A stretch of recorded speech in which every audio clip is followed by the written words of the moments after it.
Hello, everyone. This is Kev. Um, this is the channel, Black Men Being Brutally Honest. And tonight we're here to discuss a topic or topics. As you know, there's a lot that's been going on this week. First, let me introduce who I am. I am Kevin, and I am a habitual line stepper. When you're a black man with an opinion, it's pretty much that you people feel like you step over the line, no matter how little and how much you say. And if that's how we're going to get treated in this process, and then that's what we'll be habitual line steppers. Um, the subject matter for tonight, and let me give a shout out to my panel after I discuss the subject matter of what we'll be discussing tonight is protection, submission, apathy, black men issues. How all three of these things to protect, I mean, to pertain to the modern day black man, and how each one of these things impact us in our community. And over the past month, and especially this past week, we've had several examples of that surface. Um, for instance, everyone knows about the McDonald's incident.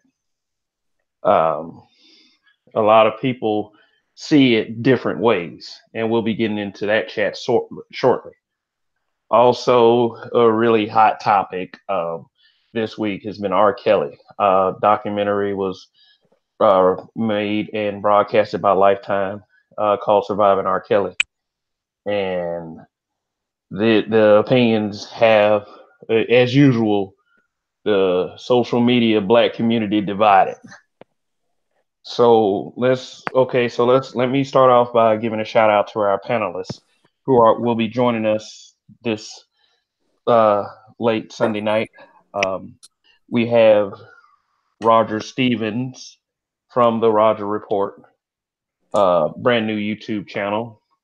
Um, he has very good opinions and very good information. So check him out. Say hello, Roger. Hello, Roger. Yes.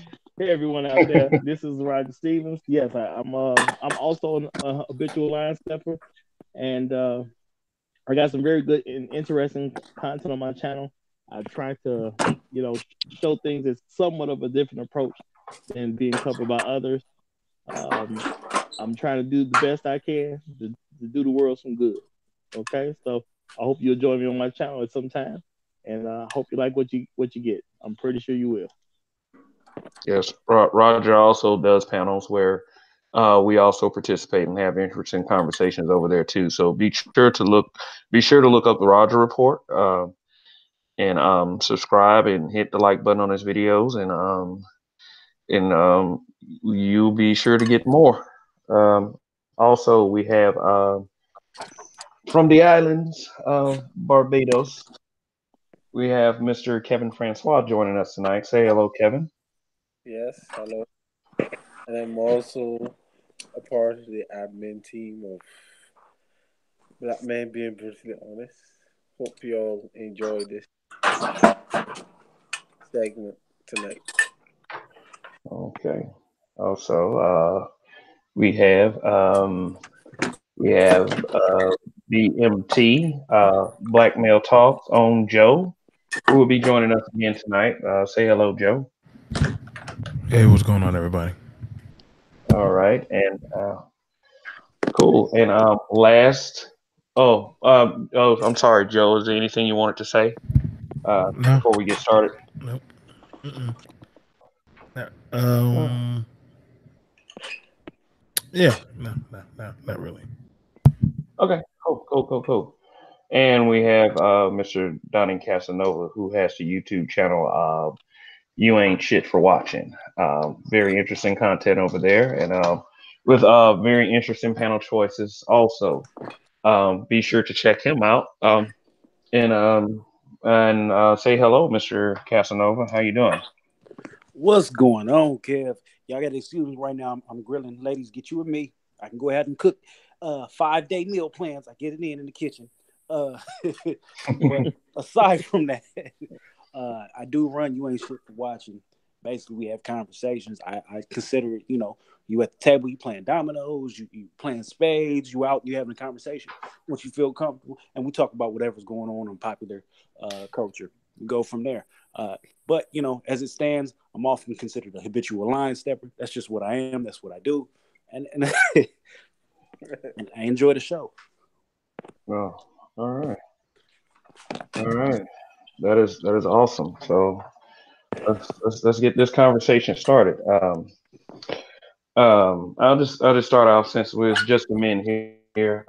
We're just gonna start with what does protection mean to you, to all of us as a black man, a grown ass black man in our community. So when I say grown ass black man, that puts all of us on the same level. It's not separating any of us because we are grown ass black men, right? Mm-hmm. Okay, because basically I've been hearing, and men are generally and basically not respected for showing too much emotion when it comes to these social media platforms. But this week I've been hearing a lot of shit that's been triggering me from I would say the group of more established YouTubers. Those guys is as a sense of it's almost as if we don't give a fuck about what black men are doing, how black men are handling things. Is just that what it boils down to is we're not doing our part to protect our community. Period. And I do in this conversation. This conversation has so many dynamics, but it's like I'm also referring to the use of the McDonald's incident to drive a point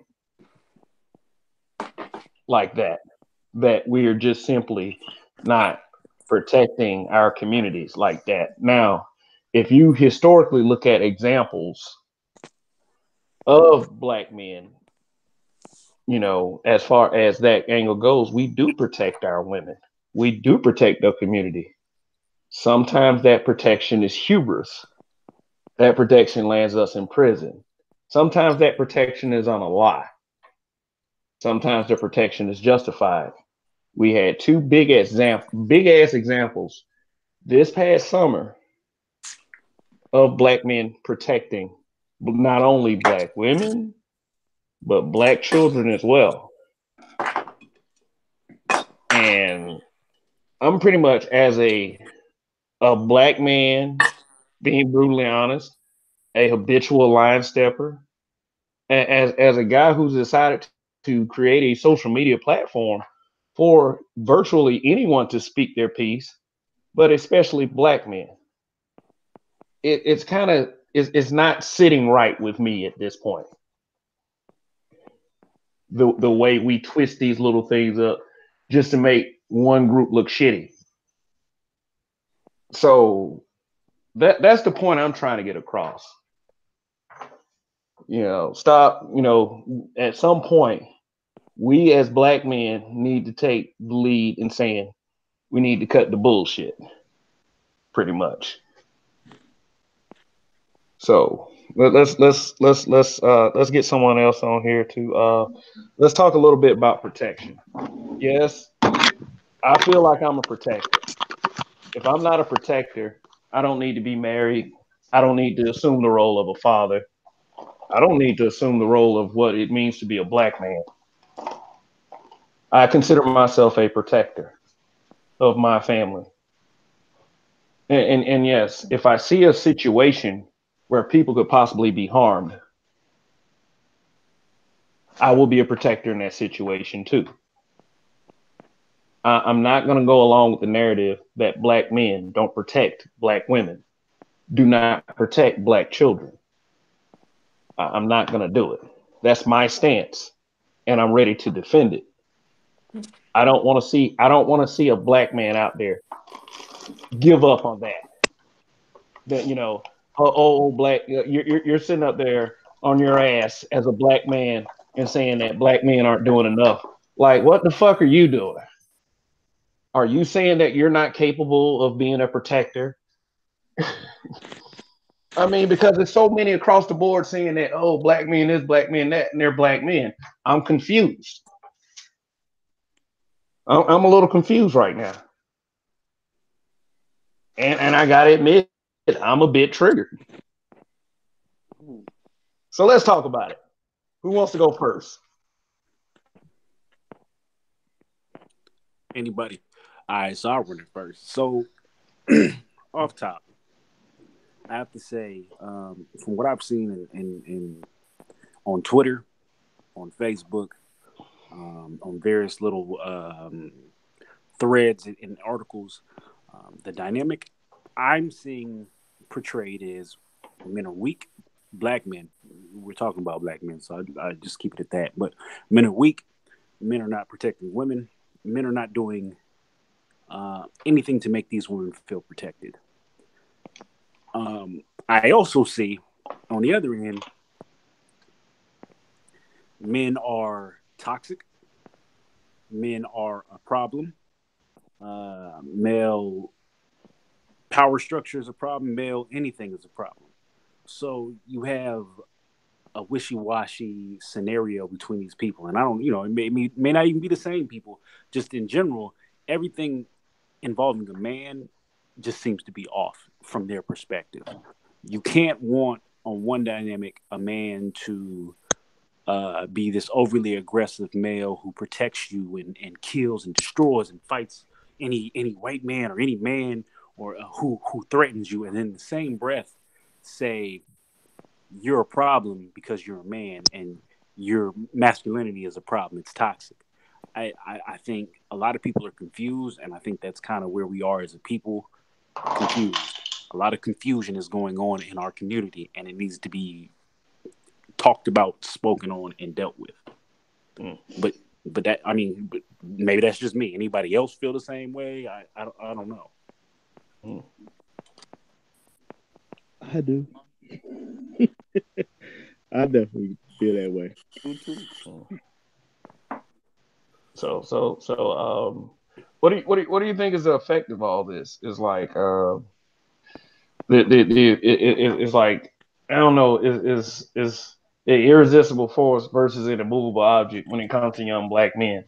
I made the point earlier, when we were all talking, and said that these young black men are taught, just kind of reinforce what Donnie's saying, that an aggressive masculine behavior is toxic.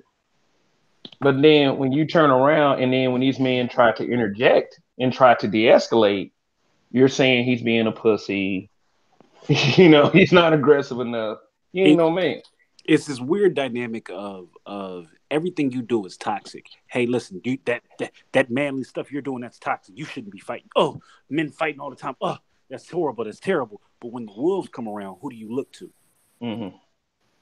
You don't go to the one that you've beaten down and you've called toxic, so he's retreated into a shell and become a very effeminate man or a very non-threatening man. You go to the ones that you were talking about, that toxic male masculinity. Now you go to them for protection and everything else. So you can't scream on one side, toxic male masculinity, oh, it's ruining the country, oh, it's terrible. But when the wolves come, you want the toxic male around you to protect you. You got to pick a lane. Mm-hmm. Bowing down. Okay, go ahead, Roger. Sorry. Well, I'm gonna say that number one, I simply don't even believe in toxic masculinity. It's just, it's really just nonsense. Yes, you're gonna have some males that are bad because anything that comes to people, you're gonna have a portion that's bad. But there's nothing wrong with being a man. Now, I know society is trying to push a narrative that being a man is wrong, but I'm gonna die a masculine man. Period. That's never gonna change. And if that's too much for people, then they need to die first. That's all I can say. If you want to kill yourself, knock yourself out, because I ain't going nowhere. Point blank, period. And I I don't, you know what I'm saying? I got a problem with the fact that when black men are protecting black women, basically all the time, women simply don't want to give us credit for protecting black women because there's so many brothers that are dead or in jail or people that have been seriously hurt over protecting a black woman. And a lot of time it's about protecting a black woman over a lie. You know, even lying to men, saying that some guy did something to you makes black men go out and do something to another brother. You know, so Yep. to say we're not protecting people is just absolute nonsense. It's just absolute nonsense. You know, I challenge anybody to find a situation where some black men just let a woman just take a beating anywhere and just simply didn't do nothing. for no reason. Now, yeah. Now, don't get me wrong. I do believe that there's black men that have beat their women, but as a And we don't man, like those guys. yeah, No, we yeah, don't we don't advocate like that in them. any way. No, and yeah, I'm not advocating that in any way. But now my thing is, as a man, I cannot protect a woman from herself. So any man that walks away from a woman who's getting beat by someone she's sleeping with, I totally understand that. Because if you help a woman in those situations, more than likely she's going to turn on you if you overcome her man. Period. So I understand why women are getting beat by their own men, but I don't feel you have a valid complaint if you're getting beat by the person you're sleeping with. It just don't make I'll sense take. to me. There's no excuse for it. And I'll, other than that, I just don't see black women or children being unprotected when it comes to black men. I just don't see it. yeah. Before anyone says like what's the name of the abuse syndrome? Stockholm Stockholm. syndrome. Like it's Stockholm, but it's called something else. Before anyone says that, I just wanted to bring up the point. When I was way younger, like in my teens, and I was living with my parents, there was a couple that moved in, rented out the room, like rented out a studio part of an apartment building next door to us. Uh, and the guy, every Friday, every Saturday, he would drink, come in and beat his woman. It was like they were throwing furniture around. He was rough. He was Same. really rough with her. And I called the police one night, and I was like, "Look, I think he's over there trouncing her. Can you please?" Oh, you using trouncing? No, not trouncing. I mean, I'm just saying that now. Yeah, I get it. Uh, I get it. I'm just messing yeah, with I'm just saying they're being loud over there. I'm hearing screams. Please go over there and see what's going on. Cops come, cops leave. Nobody's in handcuffs. The woman ends up being angry with my father because she thought my father called the police. You know, I mean, we could. I mean, like I'm saying, we could just let her die, but I don't like that shit. I don't like hearing that a man is beating a woman. I mean, like, I just don't. And it just feels like, when you hear all these stories about how men try to interject and, come between that mess, and then the women end up turning on the guy because I guess she loved him or whatever. Um, then it makes it hard to help out. But when you have the narrative, but then when you have the narrative, saying things like black men don't protect black women, I think about those instances, like a woman having the courage to finally leave a guy that's beating her, and I don't know why people ask me for advice. This is another time in my life. This dude's cracking this woman in the face. She finally leaves. She asked me, what should I do? He's not eating, stuff like that. I'm like, I don't give a fuck about him. Fuck him. Let him die. But I didn't necessarily say it to her like that. But I was like, look, you shouldn't like he once he punched you in the face like that, you he was no longer good enough for you. And she's like, what should I do? What should I do? This is a 5-year relationship. That I'm dealing with. She met him when she was very young. I think So it's kind of she's inside her. disrespectful to laugh at it, though. But continue. I mean, it's. I mean, did I laugh? I'm sorry if I did. It can't be that much disrespect. What's disrespectful is taking part in it. Yeah, Well, it's kind of laughing, kind of mocking, and then you're kind of who mocking, who is half that? talking. I'm talking about Kevin. Yeah, but who's on my Y'all not cover? seeing it, I didn't really see huh? it that way. It's Who's? Rain. Oh, okay. I was I like, lost okay. my voice. okay. Sorry, but Okay, continue. well, I didn't mean to sound like I was mocking the situation, but you're asking me what should I do, and I tell you, you do what's best for you. Don't let the guy make the decision for you. Next day, you end up back with the guy. Yeah, I mean that's common. I had the same situation. I was out with a friend. It's when I first moved to Charlotte. She took me to a club, and it was a day party. Everybody was drunk. Everybody was wasted. We go in there, and this dude, he apparently he was worth some real money. And we hung out with this dude, and maybe about 40 minutes into being there, I see him trying to get this girl into the VIP section where we were at. The girl didn't want to come. She wasn't interested in his money. She didn't care about his personality. He didn't feel that, so he grabbed her, and I kind of my eyes perked up, and he let her go and walked off. So I said, okay, this dude's kind of crazy. So mind you, a woman took me to come to this VIP situation. So a couple of hours later, at this point, I look across the dance floor, and he's grabbed her by the throat and is shaking her. Not nobody around has said a word. Now this dude is a Latino dude and shaking a black woman in the club. Not a single person has said anything to anybody. She was getting shook up. So I made my way through. I grabbed him. I made sure she was okay, and I said, "We got a problem. This is gonna go down." She jumped on me. Huh. I'm She not told me surprised by that. she told me I was wrong. She told me I need to chill out and I was doing too much.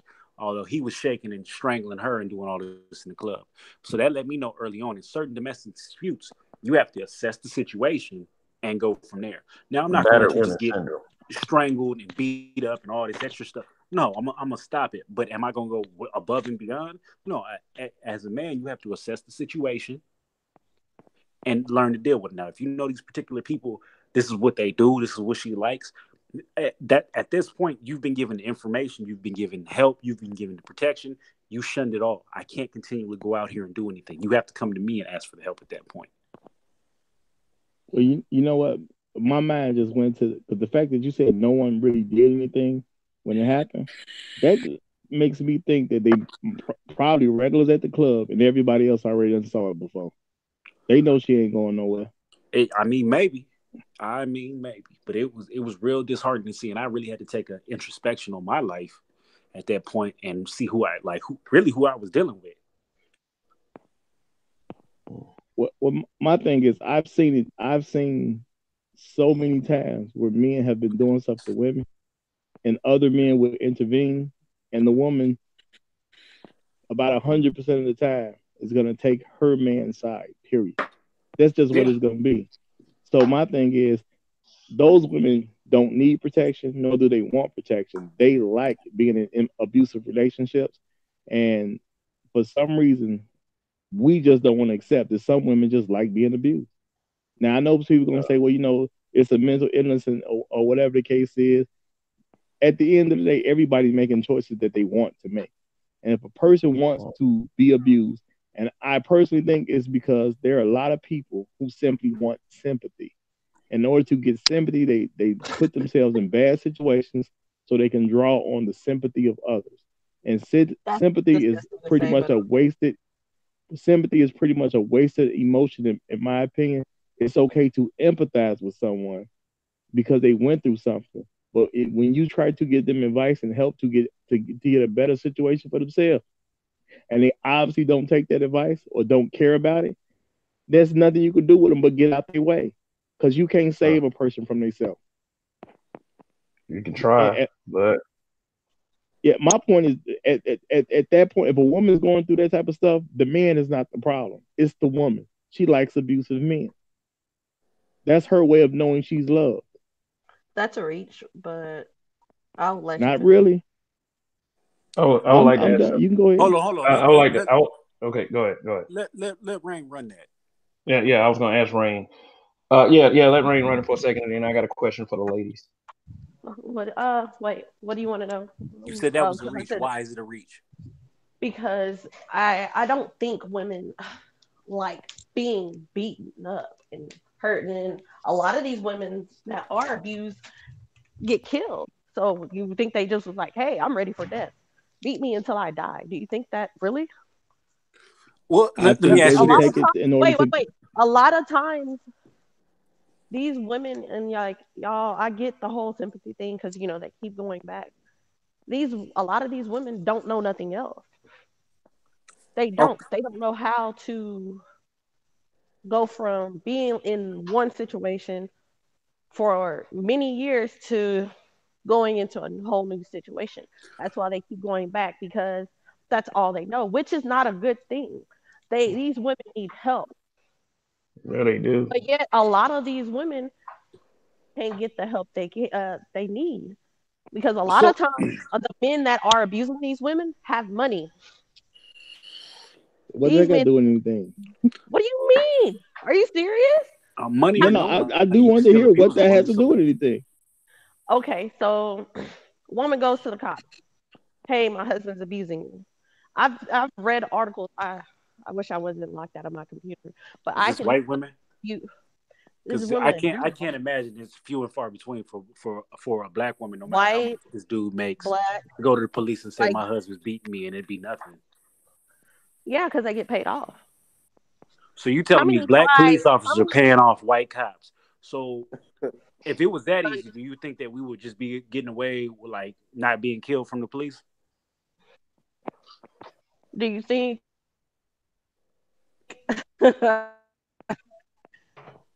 that's a reach too? But That No, okay. I no. mean, why is So How it a you're much reach? telling money me does it that take to it pay off don't cops? happen? No, no. How much money does it take to pay cops off when you're abusing a woman? Because I'm pretty sure if she makes one call, she'll make a second. Hey, how many black men I have the don't know if means it's to pay wait, some? how many times have y'all seen situations where a woman constantly went to the cops? Cops did nothing. By the third or fourth time, they'd be like, "Oh, she's just gonna go back to him. Don't worry about that." The fuck? She's With dead. white women and women in Tyler Perry movies. That's the only Why time I've ever y'all? seen it. Oh, so we're doing the white or black thing? I thought it was a black thing. No, but you asked how many times women. So I'm saying it's only with white women and black women in Tyler Perry movies. Black Uh, women in Tyler I Perry mean, movie. Y'all are truly. I think I'm there. gonna hear No, with the no, no. show There's because a this is woman. kind of sad. Like y'all What's have no sad? empathy to women being abused. You think I No, have no. no I empathy have I because have empathy for people I'm who stating like to be abused. I have empathy. I don't have empathy. I mean, I have empathy for people who don't want to be abused. I don't have sympathy for people who like being abused. I don't think women just wake up being wanting to be abused. Okay, I don't care question for the how lady. it do you started. think Once they crackheads like it, not my issue. do you Question think for the lady. crackheads wake up saying, I don't like being crack. Let me go ahead and just hit that crack one more time. Let me, let me, These people need help. I'm But go not ahead. saying that they don't need help. However, until you're ready to reach for help, to seek out help, there's nothing to do. let me ask the I lady. remember reading a situation where um a lady was running from I think it was a black woman. She was running from her abuser, and she Was went he a to black man? yes, she went to this center. I gotta find this article. She went to this center, and at the center, like I think you can't have contact. You can't tell people where you're at, basically. And I think he went to the center and tried to kill her. I think he like hurt somebody that worked at the center trying to go after her. So is that her fault or Did he kill her? Or you could just say he tried to go after her, even though she was at a center, but she he hurt didn't somebody else. her? He didn't know because somebody So else. yeah, it sounded like she was being protected. She went to a place for protection and she got it. That's what it sounds like based on that story.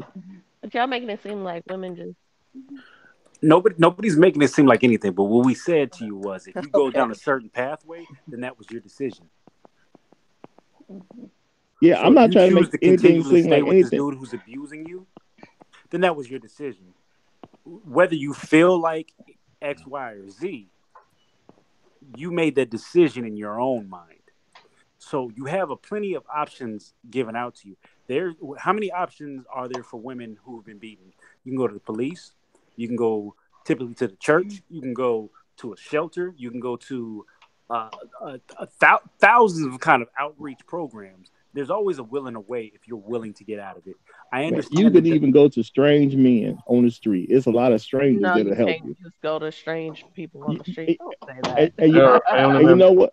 There are family members that can't wait to hear something like this happen, even though they don't want it to, and they will kill this guy for you. Not necessarily going as far as to kill him, but making it impact his life in a way that wish that he would never did it. There Go, are people who exist like that.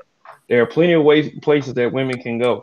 Like I would yes. interject if a female relative or someone I cared about came to me and said somebody did something to them. I have a relative that was going through a messy divorce. The details aren't important, but at the end of the day, she felt threatened by him. So what she did was she sent me a 911 text followed by a "Get here now" text. I don't know what the hell I was doing, but I was doing something, and I was at her house within 10 minutes, and she lives 20 minutes away from me.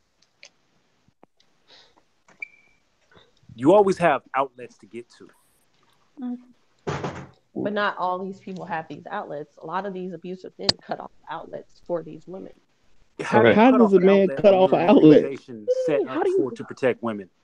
Are you really acting like it's not hard for? How many times have you not seen stories, read stories? I'm sorry, I watched Heidi's. Lifetime? I don't have cable, so you Oh, trying okay. I to. was just saying, Lifetime is anti-man. But go ahead, please run that. Go ahead.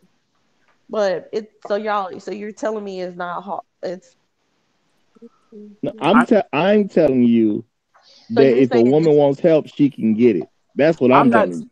it's So not. here's what I'm saying. I'm What not if saying it's the a man is the hard. It's an breadwinner easy in the house? choice.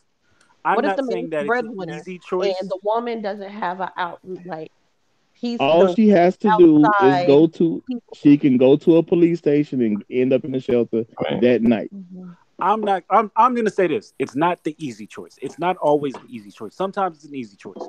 It's a Y'all hard making choice it seem sometimes. like it's so. Oh, you get abused, you're good. Just run out the I door. am not saying You're at all safe. that it's going to No, be you're a not saying that. easy He's choice. saying that. However, I'm telling you, it's still a choice.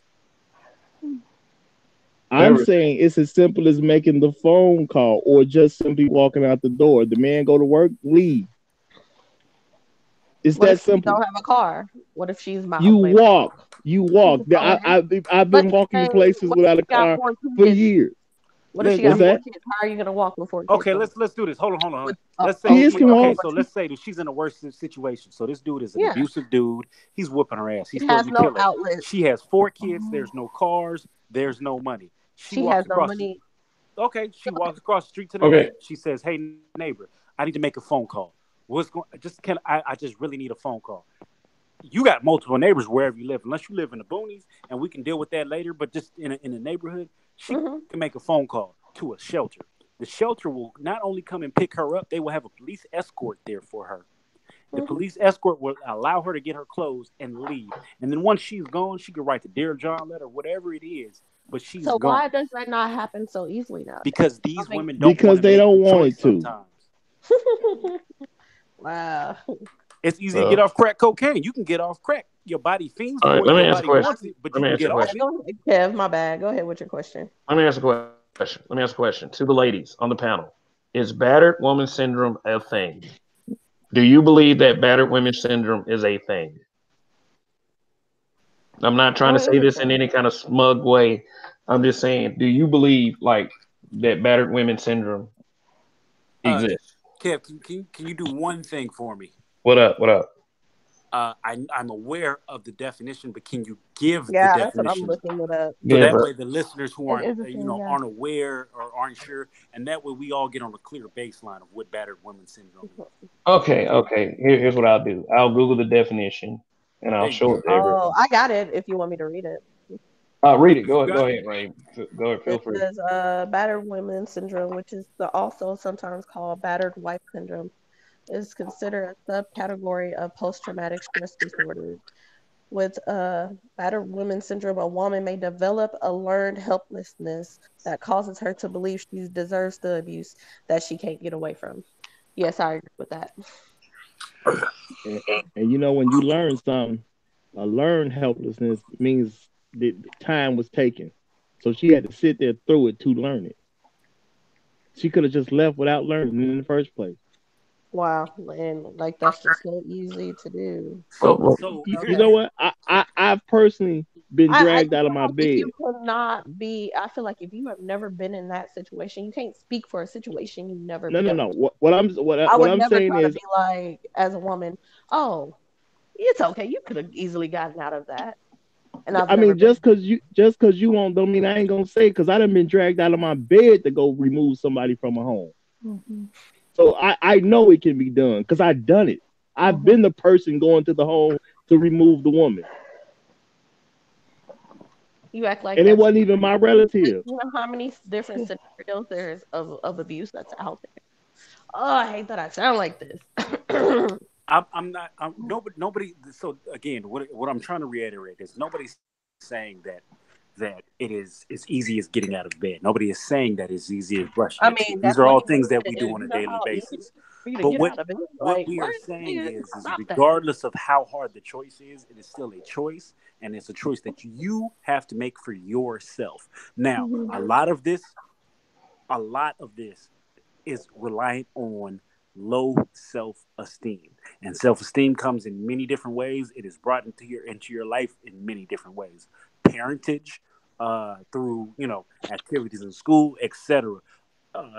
By how you look at yourself, which honestly you can change depending on who you are. But the whole scenario is, regardless of how bad the abuse is, you always have some sort of option. And I understand that you may feel some kind of fear in this situation. He might do something, so I don't want to leave, but you're leaving the option off of the table. So I'm not one that says you can fear something uh, so bad that you let it debilitate you and you stay in this situation. I've never believed that. It's not been passed in my family. I don't know any woman in my family that believes that, but I understand it's out there. What I'm saying to you is you always have the option and the choice. Regardless of whether you want to take it or not, you have the choice. Well, as a person that's been drugged out of his bed to go get a woman, I know the choice exists, and a lot of women can call some family member because that's what happened to her. She called her brother. I'm her brother's friend. He called me. You know what I'm saying? We're real friends. So, what there's something I call a burden of friendship. When your friends call you with something that's real, if you're a real friend, you got to get up and go do it. So I didn't have no choice. The man said that his sister got hit. I got to get out of my bed, drive across town, go deal with whatever was in that house when I got there. Now, luckily, the dude was gone when I got there, so I didn't have to even get into no little situation, whatever the case is. But whatever was there waiting on me, because I'm a man, I had to go deal with it. Period. So I done been drug out the bed to go remove somebody. So I know people can get help if they want help. Now I understand there may be some person who's really rich and got some woman on 20 acres of land, and maybe help for her may not be that convenient. I get that might actually exist. But for the average person, they definitely can get help if they want it. No, you can't say that they can get help if they want. No, Okay, no, I here, said the can, average person. The hold on. average person. I have a You can't question. say that Rain, though. can you provide me with a scenario where you feel like the woman can't get help? Hold on. What you doing? You I'm at work. oh, my bad. But what was your question? Can you provide? I'm sorry, I'm out here grilling and shit. Can you provide me with a scenario where a woman is incapable of getting help? And I don't want no space scene, no extra shit where you just but like If average typical woman and an average if a typical. woman is afraid of a man, and that fear is so deep, that man can say whatever he wants to her, and she can believe it. He can say, "I got cameras. I see you when you least expect it, or whatever, and you have nobody, nowhere to run to. I'm friends with this people, these people. Like, okay, example. I mean, is it easy for a woman who's married to a cop to go to a cop and report him abusing her? So Wow. if a woman is Answer married to the a cop, question. Mm-hmm. oh no, I'm answering. Because that I'm that answering. So if a situation has woman, happened. I've seen that in hold the on, paper. but I'm answering. I'm answering you. So if a woman is married to a cop first and foremost, police officers have a code of conduct. So really, if a police officer is caught cheating, he can be put on administrative leave, put in trouble, all kind of shit. So I bring that up to say this. They have a governing board of the police. It's called Internal Affairs. So when you contact Internal Affairs, that puts the cop on alert outside of his department. B, you have other situations where, let's say, let me stop doing that. You have other situations where a woman, let's say he is a cop. You can contact a woman's shelter, say, hey, my husband is a police officer. He's abusive. I need to get up out of here. And they will. But a lot of women don't know that, though. I'm a man, and I know that. How do you not know that as a woman? I got a question for her. But see, here's the thing.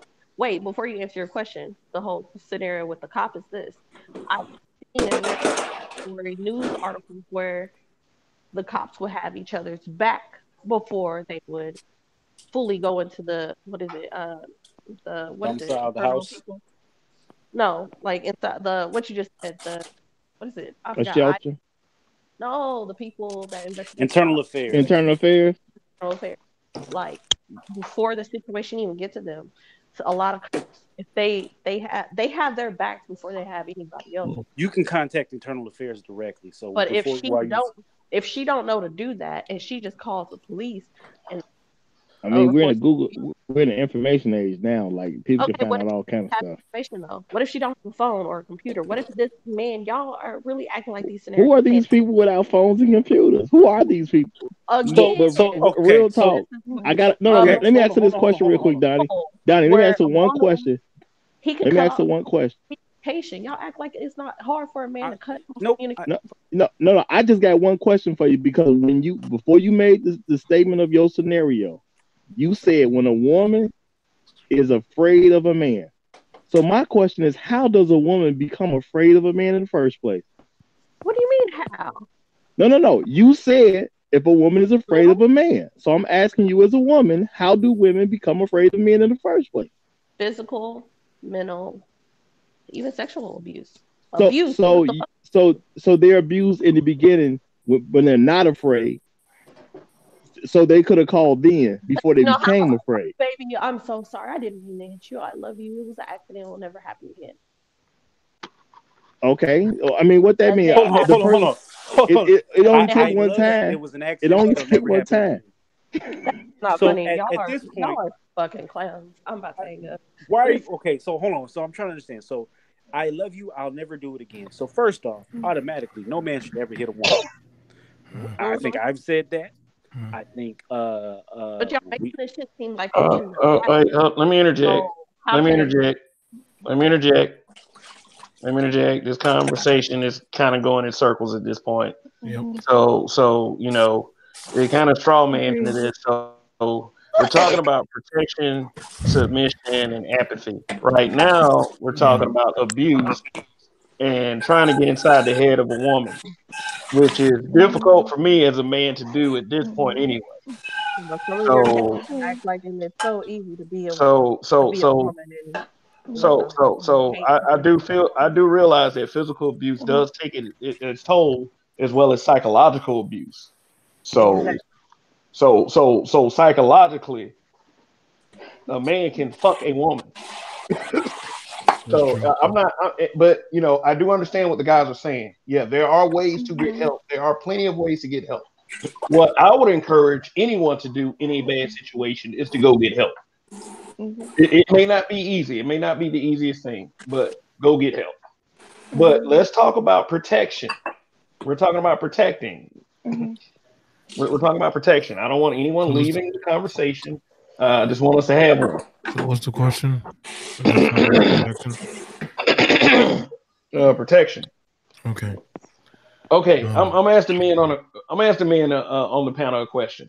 Do you feel like black women can come to you for protection? I totally do. I absolutely do. You talking about any black woman? Just it doesn't really. Well, let's just take away. Let me take away from it. Just black women. If the situation calls for to where we have to protect our women, could they come to you? Absolutely. A woman, if a woman needs help and she's coming to me as a man to tell me something is wrong, regardless if I know her or not, I'm gonna sit there and listen to what her problem is and see if she actually wants some help. And like I said, I'm saying this as a person who has been called and had to get up out of his bed to go rescue a woman. So I done did it already. You know what I'm saying? I'm not. My thing is, I'm not acting like it's cool for women to get beat on, but I'm also going to not act like that there are men willing to go help them. They just gotta want it. Yeah, I don't mind helping a woman for the most part. I don't mind helping a woman. I've never in my life heard a woman say, "I got a problem or issue," and not sit there and listen to what she's talking about, and I see if it's an actual problem or issue. I've never done that.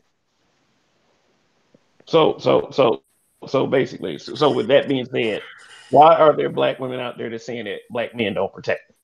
Because they don't want to be held accountable for the bullshit that they do. And I'm not saying every situation is that, but and you know, there's some dudes out here who will let a woman just get beat the fuck up, and that shit's deplorable. They're clown ass niggas. They don't represent black men. They're not in the majority. However, I think there's a lot of occasions where women do things, and rather than say, "Hey, I might have stepped outside of your protection. I might have taken it too far," they blame it on black men as we're the problem, as we didn't go the extra mile to protect them, even though they were going out of pocket and doing everything they shouldn't have done. Yeah, I wouldn't agree with those women that said otherwise. The ideal, and I'm telling you, I just had a thing it probably been 2 hours just talking. We had a whole meeting talking about it over some association. And the ideal resourceful black man does not really see too much of a reason or bother in dealing with a systemic black woman. Doesn't see a reason. Systemic black woman. I like a little bit of insight. Trust me, we had a long conversation about this kind of thing. The systemic black woman, he is not worth his time. I can't even fault most of them. It was 19 men. We talked about it. Now, just with our resources, our time, fixing the black community, our homes and stuff, it's not a bother, because when you think of the systemic black woman, and when we say systemic black woman, we're talking about she is dependent on the system and the generalization of things that have equated over time. That's why we call it systemic black woman. So it's not a real word. It's just something you guys made up, right? No, you got a systemic system that they made. Can you spell that for me? I just want to point out, y'all saying this, but there's a lot of black feminist words that was made up. Like intersectionality. Yeah, okay. Systemic racism. Systemic racism. I don't like systemic white supremacy has a systemic. You know what I'm saying? Yeah. For instance, it just kind of makes you think of bionic woman or something. Well, that's the thing about it. Noir has been accepted into the universe. The thing about it is, and I want y'all brothers to understand it. This is a woman that has has been generated by a system. She's been raised up more codependent on it. Bro, I call that a generational hood rat. That's systemic. That's systemic. I really don't like it. Covers all. Well, guess what? If you're not part of it, then don't worry about it. If it don't apply, let it fly. Now the thing about it is, I'm just telling y'all. This is the thing about it. That worked for me, so I can make sure I'm looking it up. That's the thing about. See, that's the thing. That's one of the biggest issues with the systemic woman. When a man speaks, there's talking. Two people can't talk. Two people can't. Okay. Thing. Whenever we're talking about this kind of thing, and you say when the lifeguard comes to save the person, they say stop moving. Stop fighting. Loosen up and let me get you back to shore. So what that means is that you have to stop fighting and you have to just relax. But once you start, or if you start saying certain words, it gets triggered like Skynet, like something just happens. Like, well, that's not me. Okay, we didn't say it was you. But that doesn't mean you need to react. But see, that's how bad the system has been generating into this woman's mindset where she easily gets triggered by certain stuff. And I mean, we're looking at it from generations of warping of the children, their behavior patterns, how they go to the system rather than they depend on a black man, their actions, their verbatims, and their talking points. These kind of things, when a black man who has the resources or has the knowledge is being asked, listen, you broke through those systematic obstacles that they threw in front of you. Are you willing to go back and try to help fix that matriarchy of a system that has been built up? Now, when you ask some brothers who have left, and a lot of black men on this panel have been asked that question, is it worth our time to go fix the black community? Me and Roger have talked about it. Me and Kev have talked about it. You know? And that's the question. That's called defending, because you're being asked to go back into Egypt to go get your people. Like Moses got out of Egypt. He didn't have to go back, but he had to make a choice. Do I go back? I have the knowledge, but is it worth going back? But truth be told, Pharaoh already told Moses, you can take your people. His people didn't want to leave. So the thing about it is, it's not so much just the physical thing, it's the mentality. And when you're looking at that, where it's like, you can be strong by yourself. You don't need him. You can do it all. Listen, that's good and all, but now it's damaging, because then when the shit actually does hit the fan and that punch or that verbatim of abuse hits you, but if you look at a lot of the stuff put on TV, media and different stuff, it's usually somehow some woman is able to beat a man. Some woman's a FBI cop or some kind of Susie Q or some type of high power lawyer, and the man is following under her footsteps. Now, when you see this shit, who had to save Black Panther? Black women. I caught the shit. I was like, damn, this nigga got to get saved by a bunch of women. Now, Is that a problem? Damn. Okay. Listen, it's not. Listen, see, that's the thing. You're saying that's not a problem. You're saying that's not a problem, but we're talking about one of these strongest, smartest, most adequate and equipped Black martial artists and warriors in comic book history. It's so weak, he has to be saved by women. So you're gonna put that movie with. All right. No. But you know what the problem is, when Hollywood puts out messages like that, women accept it, and just like you're saying, Rain, about women can't get help, or however you feel they can't get help, that's a woman believing something that basically isn't true. It's not the truth that she can't get help. The truth is she doesn't want to call for it. I'm not saying you're saying that, but what I'm saying is you're saying. No, I'm not accusing you of saying something you didn't say. What I'm saying is, when you say that a woman feels she can't get help, when she feels she can't get help, because it ain't nothing but a feeling. When she's scared, that's a feeling. Nothing's actually stopping her. She can get the help if she wanted. Nothing's in her way. All she has to do is talk to somebody or make the right phone call, and that's it. And she's gonna get the help. So when you feel like you can't get help, that's you trapped. Easy. You're saying you know what? No.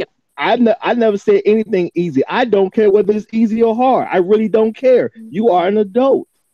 If you need to do something, you just do it. I do a gang of stuff that I don't find easy all the time.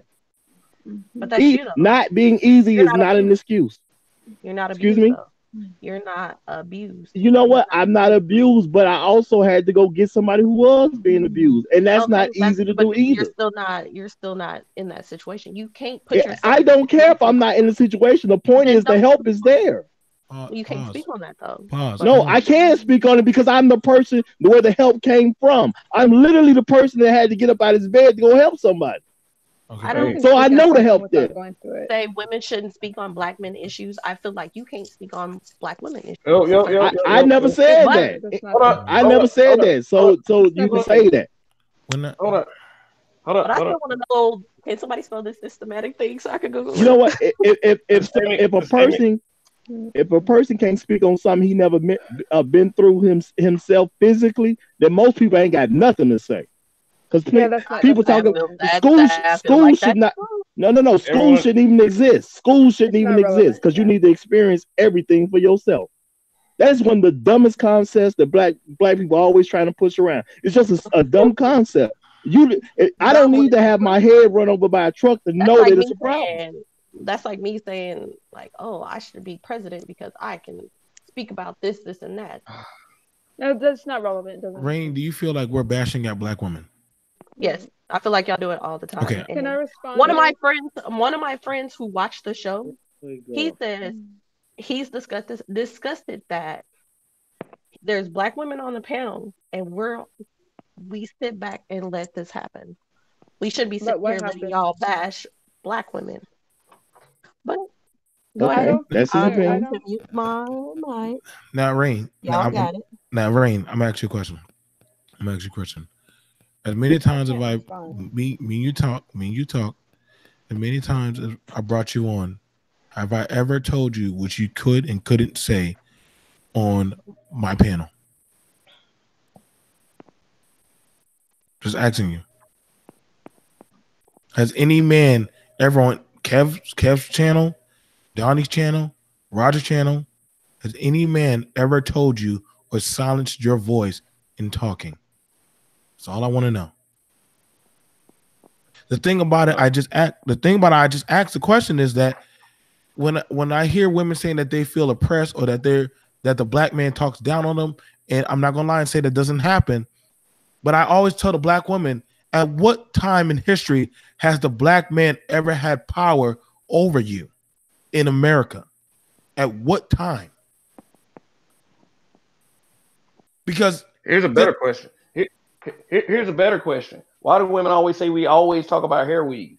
Now, on this channel in particular, I ain't have one fucking video about hair weave. But I think it's like I feel like a lot of this shit is just a deflection. Like, you know, whatever your friends say, that's his opinion, but it's a groupthink opinion. We're sitting here letting black women get bashed. If when I get saying y'all are, he's saying the black women that are on these shows with you guys are. So he's saying you're weak. He's saying you're weak. He's saying like he's still saying we're bashing them because they're just not defending it. We're what is it? Toxic masculinity. There's that shit. Was that a black man that says toxic masculinity? Was that a black man that said that? Joe, do you remember me reading a comment from one of my friends? Yeah, you did. You did tell me. Yeah, and it was me, and it was like 4 black women on your panel, and he was just like, he was disgusted that we all sat there and laughed and joked about a lot of shit that shouldn't have been laughed and joked about. But exactly. Mind you, there was 4 of y'all, and there was only 2 of us. No, it wasn't 2. It was how many of us? It wasn't that many black men on. Yes, it was. It was you. I don't even see how that's relevant right now. But whatever. I'm not seeing the connection. But whatever. The thing about it is this. Here's the thing about it. Sometimes I be worried. All I'm saying, those men who be saying toxic masculinity, they be simping and caking for goddamn punani. Oh. And they be selling their souls to the devil. What, brother? What are we doing? My point is this. I can't have a conversation. I didn't come to get accused of shit I'm not doing. Period. Like that's just my thought process right now. Systematic woman. We can't say that. So. Stop making up your own words. Nigga, y'all women made up so many goddamn words. It ain't fucking funny. All words are made up. All words are made up. So guess what? Black man made a word. Now I gotta not make it up. No, nigga, we keeping that word. You can keep it, but please next time define it before you throw it out. I just told you what kind of woman it was. A woman that depends on the system and shits on the black man. Okay, I got it. Wrong with that. So I got a question. I got a question for Black YouTube, for everybody that's out there that's saying that. What now? So Black social media, period. For all those people out there that's saying that Black men do nothing but bash Black women. What have you done Wait to a make minute. the Can I situation better? respond to that when you're done with that scenario? Because I did not agree with that statement. Oh God. No, no, There you go, Joe. That's what I said later. I'm I'm making a statement for people to respond. So Nicole, you can Oh, go okay. ahead. Like the fact of the matter is, when people say that Black men do nothing but bash Black women, because the first, like, because the any like any number of people I tell that I got a YouTube channel, and I tell them the name of the YouTube channel, and I tell them the name of the Facebook group, it is automatically assumed that we're just a bunch of cucks sitting around doing nothing but talking about Black women. That's all we do, all day, every day. I cannot tell you how many times that I've said to people that no one sits up there and does anything 24/7. Nobody. It's physically impossible. It's just physically impossible. So, to those people out there who say that Black men do nothing, and I mean nothing, but bash Black women, what have those people themselves done to make things peaceful? To reverse these narratives, to make things better as in relation to the genders in the Black community? Because it is impossible and absurd to me to say that Black men are always sitting up here bashing Black women. Always. Is it always? They say it's always happening. Always, always, always. What have they done? Have they said, "Hey, y'all, we need to love each other, starting with me"? Did they say, or are they doing clapbacks? Because I see a lot of clapbacks out there, a lot of unproductive clapbacks, a lot of logical clapbacks. I'm seeing a lot of clapbacks. I'm also seeing a defeatist mentality, like people being ashamed of shit that they don't do, being apologetic. Some of these things that people say they would never do on a narrative. Where, I mean, someone else go. Kev, I just got a question. I have a question for the ladies. I I'm think very y'all curious. should let Nicole speak. I just Of have a course, real let question Nicole for speak you and two cake ladies. on me. I just want to know, what do you want from Black men in terms of protection, and what do you think that we are not doing? Oh, no. Because I'm very curious. What do you think that we are not doing for you? Roger Shaw I'm all good. over again. I can't really answer that because I'm good. No answer. Got you. That's because I'm married. Lovely Nicole. Nicole wanted to respond Like, to the original. Really? I can go ahead speak. with Nicole. Wow, I'm shocked. I'm about to drink. I've been drinking. That's the problem. See, that there's always a side comment when I have something to say, but it's okay. Guys can think. I think that it's just important. I don't. What I want is just guys to listen sometimes without having, oh, but this happened, that happened. They bring up every television show they can come up with, fiction or not, and they Like just use Scandal. it. Well, I don't watch TV at all, so I'm not familiar with the. So I don't watch TV. So We brought up Black Panther. That's not a TV show.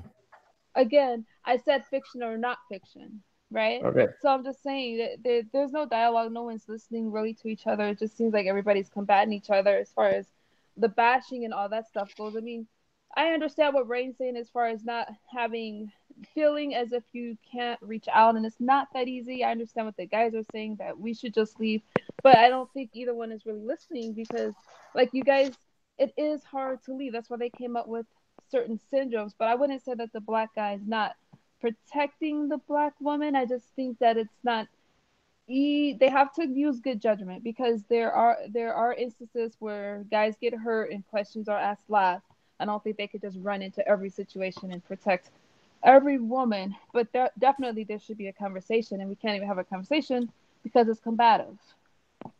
Well, my thing is, this is a simple thought process to me. If women say we need to protect them better, my thing is, like, I've literally protected women. I protect women to this day. There's people with my phone number If they have a problem, I'm on my way.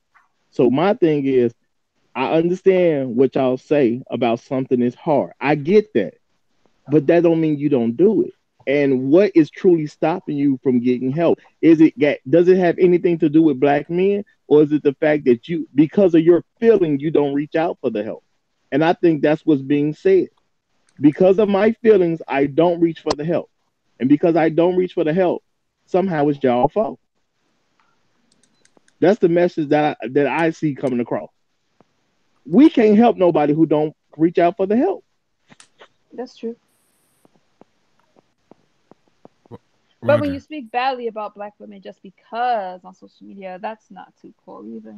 And I don't think I did anything like that at all.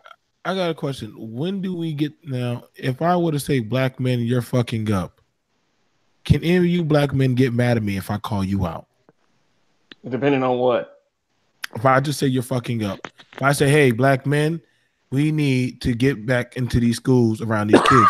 We're not there enough. And Donnie, me, you, Roger, and us, we got into a heated talk about this with white supremacy and being in the school. Did we not?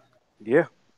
Yeah, And but, what did I? But all of us agreed that black men should care about what's going on in schools. We did all agree about that. Now so we understood that. Hey, BMT was talking about it. We were talking about us not being home. We understood that. Yo, it hurt talking about it because in a sense, we knew we were fucked up because we were not in the schools as we should. Not saying that I'm calling certain names, but we knew that how black men used to be on ground level with kids in the school where there would never be a nigga like R. Kelly getting close to our kids. Guess what? We're not like as we should. You would have known about that. We would have handled that. It wouldn't have gotten that far. Mr. Kells would have got shut down. But we're not. Again, black men don't, a boy or a man doesn't mind going to a single mother's household to go see that daughter. It's just a house run by a woman. He ain't worried about that shit. He's not. The threat level is not as high. Y'all know what I'm talking about. But let him go to a house and he has to meet that uncle, that granddaddy, that father at the door. Y'all brothers get what I'm saying? It's a whole different. We totally get that. It's a whole different demeanor when a man opens up the door and says, "What's up? How you doing? What's your name?" Better yet, before you go inside, how about me and you take a walk and we talk about it? You get what I'm saying, Donnie? Somebody about to go talk to your daughter. It's a whole different ballgame. Oh, wait. I didn't know she had a dad. I didn't. Hold on, Kayla. I didn't know. I didn't know her. I was gonna walk you home. No, my dad's gonna pick us up. He's gonna take us for a ride. You always thought even when you was a child, you always looked at chicks who had a father in their house differently from the chick who had a mother in their house. They carried themselves differently. They acted differently. It was a strong dynamic between the two, and you could tell. It was easy to tell off the back when you saw a chick come to school and she had her ass all out and she was fucking with every dude in the school. You automatically off tops knew that something was either wrong with her in the household or she ain't had no father. Mm-hmm. Let that have been differently. What girl with, just like Donnie said, now let's flip it with either brothers around and also dad. You already try to get close to that girl. Shit. You got to get through a whole bunch of pit bulls. And then they don't let her be a daddy's girl. Oh, you got to meet my daddy. He's crazy. Fuck. Is the risk worth it? Now, she has more of a fighting chance. When you want to get around her, you got to get around her brothers. And they're going to say, hold on. What he want you to do? Oh, yeah, he want me to come hang with him after the football game. Go where? Oh, we going down to the park. Shit, I know we'll go down at the park at night. Nah, you ride them back with us. See, that's called protection. There are systems set up, but see, that's the thing. You got to ask the sister, is she's in that network? She's not in that network. She falls victim to a whole nother. She's in the matriarchy network. And we see some women and some boys in that network. We see how they act. We see how their behavior is. Not saying they're all bad, but it's a lot harder to talk to them. It's a lot harder. They're more mentally and socially unstable and unhinged. But you know what? My thing is, we got to deal with the fact that they're the ones not reaching out. It's men in neighborhoods that look out for children that ain't theirs. Yep. And we're acting like that's not even existing. Now, I can't tell you why each individual person don't, when it comes to women, they don't value fathers being in the home anymore. I can't tell you from an individual reason. I do know the general concepts of it. And my thing is, this whole narrative about black men not protecting, this is nothing but a story that's pushed by white supremacy. It's hard to find any black woman that has ever been assaulted by men of any color, and black men didn't get involved unless you're talking about the person she's sleeping with. That's it. So I just don't buy it. I've never seen men just watching a black woman get beat up by a stranger. I just ain't never seen it. Ain't never heard about it. Ain't nobody told me a story that it happened. So this is just them believing in the message that white supremacy gives them, and they just rolling with it. You predominantly only see those type of videos or things in low income or unmanageable, systematically deprived areas. Again, when you see a group of ratchetness or ghetto behavior where the patriarchy has fallen short, because no. My point is, no matter what the income level is, if a woman's getting beat by a dude, it's the dude she's sleeping with. But see, other than that, it ain't happening. I've watched a brother run out there and try to stop a fight with 3 girls and 1 female. He got shot. Everybody ran and left that brother right there. And when I asked my cousin, why did he die? My cousin simply said, because that nigga was trying to be a hero. You see, when young boys see that, and that was me when I was living up in Massachusetts. See, the thing about it is, the ones who try to be a hero run the risk of being a zero. That's how my dad used to say. Be a hero, you run the risk of being a zero. Because a hero is not supposed to look for praise. I know some people don't like to hear that, but there's been a lot of stepdaddies, a lot of black mentors who understand it's a self-sacrifice. Because when you do this, do not look for that thank you. I know it'd be nice to get it, but it's a facade dream sometimes. I mean, black men have already accepted that they ain't finna get praise, especially from no black woman in most cases. But that's not what the motivation is. They still protect these women. They still protect these women regardless. Here's the thing.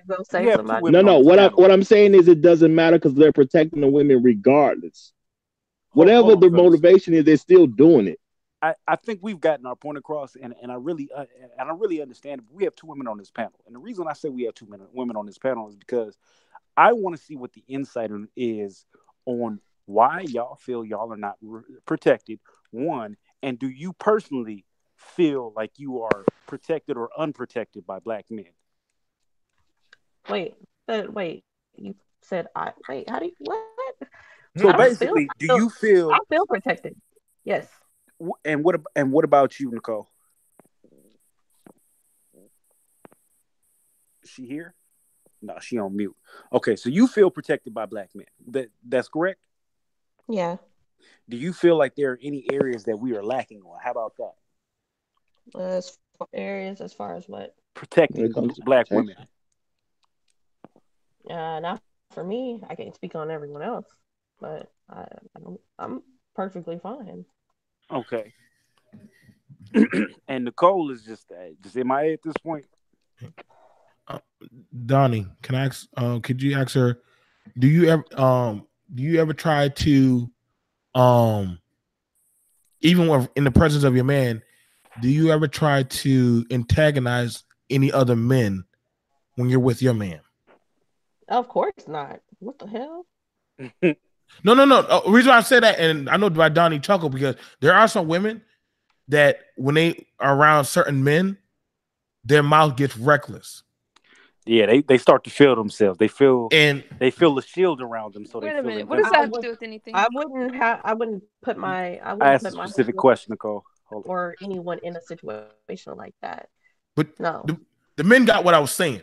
Right. So that exactly that. So Nicole, I asked the question earlier. I said, do you A, feel unprotected by black men? And B, if you do feel unprotected, what areas do you feel that we can tighten up on or do better at? No, I don't feel unprotected by the black men. But I don't put myself in certain situations. Which Okay, answered let me Joe's let me ask question. him Go one ahead. thing. Let me ask him one thing too. Okay, so y'all personally feel protected.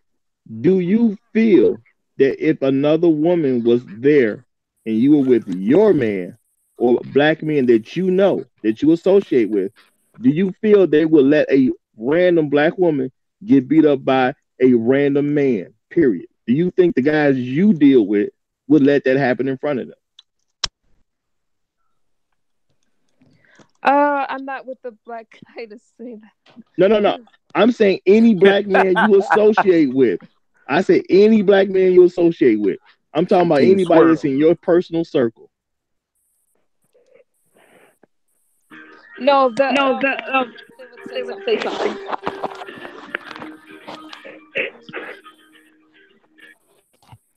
Mm. So Okay, you so said we you know said no. What at the about very least. Christina? Wait, what happened? What was the question? I'm sorry, I was on the phone. All right, Do all right, you all right. feel that there are men you associate with that are black will let a random black woman that they don't know get attacked by a random man and they wouldn't do anything? Wait, is there any black men I know Do you that would let other? associate with do you the people you associate with, your personal circle, do you believe that you were out somewhere with any of them and y'all Mhm. saw a random black woman start getting beat up for no reason, that they would just let it happen and wouldn't do anything? No, I know they would do something. And that's what I All right. figured. I feel Go like ahead. I yeah, they would probably like depending on the situation. Like my friend I was with the other night. He said that he was in a situation. he was he saw a situation where a boyfriend and girlfriend was fighting, and then the man was beating up on the woman, and he didn't jump in that.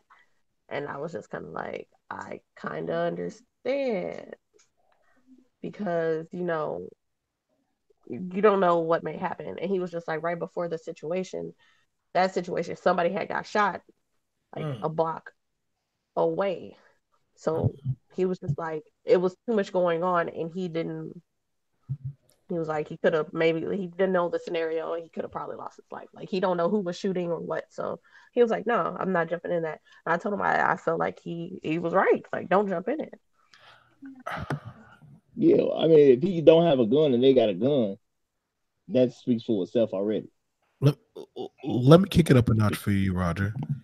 If we say like I live close to Myrtle Beach around Bikers Week. And we all know Black Shit. Bikers Week. Oh yes, niggas be getting their ass whooped every damn day by the police at nighttime. It's like watching goddamn Luke Cage fight all those ninjas. Now, usually when that happens, I remember this one post. These two black girls were robbing a store. Well, they were stealing out the store, but they got caught. The other black people didn't get caught. Now, when the police caught them and tackled them, and they're gonna jack your ass up. The post was like, why, if all those black men there and all those gang bangers, why didn't they run up on those white cops and whoop their ass to free those sisters? Now, I have a question. Do y'all feel that with all these bad police officers or white police, when we ever see a black sister getting jacked up by the police, should black men be running up on the police to go help that black woman?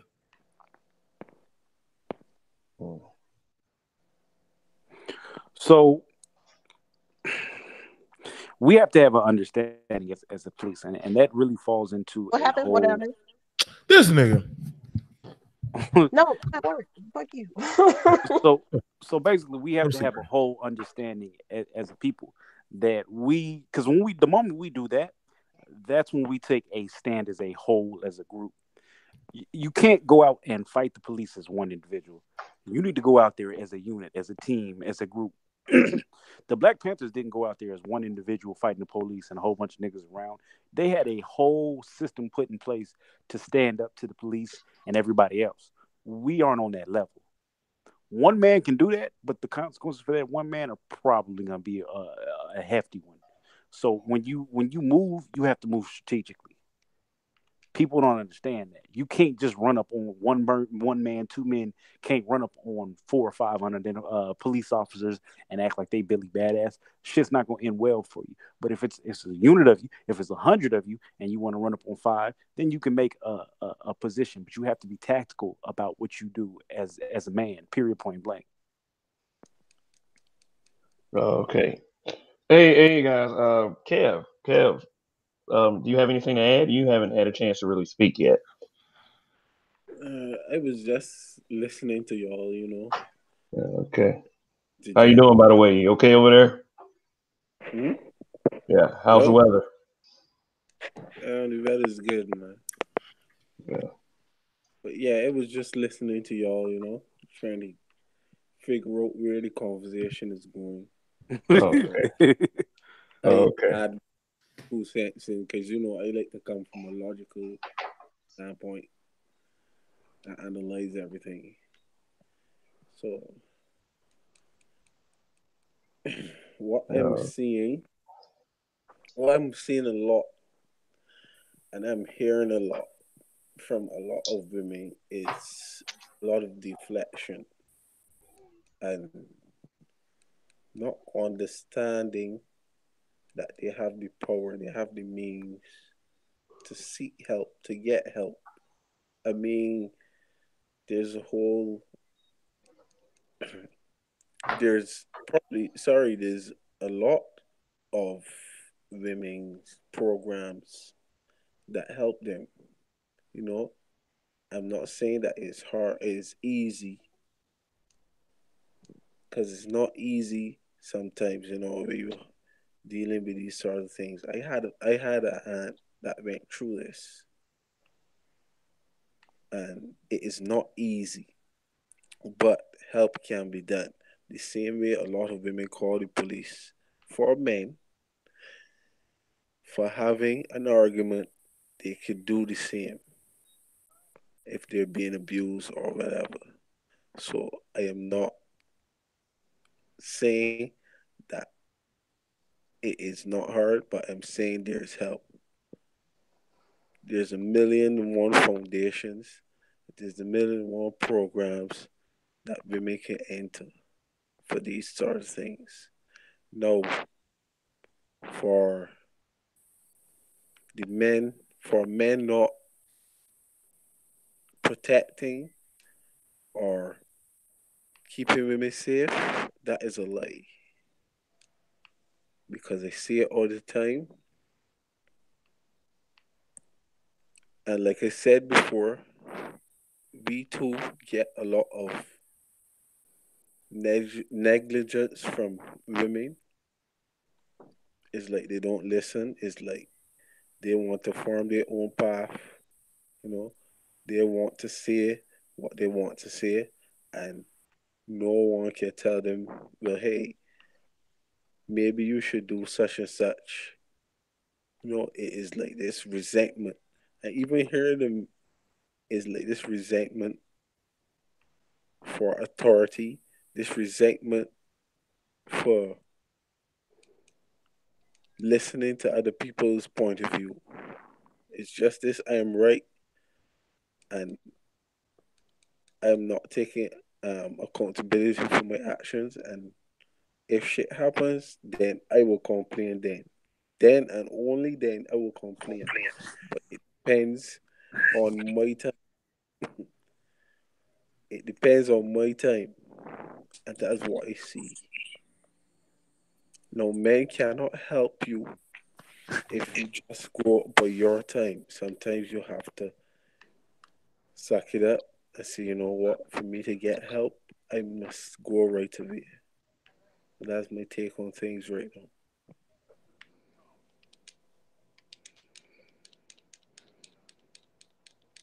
oh, Um, cool. in So the thanks for sharing that. I just looked up something and it said Where did it go? I just read that. It says, women are 70 times more likely to be killed in the weeks after leaving their abusive partner than any other time during the relationship. What? There's 7 times more likely to do what? To be killed. So 70. what she's saying is women, if they leave a toxic relationship or some crazy relationship, they're very likely to be killed, because apparently if they stay in the relationship, they're very likely to stay alive. That's what I was trying to get y'all kind of to see, but which is bullshit. But No, yeah, because when women leave a I'm being relationship, sarcastic. on another statistic, it says on If you- average, a person in an abusive relationship will attempt to leave 7 times before finally leaving for good. So what I'm saying to you is, you just gave us a stat saying that if you leave a man, it's a strong possibility he might try and come kill you. So do you think if you stay with a man that possibly will kill you if you leave, it's going to be easy, that there's not going to be a murder? No, I'm reading this stat because I'm just saying it's not easy. Who said it was easy? We said it was a choice. You have the choice to leave. So you either stay and get killed, or you leave and have a much better chance of not getting killed. It was easy. I said never said that. times, Slavery was a choice. It wasn't easy. You can check the playback. Yeah, only you have said that something about it being easy. No one else has said that at all. No one said it's not easy. Can I say slavery was a choice? It was a choice. But it wasn't easy to leave either. Hey, I'm not touching that one. Okay, y'all. Is anyone watching the chat? No, not me. Kev, I have it. Kev, I need you to come get me. I'm in an abusive relationship. Please come get me. You know what? I want to say that a lot of times women probably do have problems when they leave an abusive relationship, because number one, if you attempt to leave 7 times, my thing is there's no such thing as attempting. If you're gonna do something, you're just gonna do it. Unless you're physically stopped, then you're not really attempting. Secondly, Yoda a said, lot, "Do or do not." Secondly, a lot of women, when they do leave, they don't want to talk to the men that they know, because they want to do it on their own and make it about themselves rather than just deal with people who are gonna help them. Roger. Most of the time, they get back with the same type of man that they left from. Most of the time, I know that. My whole point is the fact that when they really call themselves leaving, they want to do it on their own terms, knowing they need help, but they don't call the people that are actually helping. Correct. I mean, it is these sort of articles, you got to look at them from different points of views, because some of them sound like they'd be so like out of the loop. Because what is the reason for these programs to help women if women are not coming out and talking about it? If women say there is a rape culture or there's a Me Too movement, why aren't women using that or using these things, or just going by these statistics and playing the victim instead of getting help? Why? I mean, when you look at it, you gotta ask yourself, why? Like, is it they like to run back to the dude and then come on social media and cry about it? I mean, they come publicly and talk about it and say they can't do nothing about that. Suppose a man use social media too and see that.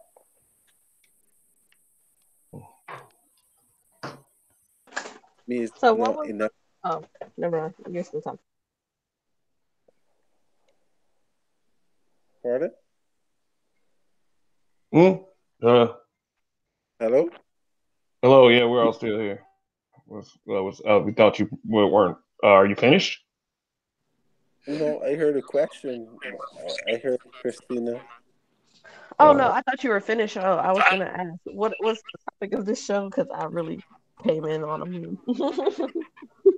What was the show? Yeah. The show is the title is Protection, Submission, Apathy, Black Men Issues. right now it looks like we're in a part of the conversation that is talking about protection, but they're talking about subjects pertaining to abusive relationships as well.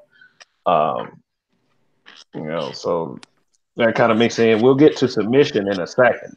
Yeah, keep Um, going. This is going around in circles. Like, let's yeah, all just yeah, agree to disagree. yeah. Randall, you ain't Because shit. Your head's still big. Fuck you. oh, Kev, your picture is killing me. This fucking picture. okay, yeah. Because at some point in time, we probably gonna talk about R. Kelly in this conversation. I know it's gonna come up. I know it's gonna come up. Might as well just get ready for it.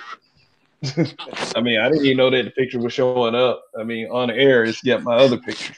So, I mean, I don't know. I don't know. Just, I guess information getting around a little faster to some than others. Fucking song is now stuck in my head. Yeah, but for our viewership, we've gotten up to 9 viewers at one point. We got 7 viewers right now. So for those guys, thanks for tuning in. Just want to acknowledge a couple people in the chat. Oh, Information Man is here. What's going on? Um, we also got Denora B. She made this comment. I think it was pertaining to the black man protecting the black woman. She said, "Look, there was an incident about a month ago at my son's job where a guy, her boyfriend, was beating her profusely. About 5 men, including my son, rushes at him and got him off of her and took her away, and they were all black." Um, thanks for the thanks for the comment in the chat, Denora B, and I'm glad to hear that black men do protect black women. As a matter of fact, um, also the lone black guy Sam, thanks for watching the show. Miss Shayla Faye is also in the chat. Thanks for tuning in. Um, and well, I haven't discussed this here on this channel yet, but let's go ahead and talk about the McDonald's incident for a little bit. Yeah. Um, the fact of the matter is, I did say in the beginning of this conversation that people on social media are using this as a way to push the whole narrative that black men do not protect black women. So I'm going to have a woman start off her, a female on the panel start off her take on what she thought she happened in that video. At that, that the white man grabbed the black girl and she caught herself fighting back. And there's many different takes on this event. So, Rain, Oh my god. Go Rain, ahead. what's your take? Now, Um, we've all heard, we're all on social media. We've heard various things, various takes. Somebody got some feedback going. What's going on? yeah, they do. It's meant to mention. Like, that's been quite some time. Like, What's my take as far as what? your take as far as what you saw in that video. Okay.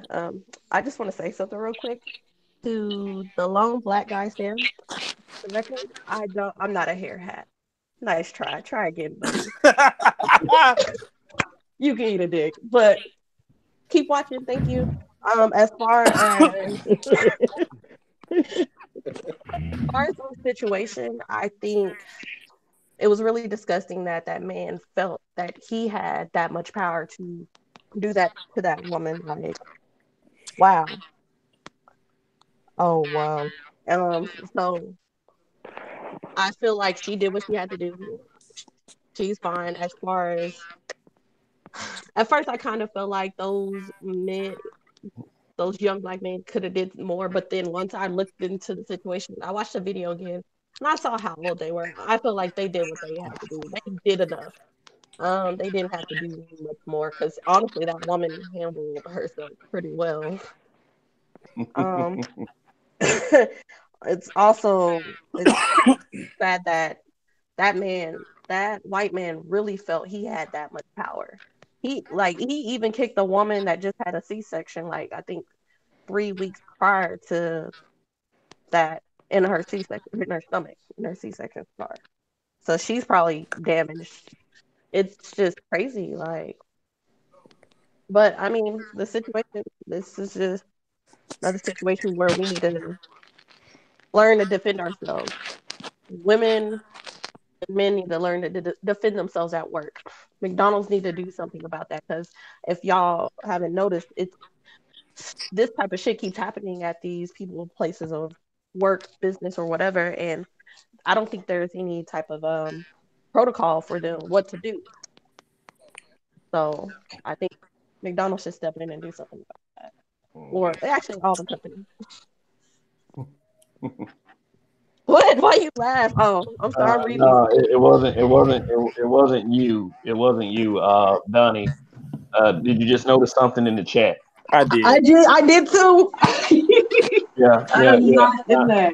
Not playing that shit. Not at all. Sorry, guys. You're gonna have to try it some other way. Not dealing with that shit. Don't do that. Oh my god, this is horrible. Yeah. But yeah, that's my take on it. I don't know what Nikki's take really she is. Nicole. Yeah. Yes. What is your take on the McDonald's video? Again, it's unfortunate that the guy assaulted that woman that way. I mean, she didn't deserve it. However, the black guys, you see, they did react right away. She was closest to them, so they did grab her and they went for the guy. I think that there's no reason to criticize the guys. They did exactly what they should do, in my opinion, and they reacted quickly. Now she went back, and I feel like that put the guys in jeopardy. That's not cool because you have to de-escalate the situation, you know. I think that situation, it was hard to de-escalate because even after the camera was off, that man, he never calmed down. So yeah, he showed his ass all the way to the end. But she should have went back over there when she's a woman trying to fight this guy. Well, at that point, she felt that she could probably defend herself, and she was angry. Like you, felt wrong. In that type of mindset, you don't her life probably flashed before her eyes, so she clearly wasn't thinking right.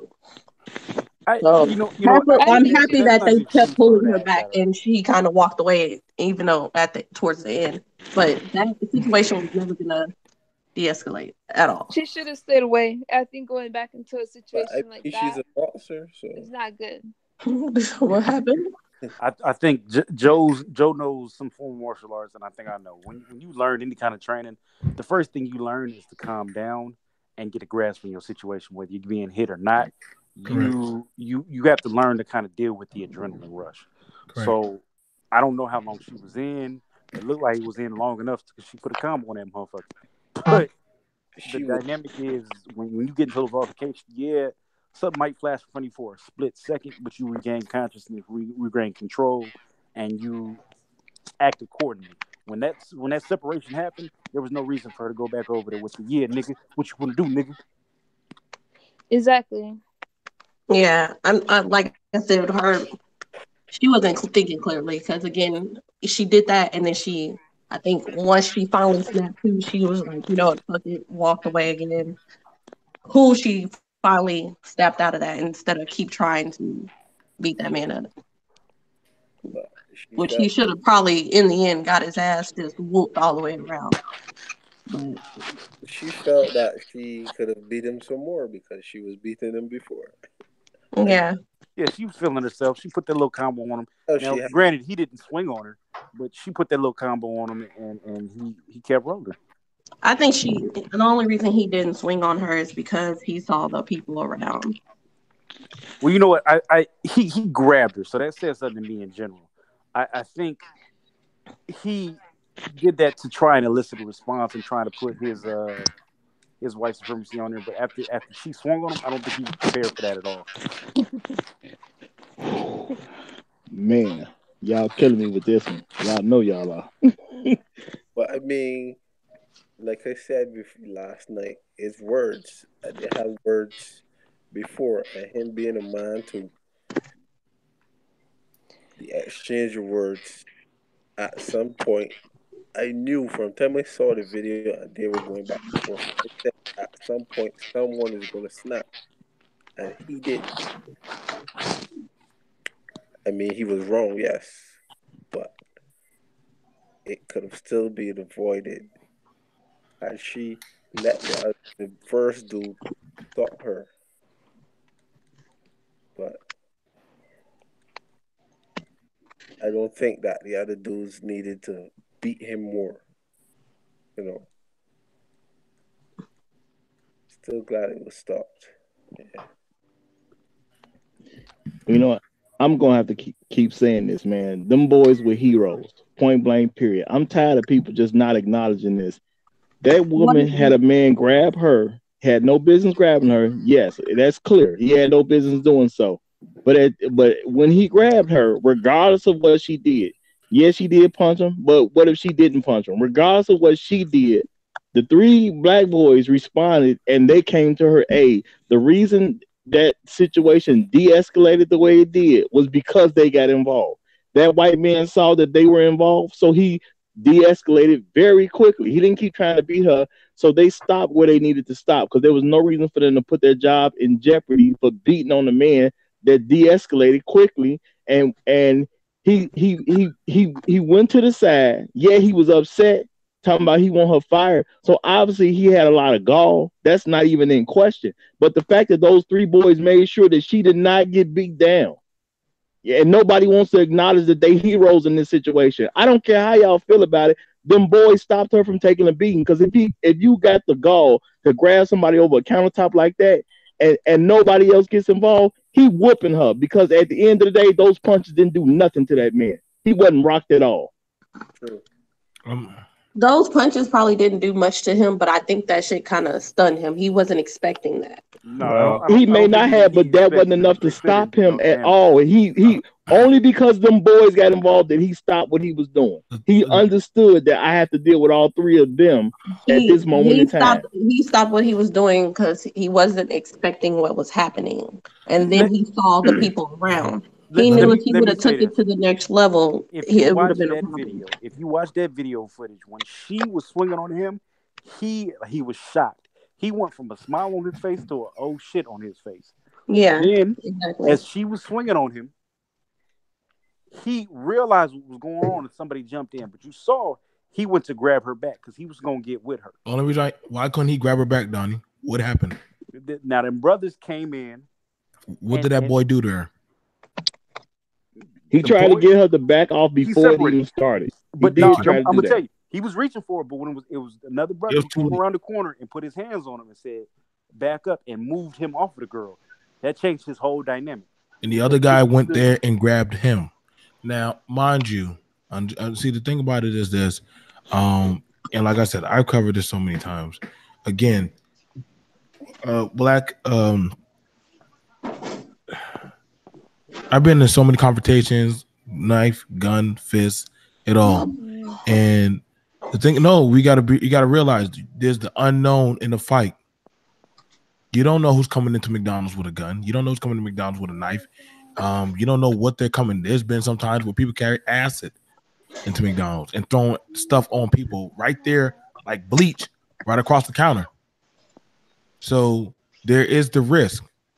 And the thing about it is, there's so many ways, but like I was talking to one of my tech friends, he said, you know what? If McDonald's had those automated machines and no more cashiers, this won't happen anymore. I'm like, damn, you're right.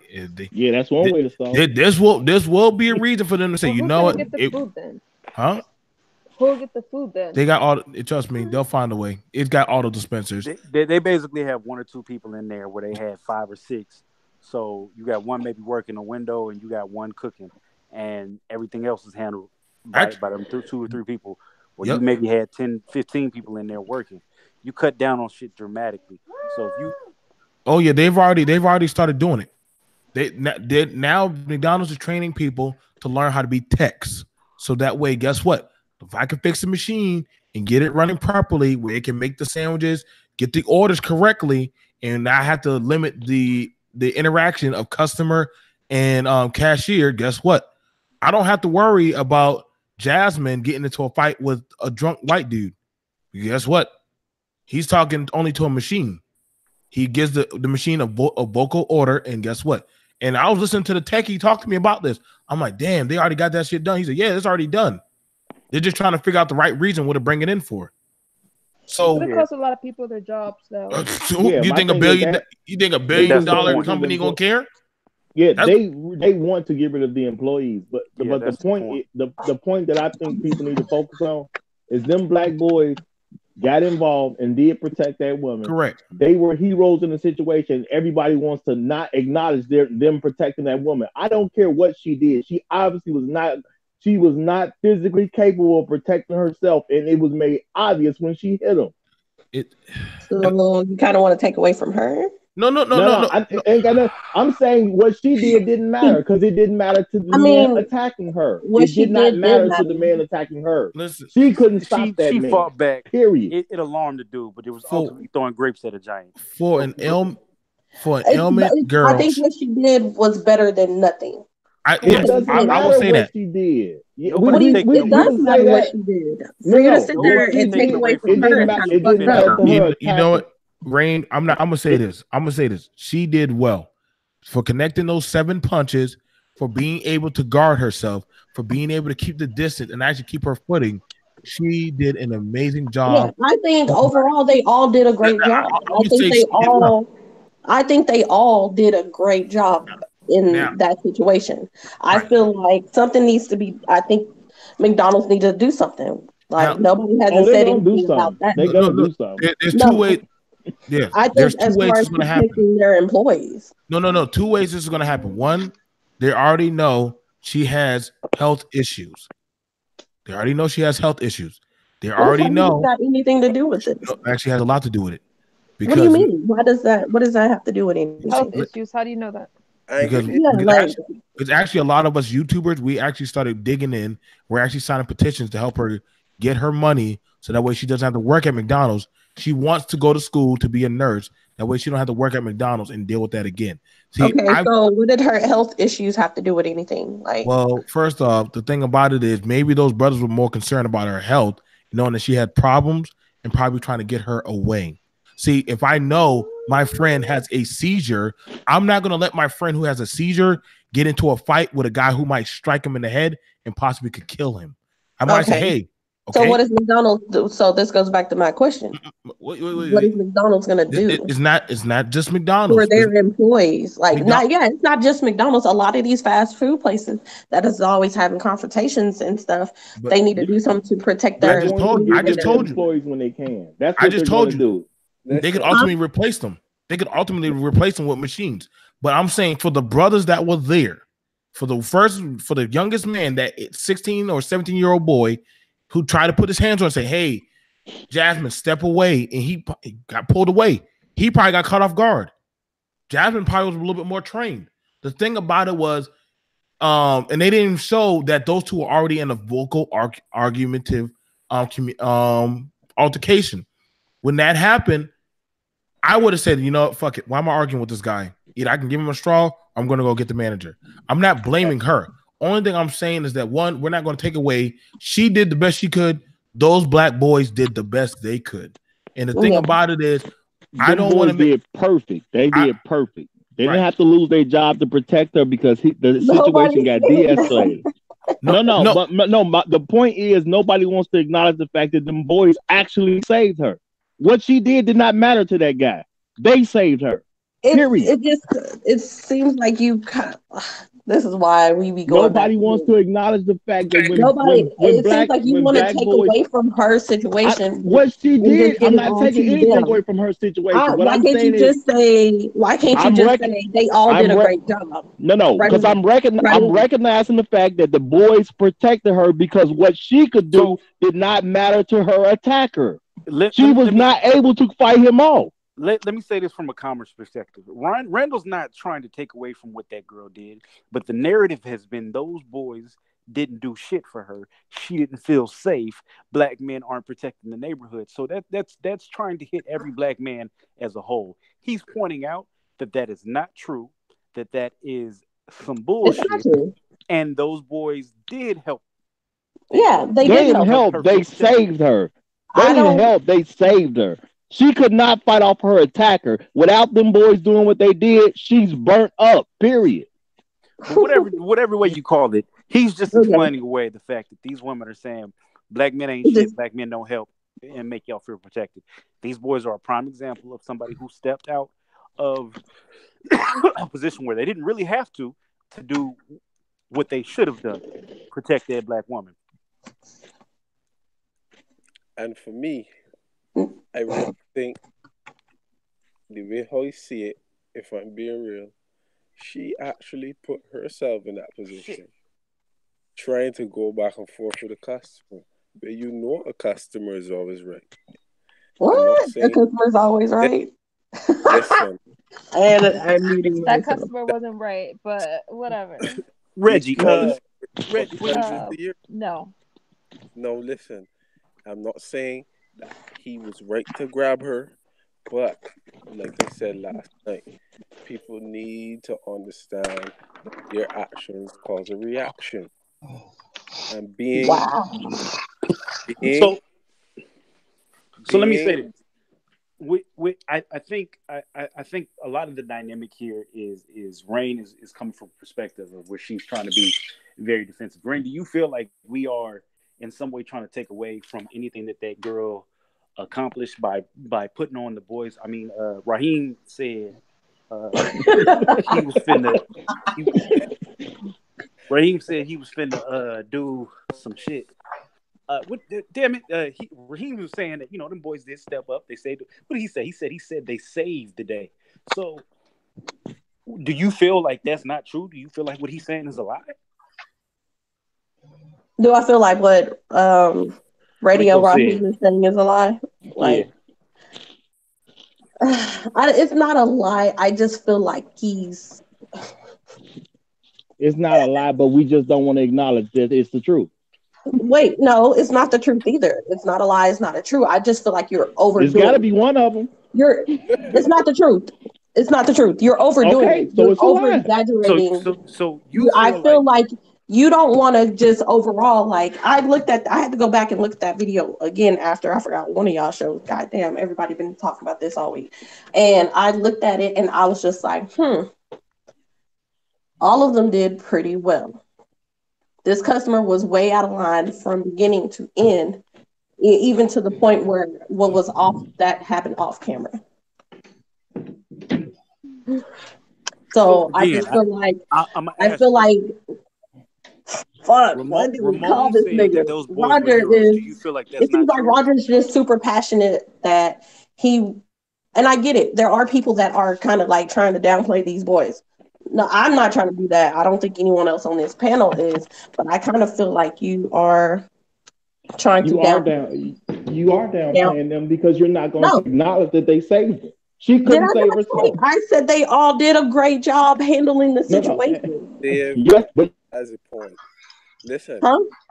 If another point of view, so they saved it. If you see like 100 customers per day, and they all had 40 of them had that same attitude, are you going to go back and forth with all 40? Wait, say that. What? What? If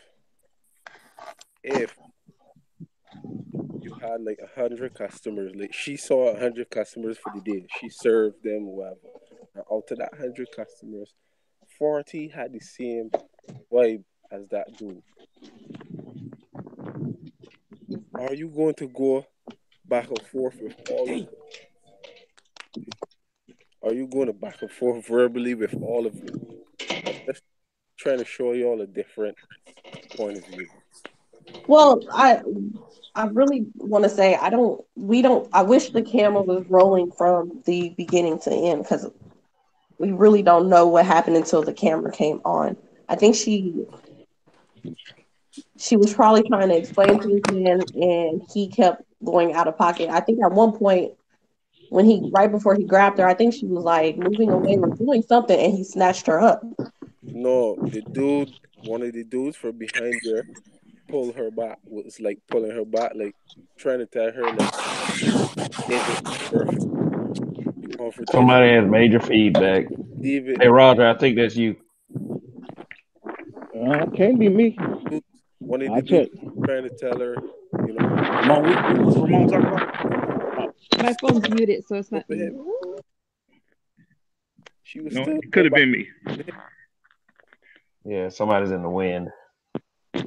No, I just said that could have been me. I'm actually finna put mine on mute. Okay. Hello. Okay, just continue. Whoever was talking. Yeah, was talking. yeah.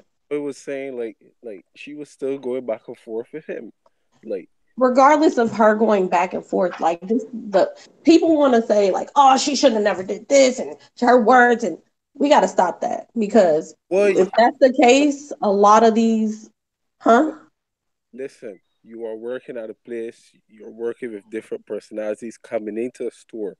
You're working with different races, ethnicities. He was attacked over a straw, fam. A straw. Yes, and she went forth with the dude. She went back and forth with the dude. And even one of the dudes from behind the register next to her pulled her back. I was like, yeah, this is not worth it. And she was still going after. And then the dude grabbed her. So, like I said, you still have to understand that your actions deserve a reaction. No physical words deserve a reaction. Really? What? What do you mean, really? Well, you know what, Kale, let me say this. Rain, can you at least acknowledge that the boys saved her? Can you actually say that? Or is that hard for you? Are you going to acknowledge that she did fine? No. My thing is, what she did, did, literally. I'm saying what she did that's what doesn't you're matter doing. You're like, oh man, these guys came in with capes, Rain. with the what I'm doing is, and they what I'm doing this is, black queen what from I'm an ass beating. Like, what? Ray's out here treating Rain like a hostile witness. No. What I'm doing is, because this is one of the major problems with the black community. What I'm doing is I'm looking at the tape myself. It's clear that she cannot fight off her attacker, yet nobody wants to say them boys did a great job because they saved her. If black men keep trying to save people and everybody keep acting like we're not protecting them, the tape clearly shows the boys protected her, but nobody wants to acknowledge that they did. Because I said they did. I said they did do well in the situation. Stop saying beating her down, beating the man down. Saying that they did well does not mean they saved her either, though. That could mean a lot of different things. Nobody wants to acknowledge that they saved her when it comes to black women. You see what I'm saying? Well, I ain't gonna say nobody because I ain't read everything on social media, but so far, 100% of everything I've seen on these boys, they either talk as if they were not even in the building or they had not did enough. No woman so far has acknowledged that they actually saved this girl.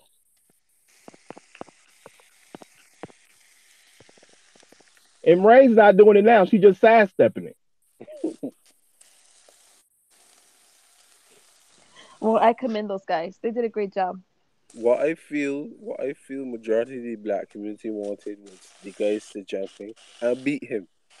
Now, would that be the more common sense thing to do? No. They actually stopped the altercation from getting any further. And to me, that is a common sense thing to do than to go the ratchet route. Split your big route, and then all of them get the jobs taken from them. Let me do this. What's the benefit of that? Because I think Ray has a serious point when he's saying that these women aren't giving these boys any kind of credit. So let me say this. There was a while ago, there was an Asian man who slapped a mother in front of her child. I think he slapped her, he punched her. And there was a boycott. Because at the time, there was no black man around. There was a little boy. He couldn't do much. So there was no black man around. Now, the beauty store thing. Right. So afterwards, they boycotted this beauty supply store. And there was there was a couple black men out there. But there was one in particular, and he was getting cussed out by a black woman because he was holding up signs protesting this beauty supply store. And she basically was cussing him out for the love of, I guess, a good discount on her hair products. I'm not quite sure. That was an instance where black men stood up for black women, and we were basically kicked and then spit on and talked down on and everything else because we came out to protect y'all. So do you think that there is a system or a feeling that black men shouldn't be trying to protect black women?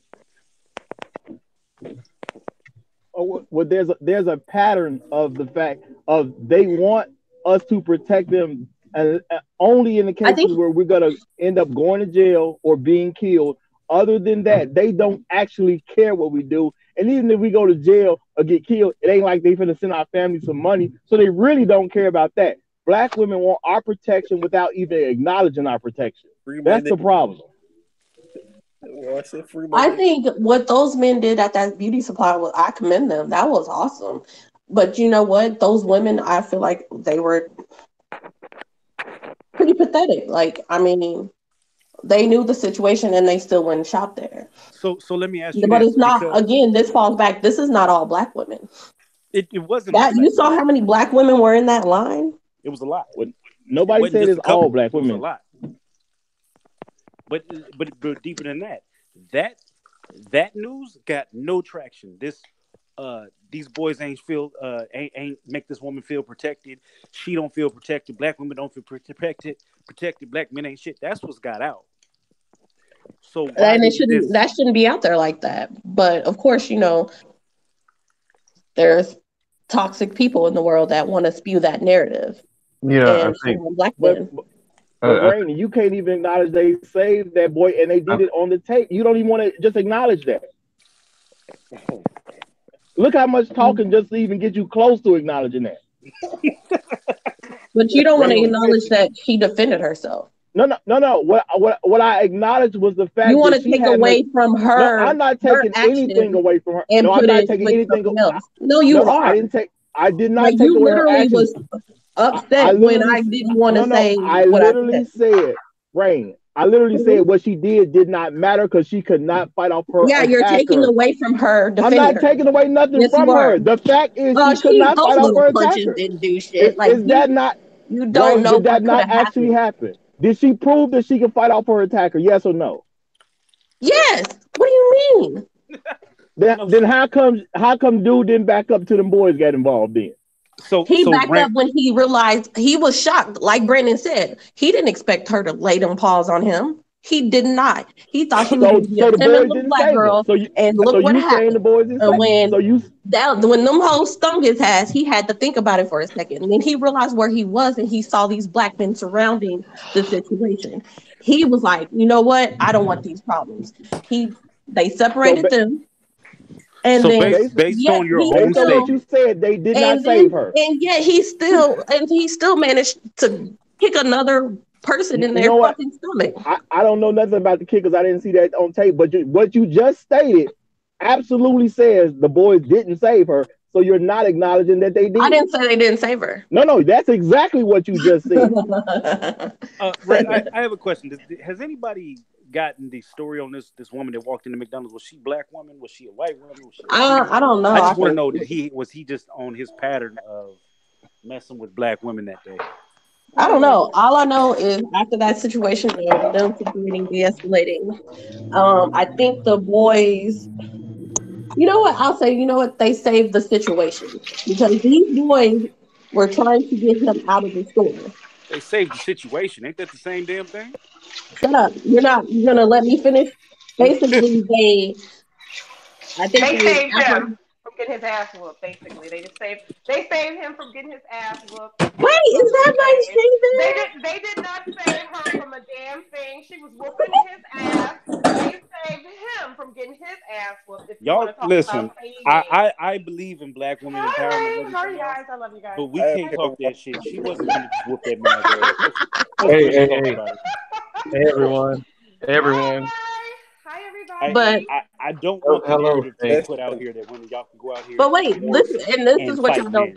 That's not. You know what? I'm going to say they saved the situation because these boys, when apprehended him, because he was still acting irate after the camera went off. I've read the article. But they don't have to be. They don't have to get Power Rangers. They protected that woman, and that was the point we made. I think they were trying to protect a lot of people in the business because even after, like I said, the camera went off, They tried to apprehend him and get him out the door. The man did not want to leave. So they ended up, I think, putting him in like a submission hold or whatever and escorting him out the door. So on his way out, the woman was did that holding. black woman get fucked up? No? Oh, okay. Can you let me Just checking. finish? Go, please. Proceed. On the way out the door, a woman was holding the door. She just had a baby, probably 2 to 3 weeks prior to this situation. You know what he did as they were escorting him out? Well, not even escorting him. They were holding him, dragging his ass out the door. He managed to kick another individual and harming them. The woman, I think, was in the hospital because he kicked open her C-section scar. So is that black woman's fault? Because I thought Buffy the Negro Slayer should have knocked him out. What happened? Oh my God. I don't know. I guess the super save the youth black kids didn't do enough. I don't know. I'm watching this video right now. At a point, he had her holding. That one of the dudes had to come from behind the counter and pull him back, and literally pull his hand from off of her shirt and holding her. I'm watching it right now. So saying she had under control totally is wrong. She was winning, yes, but she has every right to defend herself. I don't know what you're talking about. No one said that she. Oh God, where did we say that? Where did we say that she didn't have the right to defend herself? You're saying she's wrong because he's a customer. Miss Shay, since you're on here, I got a question for you. Do you feel like, and you've been out with me, so I don't want to hear no bullshit from you. Do you feel like when you go out that you aren't protected by black men? I don't have that problem. Absolutely. I don't feel like you don't protect me. You definitely protect me. Okay. So do you feel like black men are lacking in protection in any area? No, not from the people I know, not from the people I hang with. I don't have that problem. I'm just trying to get a consensus. Go ahead, please, everybody. All these men. I think my point is proven. You know what I'm saying? When black women, I think we should agree to disagree on this situation. I know it's not about agreeing to disagree. We're talking about an actual fact because we got it on tape. So it's not a fact, though. We're giving our opinions on the situation. Those boys we have two different opinions on this situation. What did they say? The boys factually saved her. They stopped her from getting whooped. The man was comfortable enough to do what he wanted to do. They saved her. And black women don't both have two different opinions. Let's clarify some things. Now, let's say these boys weren't there.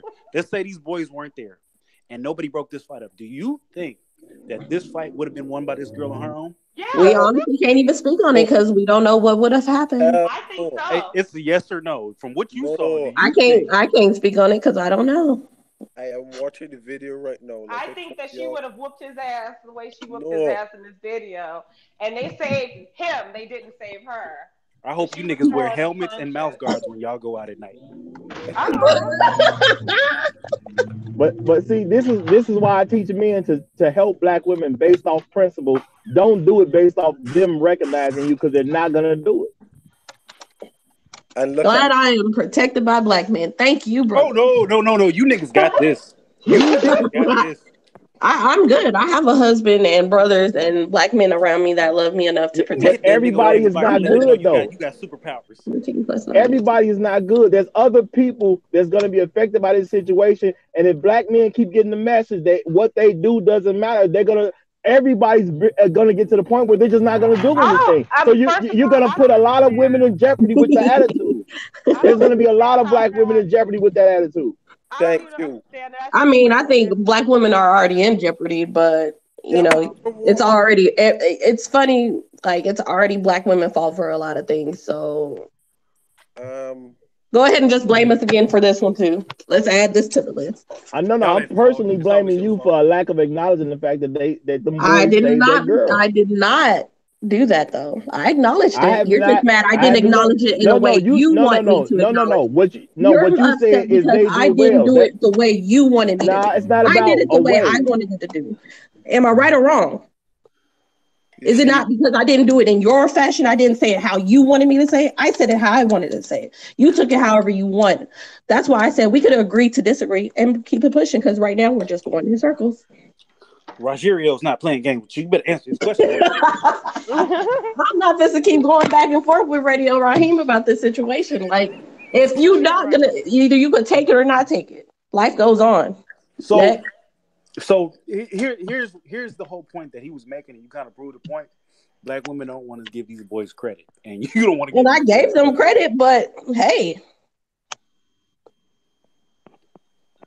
it's not the credit that he wanted. I don't even understand how that even came up. Like, I don't even know why they're making a big deal out of who protect who in this situation. Because, from my opinion, looking at the video, she did a damn good job whooping his ass by herself. But you understand that when when you want to fight, do you think that you hit somebody and they just walk away, or do you hit somebody and they go down to the ground? I mean, it's a fight. It's a fight. Obviously, you gotta both fight each other. Just like he pulled her, and her reaction was to hit him. So when he was hit by her, did you see him wobble? Did you see him fall? Did you see him look like he couldn't take these punches? Well, yeah, he kind of did. He bent down and took them punches. I mean, not saying she would knock him out because she was like 100 pounds, but I'm saying she definitely held her own. And I think but the narrative a few minutes ago was she would whip his ass. She did. She whooped his ass. I'm not talking about shoulda, coulda, woulda, because that never happened. I'm talking about what I see in the video. But from what you saw in the video, do you think had them boys not been there, that she would have been just fine and dandy and not been a hole in the wall? Hole in the wall from how? No, I don't see it. I don't. I don't. I'm gonna agree to disagree and move on to the next one because Kev, next. I just want to point out but as far as black women protecting black women, I feel like for the most part it is based on the woman in general, because they're not about to. I mean, you're not about to constantly put men in a position where they have to constantly protect you. Like, you know what I'm saying? In her position, someone should have came in and knocked his ass out. Now that I just want to say I've been out with Shay. She's put me in two positions where I felt like I had to protect her because she was going to go down. I'm a mess. Yeah, and I like to sit by I don't like people sitting in my space. She almost got left. I just want to put that out there. Left who? Left where? I should have left your ass. You couldn't leave me no goddamn where. I feel like something should be done for. I think something should be done for the boys and the girl in that situation. Like, I'm reading that he wait when I was drunk. He wait when I was drunk. I never knew he had an accent. You have a really nice accent. I never knew that. She says she wants your man meat. She can't really tell that through Facebook comments. I can't tell through Facebook comments, but listening to you, I like your accent. I think something honestly should be done for the people in this situation, because that was a really tough situation. And something definitely done for those boys. Was that Joe? Those boys definitely have been rewarded in a negative way. They're definitely getting their negative reward. Oh my God. I really hate that they are getting this negative attention. They are getting it. No, they are getting it. I've seen the post. I've seen the post about it, and it's really disgusting. But I mean, again, we can't. What are we gonna do about that? What can we do? You could have changed your attitude, but that ain't about to happen tonight. I mean, you could change yours, but of course you'll never change yours. You've already proven my point. Let me just say this. And I'm sorry that I'm not submissive to enough. You don't need to be sorry. You don't need to be narrative. Sorry. I was being sarcastic with the apology. I'm not gonna bow to your narrative and do what you want me to do. You're not my husband. Sorry. You prove my point. I don't care what you do. My point is made clear. I'm a successful married black woman. Clearly, I'm doing something right. My point has been made clear, regardless of your personal situation. Well, and you know what? Again, like I said, I will not bow to your narrative. You don't have to. Get the next you still prove my point. Whatever. That's what you want me to do. I didn't say how you want me to say. You did what I wanted you to do. I wanted you to prove my point. You did it. I'm sorry. I'm not gonna say it how you want me to say it. No. You did exactly what I wanted you to do. I wanted black men to understand that saving the black woman will never be a benefit to you. You do it only because of principle. You never do it actually because of that woman. What you want them to do? Give these niggas 40 versions? Goddamn. What the fuck, You've already proven my point. My point, the only thing men need to understand is do it off of principle. Don't worry about the woman. She don't matter. Do it off principle. Period. You've proven that point. Thank you. Okay, next. You'll be all right. Life goes on. Because they do pussy and soft and weak in the comments. These are kids. I mean, to attack these kids about it is really fucked up. These are kids with jobs, and hey, again, this is social media. Yeah, I'm glad you said two things, Rain. Number one, kids. Okay, who's washing dishes? That's sorry. That's me. That's the house. Okay. Yeah, we can hear that. We can hear. Yeah. Mute your by phone, the way, housekeeper. I'll mute. I'll mute. By the way, Miss LaFay is the owner of Culture Kitchen, if that's how you pronounce it. Culture. No, it's not Kitchen. Couture Kitchen. Thank you. Couture Kitchen. Yeah, Couture Kitchen. Couture Kitchen. She's also known as the headache of Las Vegas. Shut up. Damn. I'm a good headache, and I definitely love to cook. And I just want to say, yo, fam, this Sam dude hates my guts. Yo, lone black guy Sam? He hates me. I'm a fan, fam. I'm a fan, fam. You can also catch me on You Ain't Shit for Watching. That's my YouTube. That's right. Yeah. They call me a habitual line stepper. Habitual line stepper. That's what we do. That's very fitting. Well, what I was saying is I was glad that Rain said two things. Number one, these are kids. We're not breeding these current teenagers with killer instinct. That's one thing that we have to remember. We live in a culture where young men are constantly shamed for even putting their fist up or being in a way that sticks their chest out.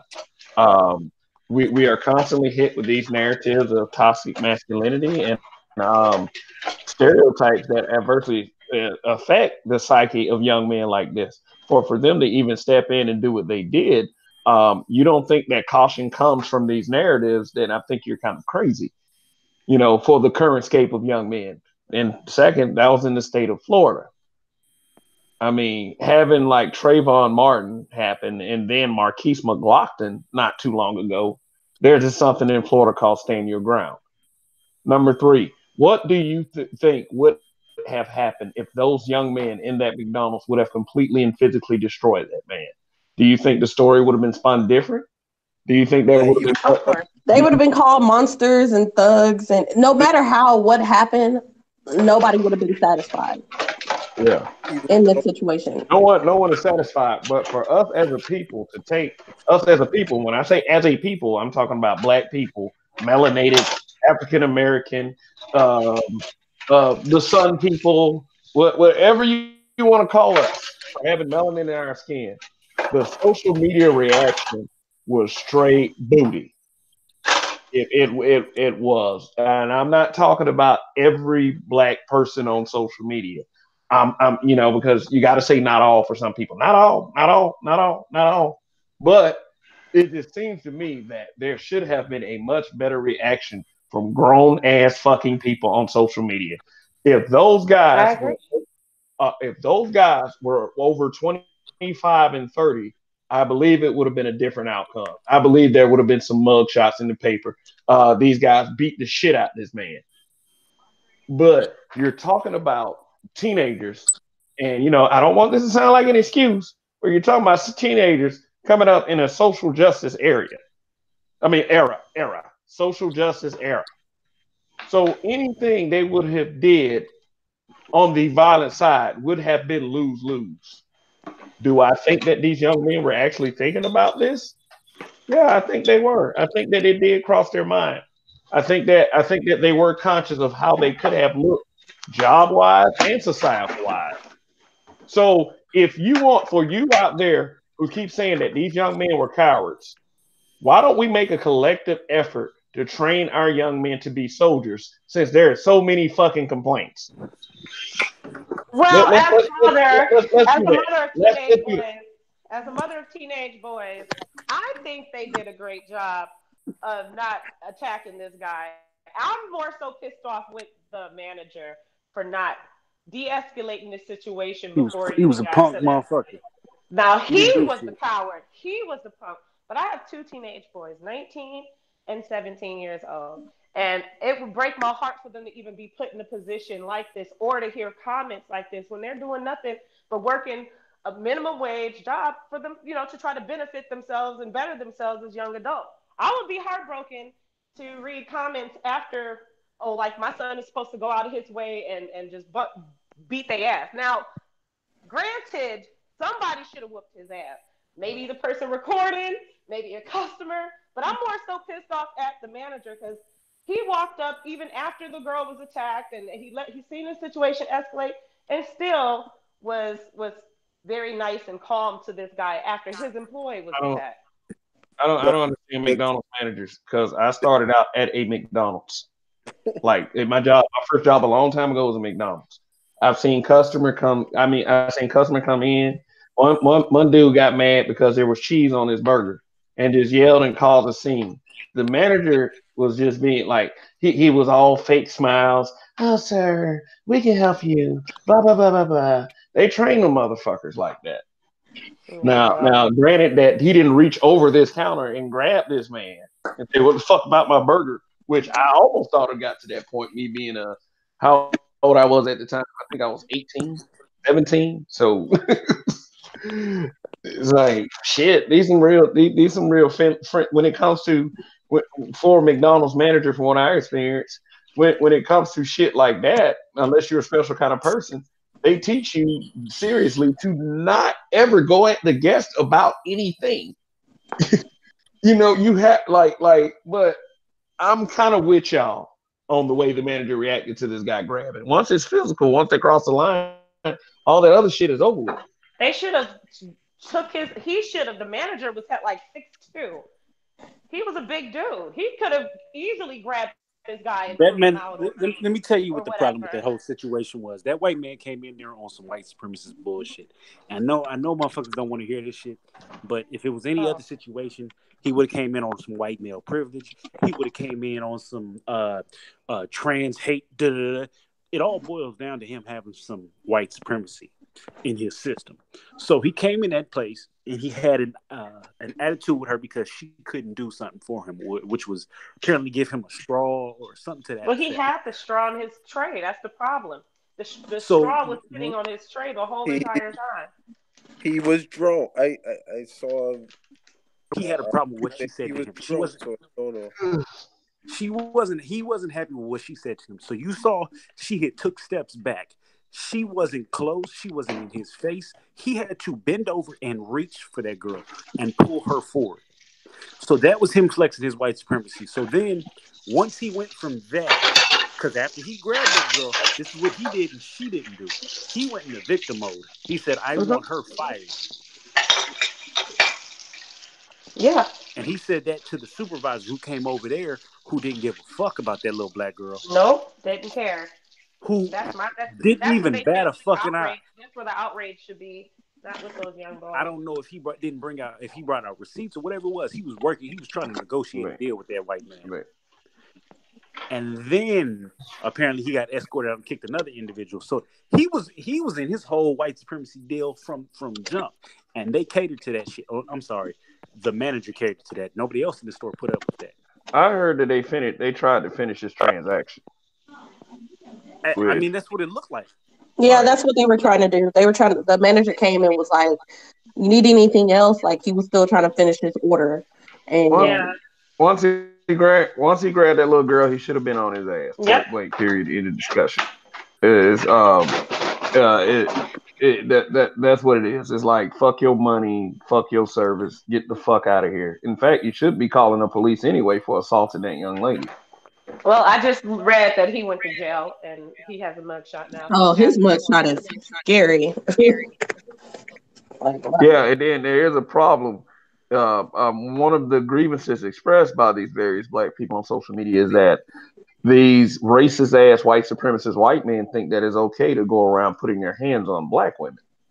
I'm here to say that with me and with a large number of people that I know, that's not the case at all. You're not allowed to put your hands on our women and put them in danger.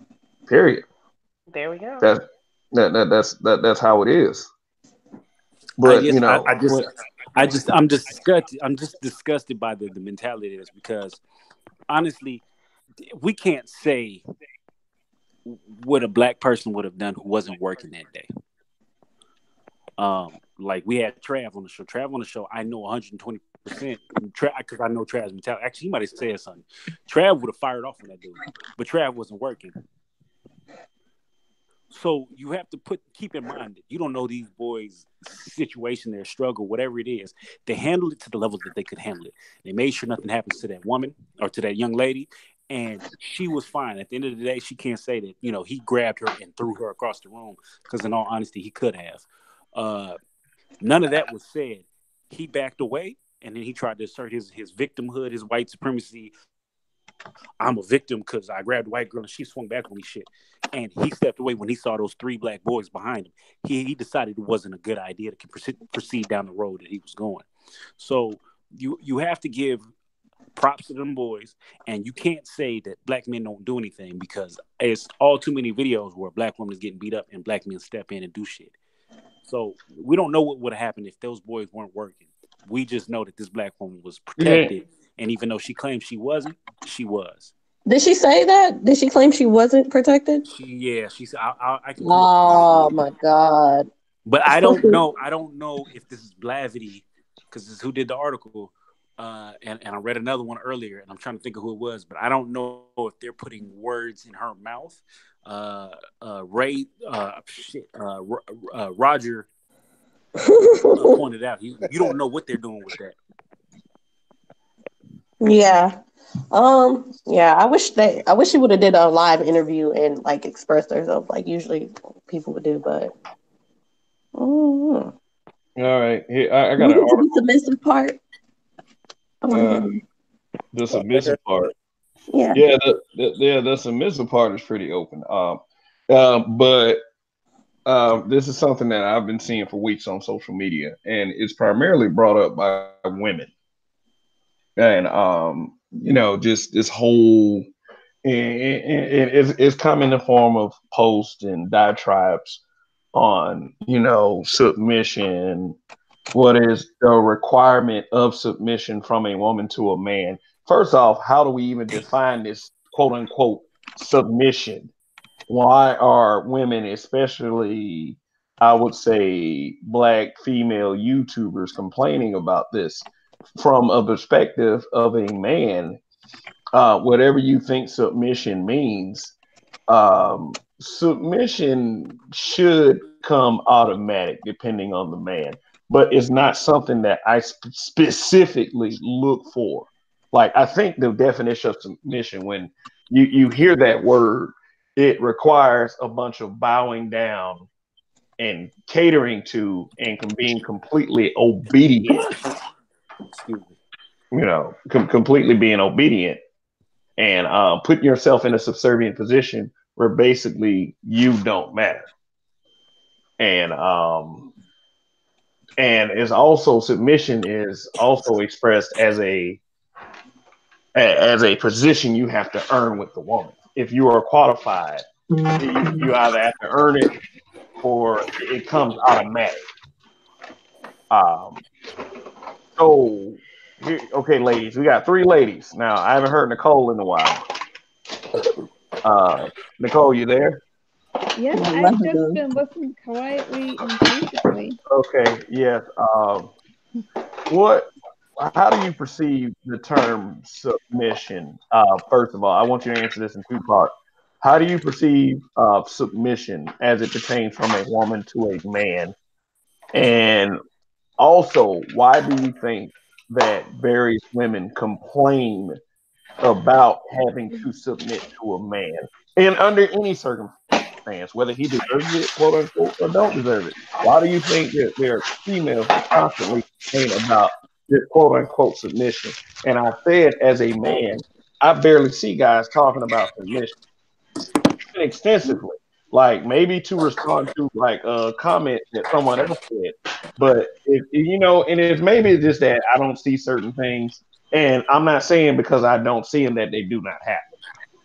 But what is submission to you as far as submission to a man, and why do you think that women on social media complain about this submission? To me, submission is. And by the way, there's a lot of background noise going on. It's hard to hear. Um, that was my son. Hush. Okay. Submission is, submitting to a man. He is head of the house, and you submit. You put yourself under him. Like he has the final say. So I think. Second part, I think that married women have a problem with it, or women in general, because they don't want to. They want to think of themselves as just as capable or equal to the guy. Okay. So that would be a woman would have a problem with that idea, especially if she's a feminist or whatever. But even if she's not, it's hard to think of. Well, I should have, like, some people want to be equal to the guy, but if you're gonna submit to him, then you're acknowledging him as head of your household. Okay. Hey Kim, are you saying submission or submissive? Yeah, those can carry two different meanings. I'm talking about submission in general. Okay. Because like I said, I hear the word very often coming from various females who make social media posts, YouTube videos, and such about submission, and a lot of the premise of those videos is complaining about having to submit to a man.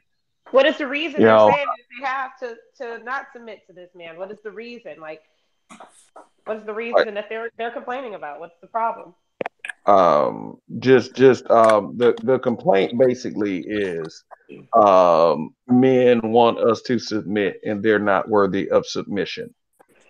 Okay. The men that complain about it are the ones that are not worthy of submission. And what I don't get is, what is everyone's definition of submission? That's what I'm trying to get. So, we can get to why, various women do make posts about submission. You see it very often in the group. You shouldn't have to submit to this kind, and I do kind of agree with a lot of the posts. Yeah, you shouldn't have to submit to I would say a quote unquote fuck boy. But I don't think a woman should be submitting to any man unless he marry her. In my opinion, that's fair enough. Married woman. Fair enough. That's fair enough. If you're dating, it's a once you get to that level where you're taking it to the next level, a lot of decisions that are made, household decisions that are made, are definitely combined. But when it comes to finances, for the most part, how the house is ran, a lot of the times the men, especially if they are the head of the household, as what's her name? What's your name again? Linda? Nicole. Raheem. Nicole. Yeah. Like Nicole said, the head of the household. Now, the head of the household, you are the dominant one as the head of the household. And in order to be the dominant one and the head of the household, you have to have it's order. And you can't have like too many Indians, too many chiefs and not enough Indians type situation. Not saying you have servants or someone to help you. It's just order that makes your household run smooth. Okay. Well, let me ask y'all like this. Here's one reason why women say they won't submit, is because they said that men make them pay half of the bills. Like that shouldn't be. They feel like if they are paying any part of the bills, if they're paying any part of the bills, then that's a man that they should not have to submit to. Oh, who's gonna get the 50-50? Oh Lord, no, that. That's the 10 in there. Yeah. Oh my God. I can't really relate. I don't know. I think. Roger, you need to yourself on mute. Oh, okay. Look at that. That sound like Ray in there macking. Wait a minute. I thought you were talking. I thought you were working. I thought you were working. I thought you were talking to someone else in the background. I'm sorry. I didn't know you were participating in the conversation. I'm sorry. It sounded like he was in there talking to the baby. Like, hey, let's go in the kitchen make me. Yeah, Roger over there talking to me. Hush, dude. No, my bad. I had to take care of the young ladies I've mentioned before. Had to do something for them real quick. I didn't know I wasn't on mute. He tried to be political. You know he had a side chick over there. He had a chick over there. You're a sugar daddy over there? I heard him like, yeah, baby, I got He got a young tenderoni over there. Okay, but continue. That's so cute, though. All right. Oh, gosh. as far as that goes, like me being married, I am my husband. He's in control. I follow him. Shut up. Even though people don't believe that because of my personality, but no, Nobody believes it. It's okay. He is though. Like, poor Mr. Sunshine. I know. I think we get caught up in the media portrayal of what a woman submitting to a man looks like. And the media portrayal is a highly exaggerated woman who submits is highly exaggerated. It's like a geisha girl type. Like, yes, sir, no, sir. Do you like extra ice cube in water? Shit like that. No, I think what they think is like the 1950s women, not the geisha girls. The 1950s women that had to sit back and be a housewife, cook and clean. Now that's submission. When a man goes home and bring in all the money and he comes home from work, he has a hot meal, he gets massages. She's, that's being a submissive wife. Nowadays, you don't have that luxury. Okay, you got 50-50 going on here. So that's the kind of idea feminist women are thinking. Not the geisha girl, but the 1950s housewife. Yeah. So excuse my kind of sly racism right then, but I was just trying to frame a stereotype, as a submissive. What I used to see back in the day on the media as an archetype for a submissive woman. I think what happened is we get all these ideas given to us by the media, and then we exaggerate them as to what our narratives are. I don't want a yes woman. I don't think I can grow or with just like my wife. My wife isn't a yes woman. She does in the interest of what's best for us as far as what we got going. But for me to get her to bow down to all my whims is not important. It's not important. I've just never been a controlling guy like that. So Brandon. It's Brandon. Donnie. Stansberry. Donnie. Raspberry Donnie. You know so. What? Is he okay? What is your version? That wasn't me. You did call him.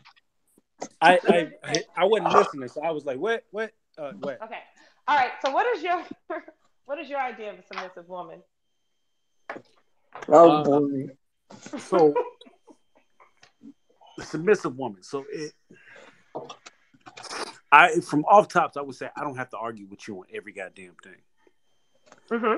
There's sometimes where you have a conversation with somebody and maybe they don't quite understand what you're doing. Maybe they don't quite know where you're going, but they just have to submit and understand that you are doing it for their benefit. The cooking and cleaning is, that's whatever to me in particular. But as long as you understand that at the end of the day, I'm in control and what I say is going to be law.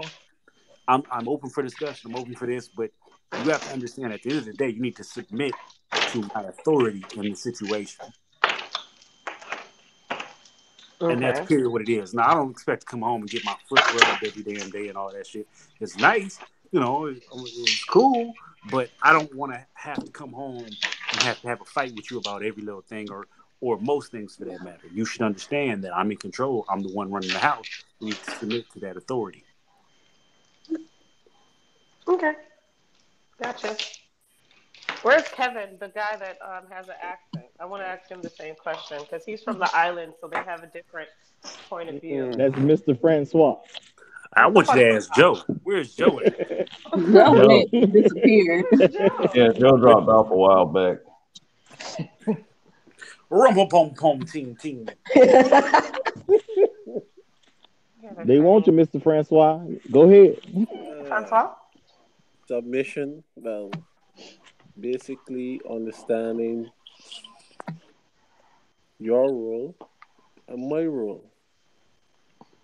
And What is that? huh? What's your role and what's her role? Well, my role is provider, protector, you know, being the man of the house. She's a woman. She's a nurturer. We help me and we both help each other. But also the understanding where I'm coming from, the listening to what I have to say from my point of view, not saying that she cannot put in her input and be opinionated because there's nothing wrong with that. Understanding what I'm saying, What is that noise? obeying sometimes to what I'm saying, you know, those sort of Mm-hmm. things. Those sort of things, yeah. I So like it. I like the version. yeah, that's basically That was beautiful. You can keep talking. I love your accent. Oh no. So let me translate what she just Yeah. said for you, Francois. For everybody who not know, what Shay said is she wants to go to the islands and go get her groove back. I I'm honestly was Assist gonna with say, that, brother. you know what, Shay, there's gonna be She some got a time shape after the to her. show I'm that gonna say we'll that. there's gonna be Two of some them time after melons the in the show. front. I'm just After the kidding. broadcast, we'll still be talking, and you can do all your stuff with Mr. Francois then, okay? No, After the broadcast, no. okay? I'm just Do messing she around. got It's an like avatar up? fun. I need people to know what she look like. Don't do it. I look like my avatar. Don't do it. And She got some big old never mind. She shut up. Raspberry, Did this you is did not y'all know that. that she floats in the pool? To the Oh pool? She got God. 2 front floats. She just She got some big avatars. That's all you had saying. she been in that Titanic, they could have got on her back and rode into the. I'm Oh, just saying. dang. He's talking about my forehead, by the way. Well, this is a very interesting panel, and I would love to come back on another day. But I have to finish drying dishes and things of that That's nature. right. You stay being a submissive woman. Go ahead and Yeah, clean that kitchen. You better be Oh, we barefoot too. definitely believe you. Happy New We Year we to everybody. I hope Happy you New guys get Year. everything that you Happy Happy wanted New this Same to Year. year. you. Thanks for coming Happy New on. Year. All right. Talk to you guys soon. Bye bye. bye, Talk to you Shay. later. Hey, I believe her. She definitely taking care of some dishes. I believe her. That's Yeah. for sure. That she's woman always can in cook the her kitchen. ass off, by the way. She's always in the kitchen. That's what I like about her. Oh, okay. Now, what I was gonna say about submission is, you know, honestly, being submissive is just basically being agreeable. I personally don't believe black women believe all that narrative about Hollywood stuff. I think they know perfectly well basically what it means. They just blow stuff out of proportion because they simply don't want to do it. You know what I'm saying? Our women are not stupid. I personally refuse to believe that black women are just stupid and on any kind of general level. They know what it means. It's just because white supremacy has always painted this narrative that they're superior to black men. They simply don't think black men are worth being submissive to. Simple as that. They're not going to grant submission to a person they feel is beneath them. And that's where I feel like a black man should step in and prove that he's not beneath them. Can I take y'all to church real quick? Oh my God, mute. I just want to take y'all to church. So I don't blame the average I won't even say the average. I don't blame some black women because you have a system that's set up for you to where you really don't have to do much. At the end of the day, you could have a child by some dude who ain't really shit, and you don't have to do much but raise a kid and half-ass that at that. You will get your rent taken care of. You will get your food taken care of.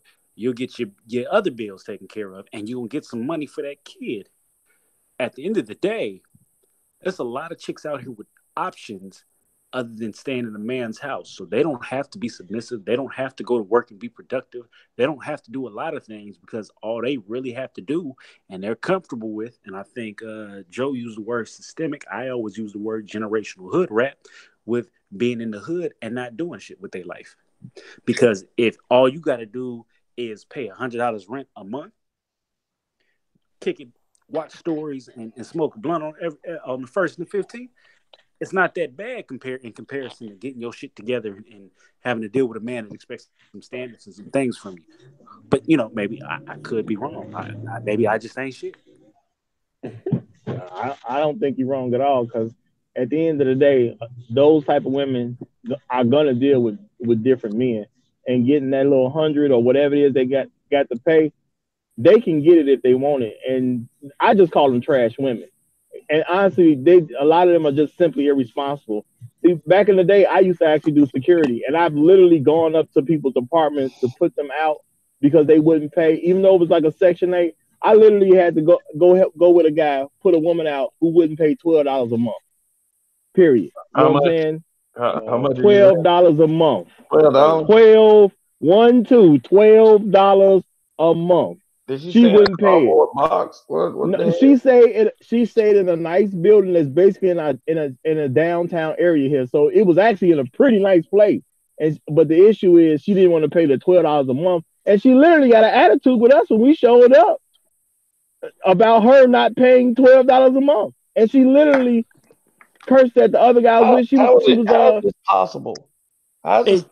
People do this shit all the time because I'm telling you, she told that man, "Why would you come up here for $12 a month?" I literally said to that woman, "Why would you make us come up here for $12 a month?" I talked to a friend today. I haven't talked to her in a while, and she works for a housing. We'll just say a housing complex because it's easier.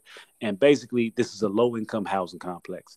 The rent costs, I think, anywhere from $1,000 to $1,300, but the majority of the people in this housing complex pay upwards of $50 to about, I think she said $300.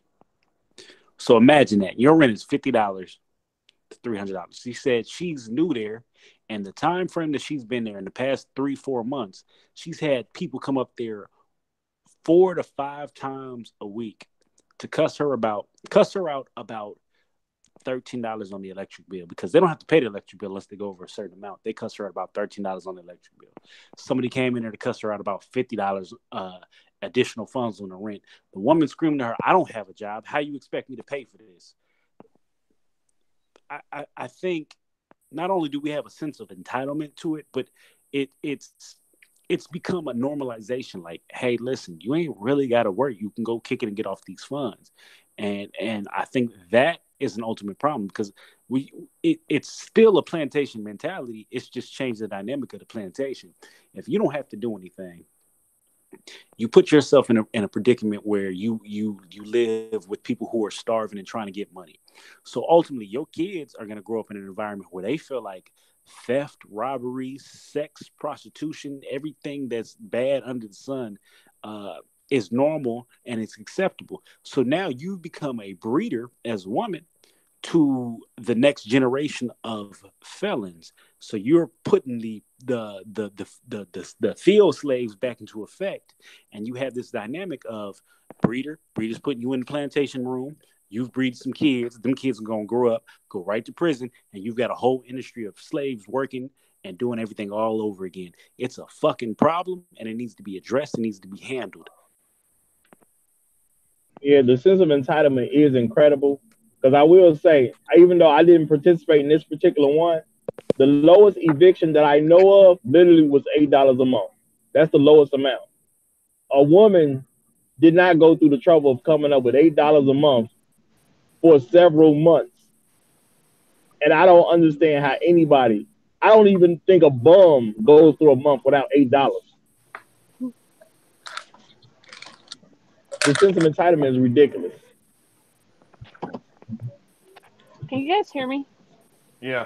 We hear you Okay, now. just checking because I'm on my Bluetooth mic or so. Okay, go ahead.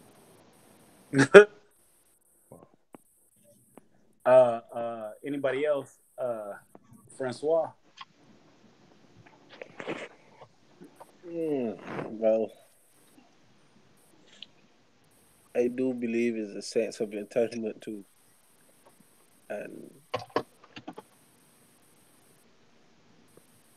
lack of accountability. Yeah, like that is so reoccurring in every situation we speak about. The lack of accountability. Because when you lack accountability, you don't care. You just do as you feel. That's just it to me. You just do as you feel. And when that happens, anyone could control you. Or you just go with the flow.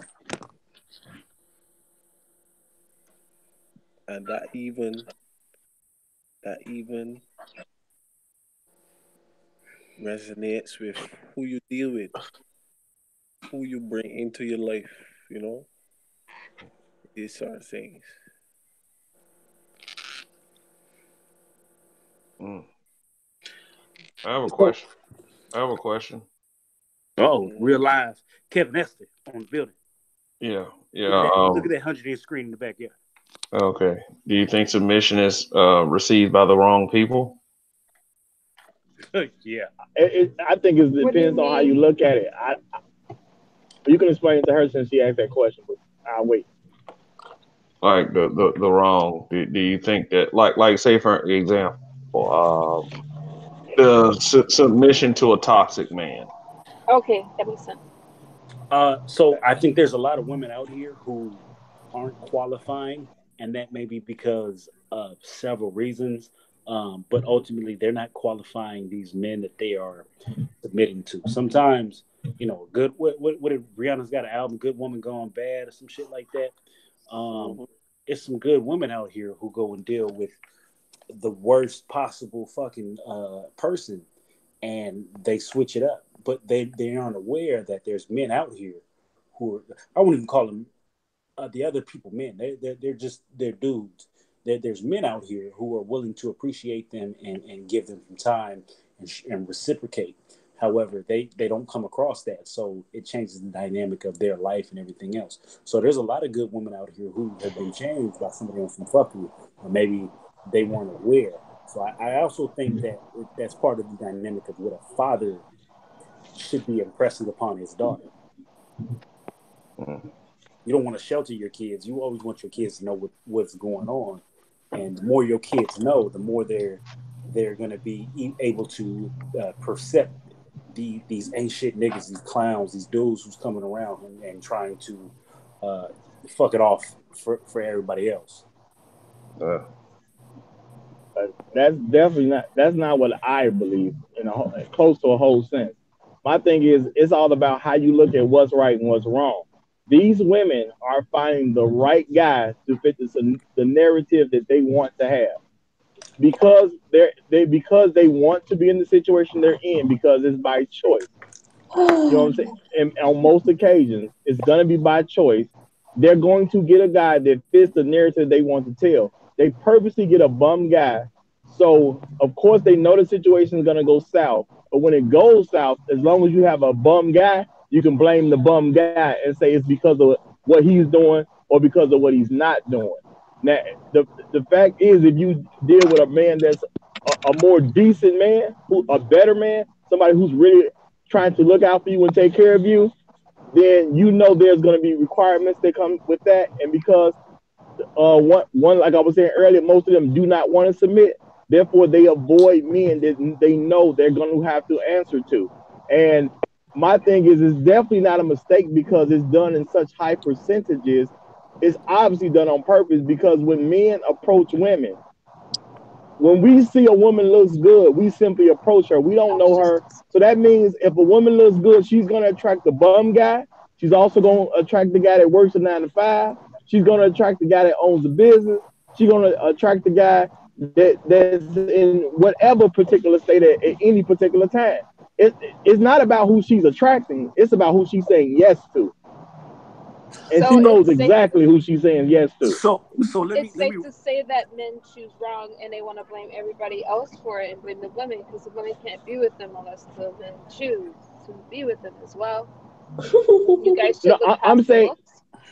No, what I'm saying is, anytime you involve yourself in a relationship, you made a choice on the person you involved yourself with.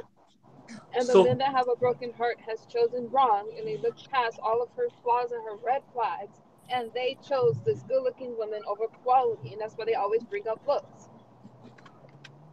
Okay, so let me try and soften up what Roger said. I'm gonna address. You don't have to admit it, but it's true. And I'm gonna address Nicole. So Roger said what I just said. So he broke it into two. I broke it into two sections. I feel like a good woman has been in a household where, and you know, there's exceptions to the rule, but she's been in a household where her father has shown her mother the correct way a man should love a woman to care for a woman. So she has a blueprint in her mind on how shit should run. There's women out here who aren't aware of that, and it's an increasing numbers based on the high percentage of black children being born without a father in the house. So while Roger's saying what he's saying is correct, you got to take in context. There are women out here who are getting the short end of the stick, but there's a lot more women who are making bad decisions because, like I said earlier, it's easier for them to live on government assistance and do everything else than actually have a man in the house and have to hold some type of standard. Now, as far as what Nicole said,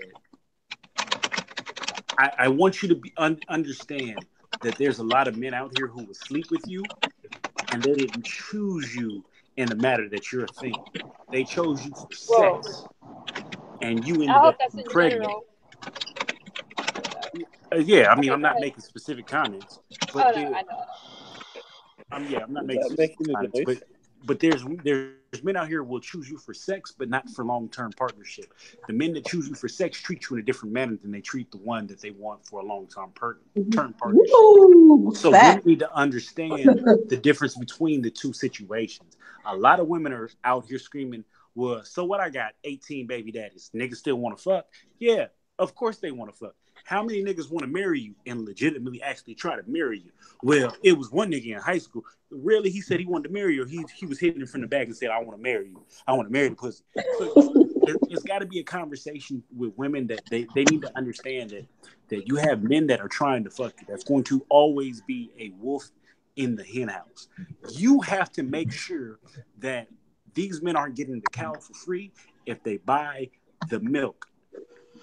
They buy the milk. Hey, listen, he bought his milk. I'm out here. No, make him buy the whole fucking cow. So I gave you a whole farmhouse analogy to make you understand that women have to be very selective of who they sleep with, and they have to go through a strong fucking vetting practice. This whole thought life movement, whole is life movement is wrong and it's fucking y'all up, and it's only black women follow for this. Okay, you have to understand that any man that you sleep with, be with, pick, you need to vet him from Jump Street. Well, Donnie, there's one key component that we disagree on. And my thing is, they do understand. It's not a I don't understand situation. I understand a small child may not understand, but once you're grown, you do understand. And the way they go after certain men is clear they know what they're doing because that many people can't be making a mistake. There's too many other people to learn from. So it's not a mistake.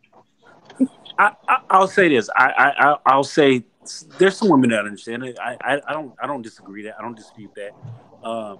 There's some women who they don't know because all they've been handed is mama brought this dude in the house. Mama did this. Mama did this. Mama got a check. Mama got that. And they think this is right. So that's them understanding the situation they're getting into. But there's some women that come out here and they generally don't have an idea of what's going on, what kind of predator, because maybe they've been shielded from the world or whatever it is. And I'm not saying it's the majority of these women. I'm not saying it's all of the women. I'm saying there's some women out here who are generally stupid.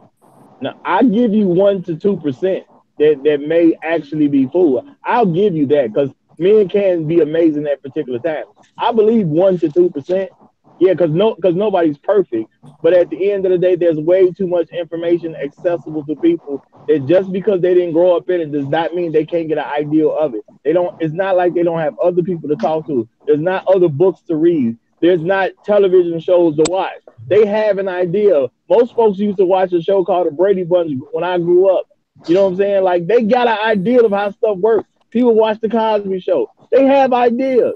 They do understand. And I think black men have a big problem because we keep letting them off the hook, talking about what they don't know. These women are not stupid. No, I'm not saying all that. Okay, so this is what I say. They are the most educated out of black men and black women. Black women are the most educated. So and you have to understand from there, black women have full knowledge of shit that goes on in life. I just don't think that, given the culture that we live in, I don't think that they, like, I feel like accountability has been bred out of the average. This is gonna get me in trouble. Has been Is bred out somebody of in the the average car? black woman. Somebody somewhere. I feel like the average black woman has been taught from birth, or if not from birth, through propaganda, that she has no accountability, and really she don't. Well, I agree with that, but that's why they pick a man they don't have to answer to, so they don't have to be accountable to him. But even if they pick a man they don't have to answer to, what do? I mean, they're going to blame everybody else regardless. They're going to blame him. He's a built-in excuse. That's why they picked him. Oh gosh. Oh gosh. All right. Poor Kev. That's so He good. turned into old man Kev on us. So I get it. He got to work. Yeah. I'm trying to think about the next thing I'm going to say. How many? Okay, let me ask the ladies. How many problem guys have you had? How many what? Problem guys. How many problem guys have you dealt What with? is a problem guy? Basically, the ones that these guys just talked about you that y'all deal with. I've dealt with How many guys problem. you? So what do you think the average? Okay, for a problem guy, what do you think is the average reason why these women are attracted to you? And this is what I'm asking the ladies. What attracts a woman? What attracts a woman to a problem toxic guy? What do you think? I want to say looks, money, sex. Looks, money, sex. So is any of that stuff important? Looks, money, and sex? The only one I think is important is money, but I mean, Can I ask you a question? Do you? I was curious because I always feel like it's this. Psychologically, y'all are attracted to this man because of the thrill of whatever he's into. the thrill. What is? So if he's a dope boy, he might get in trouble at any time, but it's a thrill of being with him. If he's potentially abusive, it's the thrill of knowing he might smack you, and I've seen that before. You got to ask somebody else. I can't really relate to that. You know that if he has another girlfriend, it's a thrill he might be able to get caught at any time.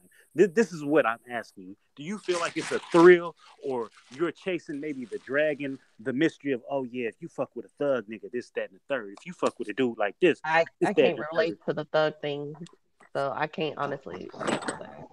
I think the women do get. Like that. I think when there are women that are. Nicole, what you say? I won't date a guy that is a dealer or anything like that. Not won't, but neither of you have never done that?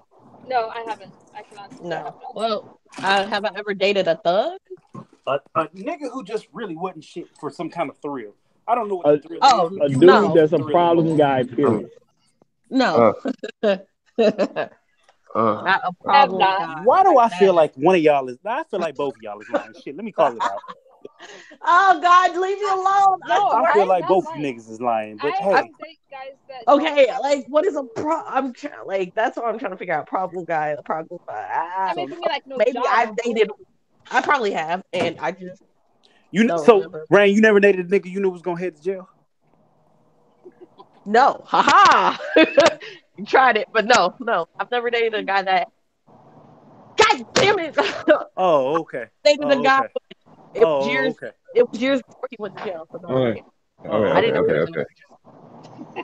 Oh, okay. But a problem. I think in the Black community, the thrill thingy is a problem. I agree with that statement. But I've never dated somebody because, ooh, it looks fun. No. I either genuinely dated you because I liked you, or, oh, I don't want to say this on here, or I just wanted to have sex with you. Hey, it is what it is. Okay. I mean, What about it's you, not, Nicole? Have you ever it's dated not wrong a with man it. because you wanted to have sex with him? Huh? Nicole, have you ever dated a man because you wanted to fuck him?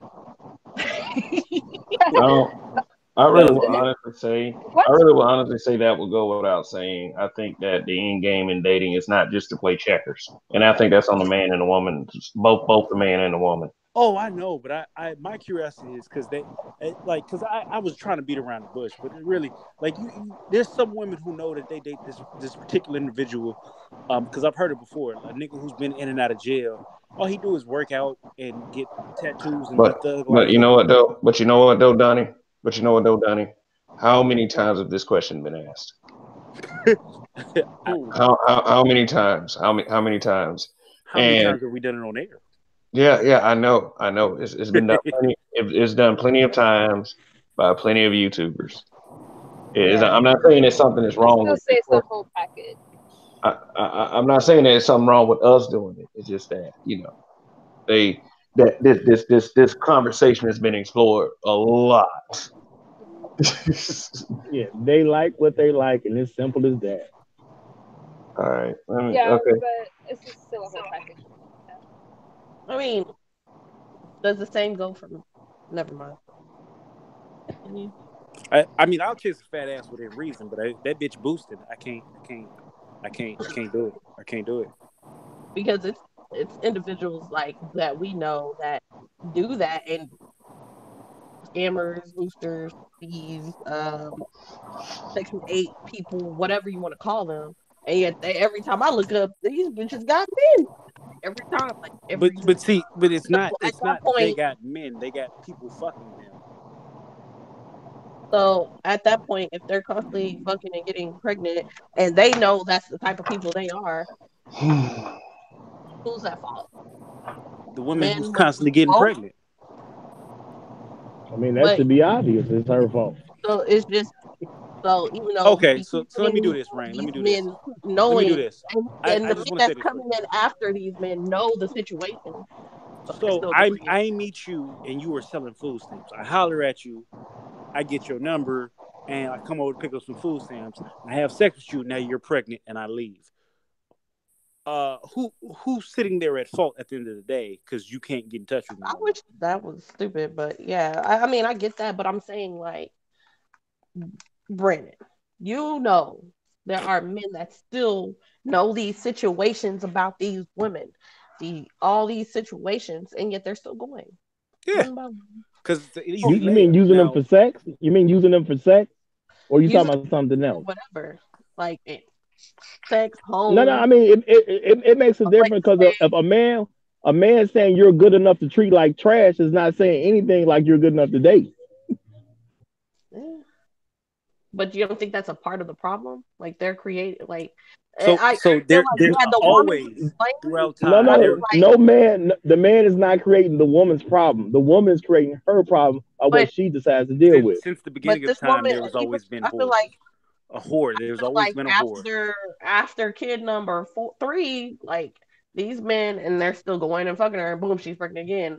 Kid number Again, 4, since the boom, beginning she's of pregnant time, If they there don't has have to take always again. care of been the child, who whores. cares? If If they you don't look have at to take care of the old child, who Mother cares? Hubbard, So I hold on, get hold it's on, a hold on, woman's hold on. fault, but Let me say this. If you look at old Mother Hubbard, she was the old woman that lived in the shoe. She was the old woman that lived in the shoe and had a whole bunch of kids. Why did she live in the shoe with a whole bunch of kids? Because she was an old hoe. So she had all these motherfucking kids and no man to come in and take care of her. Niggas was coming in, busting nuts, and leaving and walk away. At the end of the day, she had all these kids that didn't match in the old shoe fucking with her. So you have to understand there's a difference between a woman and a whore. A whore is going to be old Mother Hubbard living in the shoe, fucked up. A woman is going to be a woman in a house with a husband and kids, making sure that her kids aren't going without and that she's in a position where she's not going without. So you have to separate the two. Right now, we have a whole culture that's on some old Mother Hubbard shit because at the end of the day, you're going to get a check for each one of them kids and be okay. That's not acceptable. So you have to understand, even if these men are out here fucking, you have to choose for your life. Do you want to be the old Mother Hubbard or do you want to be the wife with kids? But what if that woman just said, "Fuck it," she's gonna still just do what she's doing, and she don't care, kind of cares. Like, no, that's exactly what we're saying. She is doing that. That's why they're in the situation they're in. And my whole thing is, why does everybody keep trying to blame some man for the situation she's choosing to be in? Because why even? I think men should stop messing with those type of women. Women can't control men; they can only control themselves. Women should stop messing with those type of those men. Period. Point blank. Oh, I'm saying men should stop messing with those type. I know what you said. But why is it such an issue for men to do that? Women should stop messing with those type of men. Answer that question. Because you do this with an expectation that we're coming in to save the day and to take care of you. No man owes you that unless you're under his household or you're his wife. So you come in with the expectation of, well, we had a baby together, you're gonna take care of it. Do you know how many motherfuckers back in the day was just left like, bitch, you're not my wife, bye. And they rode off into the sunset of their horse? My thing is, no matter what narrative you put on the man, you still chose to have his baby. If you're not under his roof, at least, and I believe marriage is women that marriage, just having babies by all these random men. They are though, but they are. The numbers prove it. The numbers prove they are. Like they know these situations. They know, but if they're not having, they're not required to take care of those babies though, so it doesn't matter. Women are not taking. No, women. I've literally checked on it. Babies, it's not. We cannot fault them for adding to the community. Yes, we can. We can fault every woman that had a baby that was not married to the guy she had the baby by, or not living under that man's roof. About a woman that has 6, 7 kids by like 5 different men, and just keep going. Like fuck she it. chose that route, and there's gonna be those people. I'm saying, and I'm not straying away from that. I'm not saying that she didn't choose something.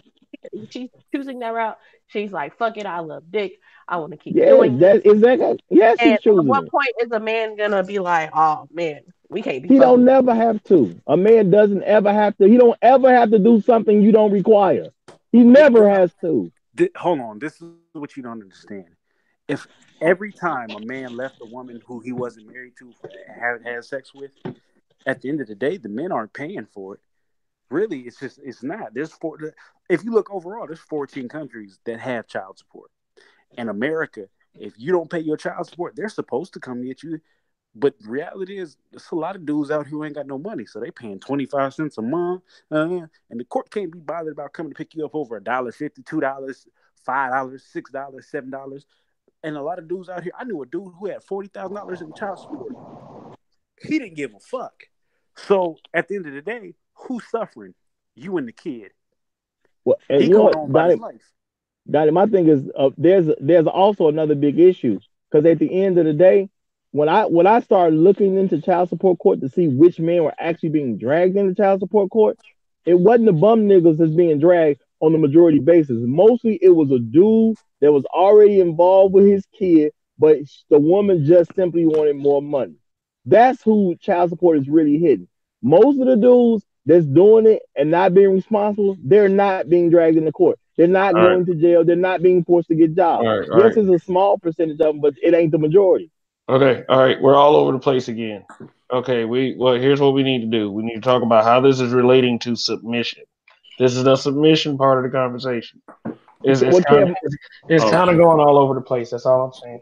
I believe everyone. My thing is related to my dick, and you need to swap. I'm sorry. No, Kevin. My point is when it relates to submission, women choose those men because they're not trying to submit to a man. So they want a man that's going to be a bum type dude to avoid submitting. That's why it's related. It's not like it's a mistake. I mean, he's right. I mean, he's right. If you don't have to submit to a man, why would you? All right. Well, you would because you're an actual decent woman, but I mean that's why a woman would do it because she's decent. But all right, let me show y'all this video real quick. Now, I wish I had the information on who this woman is in this video, or who these women is. I kind of ripped it from another YouTube video, and it was by this. I'm gonna go ahead and give this guy credit. He uploaded it on the 2012. His name is X Kawasi 45X. The video is entitled "Black Women Just Can't Admit This." Now, these are black women speaking. Now, I'm not going to be like the white racist and try to get a representative of the community I'm trying to reach just to think that just because I think that you're going to accept it more coming from a black woman. But it's interesting that the conversation took this direction because I want y'all to hear exactly what she had to say. And it takes about a couple of minutes. I'll probably just let you hear the audio. Well, I'll show you the audio, but then I'm going to cut from the audio because I don't want any strikes or anything like that. But I just want you to listen to what she has to say. And I want the panelists I want you to agree or disagree.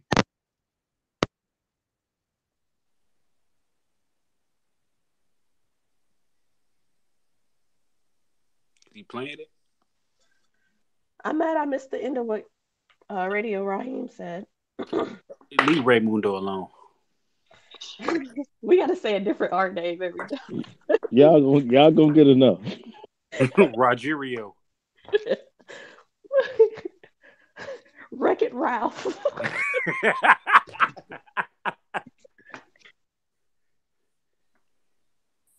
Rajon Rondo. This nigga done got me into a loop. I'm gonna have a seizure. Hey. Too far. I see you got Black Booties 3 in there.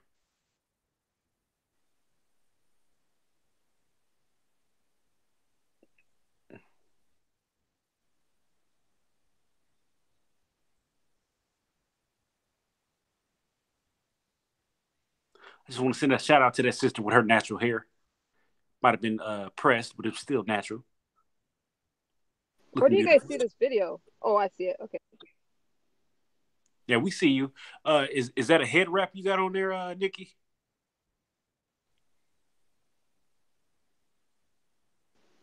I'm not on camera. Oh, okay. Tried to catch you slipping.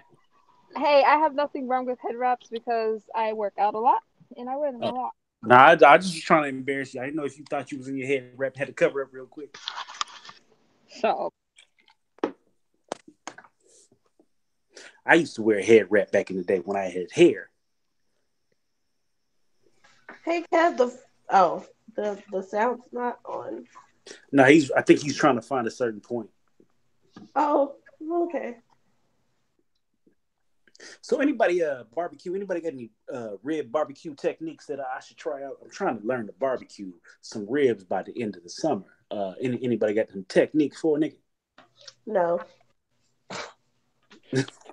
No, I'm gonna hook you up with Nicholas Frost, man. He actually be putting together his own little barbecue sauces. He's fat too. Shit, I'm trying to get on.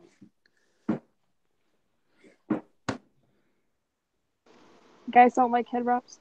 It's a cute little baby. No, my girl wear a head wrap. I always tell them she look like a Muslim. I think they're cool. Before we go to bed, I'd be like, Alhamdulillah, chick, do your job. She'd be like, you didn't get out my bed.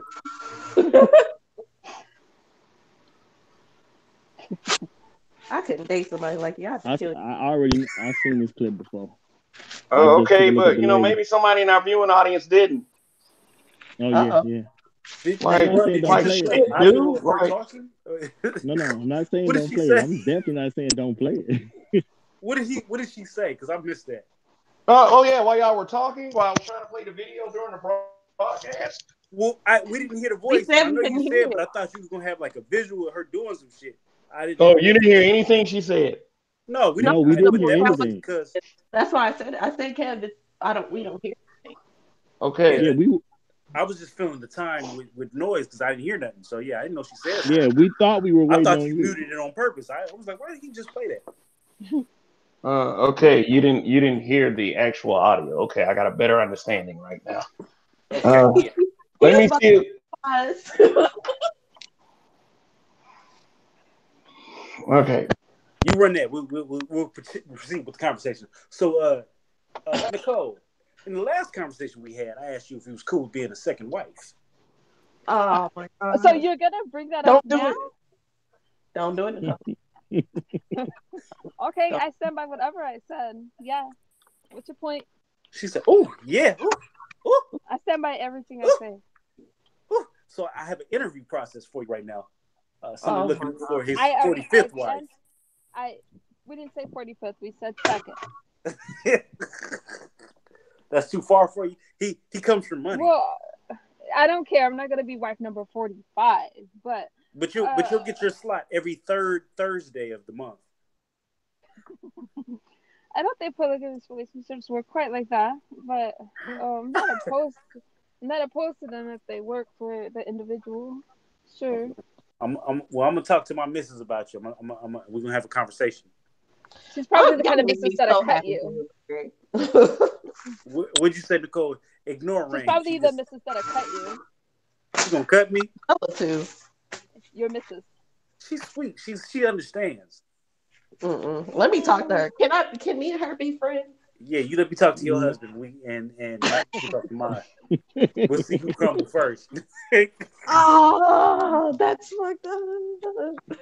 Nicole, don't worry about that. I got some hitters for you around this way.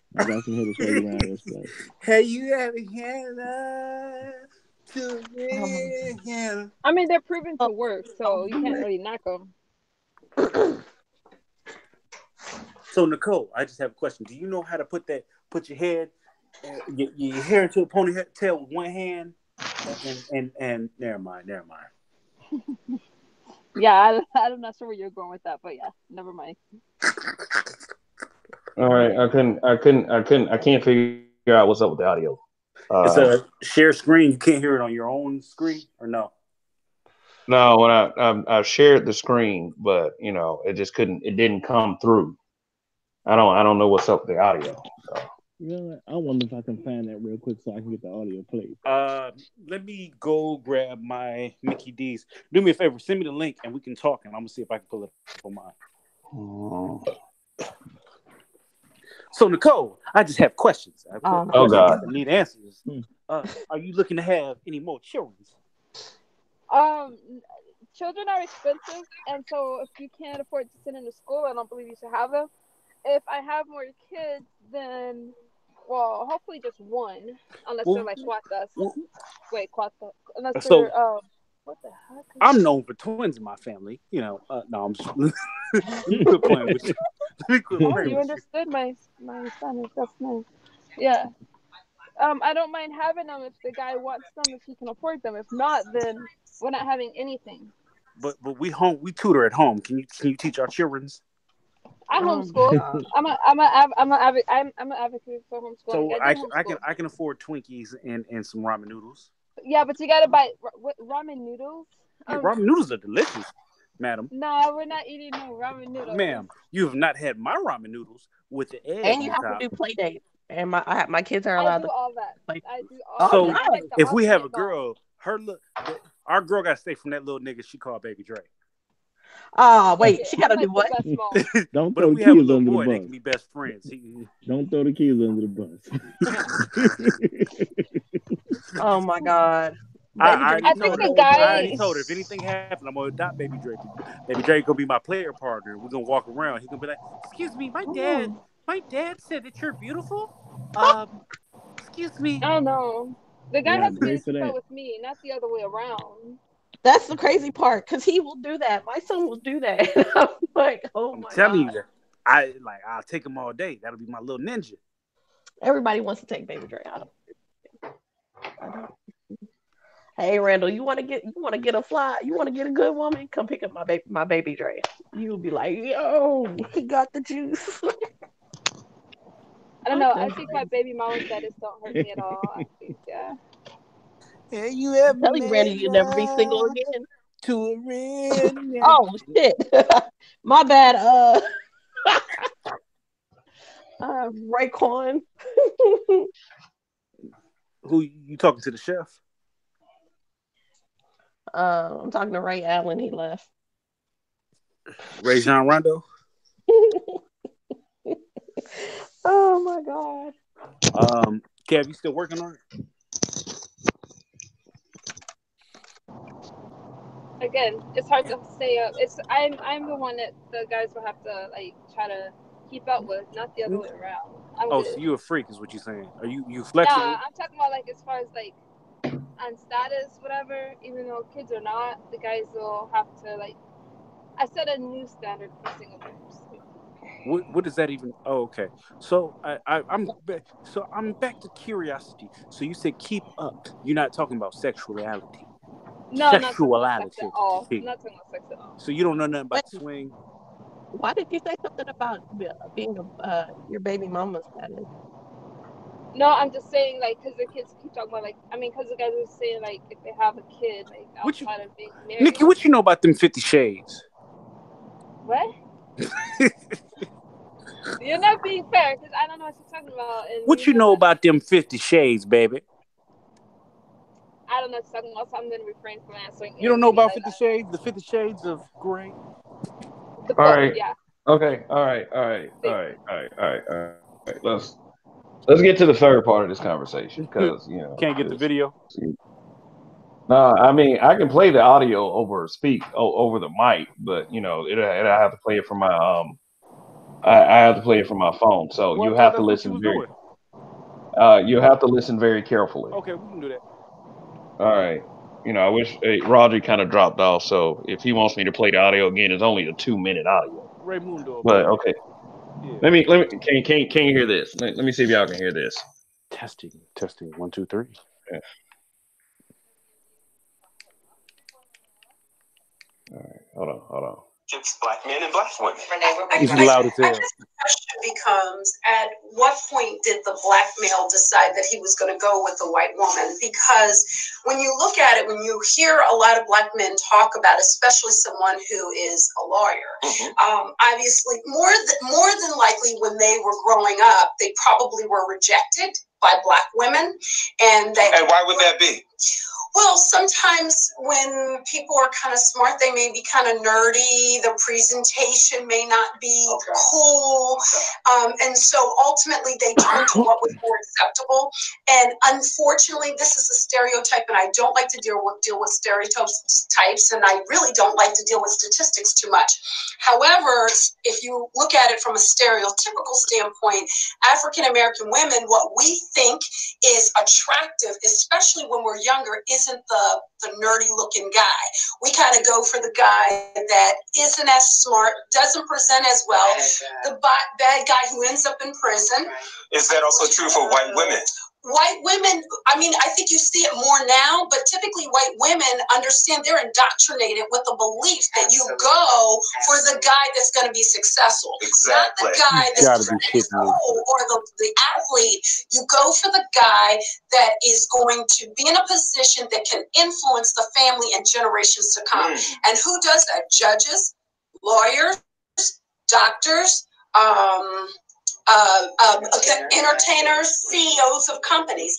That's why I believe with my limited knowledge, I believe that's why you see white women, black men choosing white women, because they were the ones who accepted them first. Wow. Well, I don't disagree with nothing she said. All right. Now for the viewership out there, let me screenshot. I was trying to get this audio to play so I can prove it to you guys who this person was that was saying this. This is the video portion right here. The woman right here talking right now that you probably can't hear the audio to. That's what I just played. This is who was just talking. They unfortunately the audio, the description in the YouTube video that this came from didn't say what her name was, who she was, what her title is. All I have is this video. Like this is who was just talking. Now, what I end up doing is I probably make a YouTube video, reinforcing this point. So that's who you just saw. That's who you just heard talking. That shit was serious, because she really gave out. She dropped some jewels, and a lot of swine wasn't gonna pick it up.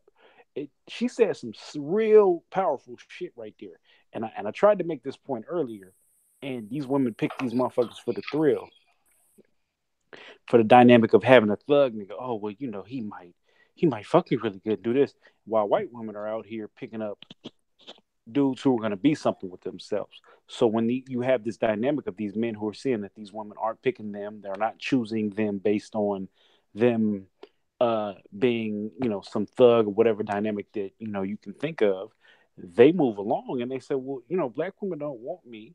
So let me get with the woman who I feel like wants me for at least my merit as a man. A lot of time the counter argument is, well, you just didn't give black women a try. At a certain point, it's just you're tired. You're fucking tired. So let me ask you a question, Donnie.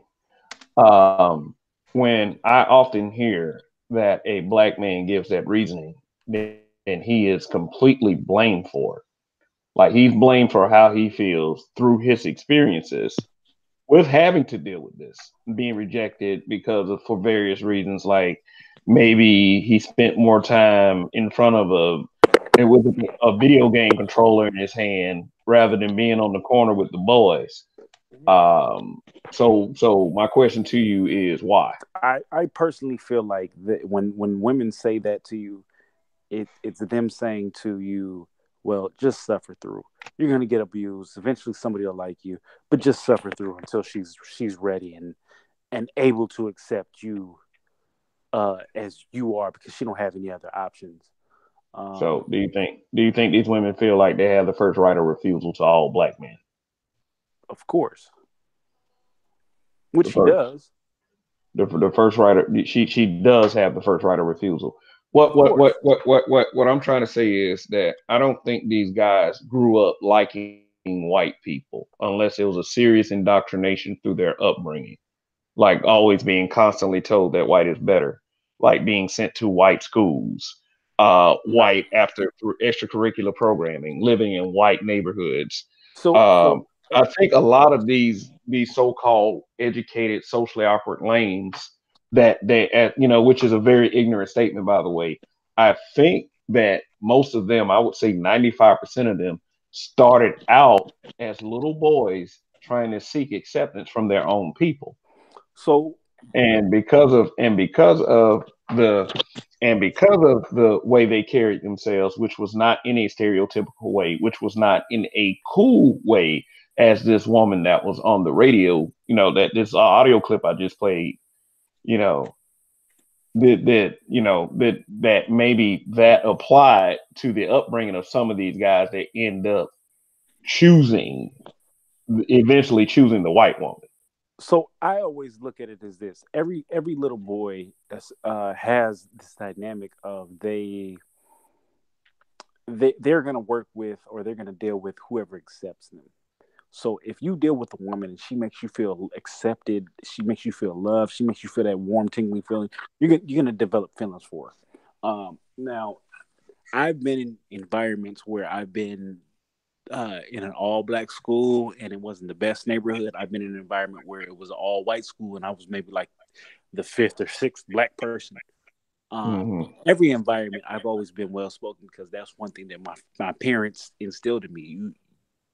You have to have great command of the language. So I know. So this is about well-spokenness. What you're saying? No, just in general, but just I know in particular what my situation is I was athletic, I was in school, everything else, but there were certain individuals in the all-black school who felt like, because I was well-spoken and I wasn't like I wasn't a dude who spoke a lot of slang, period, plain blank. They weren't having too much interest in me, or maybe the girls called me a little weird or off and shit. And so that had a certain feeling on it, like just attached to it. And then when I went to the all-black school, even though and granted, I came from a different dynamic from them. These were girls who were in the suburbs their whole life, and they thought I wasn't gangster enough based on some. I just really don't know. So it was a dynamic where, like, you go with what rolls for you. So sometimes white women, Latino women, other women give you a little bit more leeway, and it may be based on ulterior motives, but it's a warmer feeling than what you get sometimes from black women. So basically, what you're saying is when you spend so long not getting accepted, when someone finally shows you that exception, you eat it the fuck up. Like, where is this coming from? This feels great actually being, someone actually acting like they like me finally. You think that's what it might be in some I cases? mean, yeah, I was brought up in a household where it was always like, you should date the black girl, you should do this. And I fought. And I fought literally to date black women to the point of I was denying other women. I remember chicks being like, "Oh, hey, you want to talk to me? Oh, you look like," I'm not going to even say it because I'll never hear the end of it from Ray. But but I had chicks fighting to get my attention, and I was ignoring them for black women. And these black women always brought it to me that I wasn't adequate enough because I wasn't there at the time, maybe Nelly or this, that, and the third. Granted, I didn't grow up with money, so we in a neighborhood that's really above our pay class, and I got the same shit on I had, twice in 1 week. I'm wearing the same pants 3 times in that week, and I'm going to school like, yeah, everything cool. So I understand what it means to know, when you have a white woman who accepts you for what you are, and you have somebody else from your race putting you down. Now, I'm not saying that's not for everybody, because I told you I fought to try and be with black women, but at a certain point I got to sexual age where I was having sex, and it was a whole nother game plan because I was going with who's letting me hit. So I mean, it just is what it is. I want to say something about that, and I feel like I'm gonna hear it. Oh, you gonna hear it? Say that. Oh my god! Run that mouth. Get punched. Is Randy Jackson back? No. Okay. You hear it? Oh, he is back. Dang. But I feel like a lot of. You was gonna hear it anyway. Okay, a lot of black men. I feel like what she said was true, but then I feel like also a lot of black men use that as an excuse to come after black women and be like, you didn't want me then, the white woman wanted me, and now fuck you hoes and yada yada yada. But in reality, a lot of, not you, Brandon, I mean, shoot, whatever your fucking name is, not you, like, because there are some rules to discussing rules, but some were actually crusty, dirty, dingy individuals, and people didn't want to mess with them. A lot of guys went above. What is the word I'm trying to say? I'll say this: I was crusty, dirty, dingy, and all that. They shot too high. A lot of these. What's funny about this? A lot of the black nerds, or whatever you want to call them, they went after women that they know they couldn't get, and then they would blame them when you got the nerdy black girl sitting right next to you. She's your friend. She likes you. She likes you, but you put her in the friend zone. You know what though? I think the psychology. I think the psychology behind that really is the guys have been told what was out of their reach, so they try to bring it within reach. They try to prove to everybody that I could do like the cool guy over here and get this one and this one and this one, when this one and this one may not be for them. Yeah, they might just like nice looking women. They might just like nice looking women. This is what I said. Before I hit 15, I was the dusty, dingy, dirty nigga who was probably ashy 90% of the time. That's just what it was. Skin flakes falling off you. I didn't have no business talking to no attractive women. Hold up now. Listen, but I was ashy. You know, I had some nice clothes, but them nice clothes had to be recycled throughout the week multiple times. You understand? So basically, what y'all saying is you don't think that maybe this guy was going for women that was out of his league. I shot for women that was out of my league, but they were black women. But when I shot for the white women out of my league, I got the love. I feel like a lot of black men shot for black women out of their league, and then when they get rejected, they take it out on even the black women that wanted to show them love, but they didn't get that love. Yeah, the popular black girl didn't like you. Cool. Now you're angry at all black women. And you had this black woman right here that wanted to show you love, but you ignored her to get the popular girl. But now, since the popular girl don't want you, you're mad at everyone. So I'm going to give you my personal experience. There was a chick in my school. It was junior high school. Her name was Carlotta. I'll never forget Carlotta. Carlotta was cute. She had a little bump to her. She was cute. She had a terrible, terrible, terrible, terrible weave in her hair. She, like, her mom was like, looking at it now, her mom, like, somebody should have been like, hey, listen, we can call CPS if we let this weave go on any longer. No. Carlotta was the popular black chick. She just was.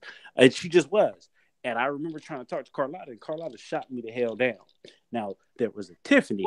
Tiffany, huh? You trying to talk to the Continue. There was Tiffany, and me and Tiffany I wasn't even trying to holler at Tiffany. Tiffany was like, I just want you. Tiffany was bad. All the white dudes were chasing Tiffany. I had no eyesight at all for Tiffany. Tiffany had been trying to get me in a relationship for 2 years. I didn't find out until high school, the end of my freshman year in high school, that she had been trying to get with me for years, and I was just ignoring her ass. I'm just saying, there's a difference. All right. I got a total different dynamic to this situation. Go ahead. I mean, there's some truth in what the woman said. There's a little bit of truth in what Rain even just said. But when you want to start looking into reality from a majorital standpoint, the truth is, when it comes to the sisters, our culture is just different. You know what I'm saying? And people don't want to acknowledge it, or maybe it ain't different. Because I don't deal with the other cultures like that anyway. But seriously, men have an issue getting certain women, whether they're in high school and things like that, because you're young. A lot of women are dating grown men at that particular point in time. You know what I'm saying? That was introduced to me freshman year of high school. Yeah, I say it again. A lot of girls who were in high school, they were dating grown men at the time. Yes, there were some dating like the juniors and seniors when you were a freshman, and then it was the ones dating the 22 to 25-year-olds and things like that too. So a lot of them you couldn't get because they were already dating grown men, and that's just the way it was. And usually, once you start dating a grown man, you don't want to come back down to a kid. That's just how it's gonna go. Now, when it comes to getting women as you get a little bit older, men, all types of men, know what they have to use in order to get women. If you know what I'm saying, if you're a thug, you use the thug thing to get a woman. If you can't use the thug thing, you can use the smart thing. If you can't use the smart thing, you can use the money thing. You can use whatever. Men are getting women. The whole issue is the fact that even when they get certain women, they don't qualify those women for long-term relationships, especially not wives, because there's too much of a whole culture going on in the black community. A lot of women don't know how to be single. They go from one guy, they date guy A, and then when they have an issue with guy A, they start dating guy B. And then if guy B don't work out to be the replacement for the guy A, they'll date guy C. If they think guy C is the right guy, then they'll drop guy A. So you know what I'm saying? The hardest thing to find is just. But isn't that the dating game anyway though? No. What I'm saying, What I'm saying is, it's not about getting the woman, because who ain't having sex with black women? Black women have sex. They got all the babies and whatnot to prove. People getting sex from them. You know what I'm saying? It's not an issue like people really can't get sex. The issue is, can you find a decent woman that you want to be with on a long-term basis when it comes to marriage? And when black men can't find those women and they become more and more successful, black women don't want to understand that other women start looking at those guys too. Other women of other races who never would have looked at them. Well, once you become a certain amount of success, people gonna look at you anyway, and that's just how it goes. So a lot of black women wait to men are desired by other women before they take them serious, and by that time, a lot of times it's just too late. Just too late.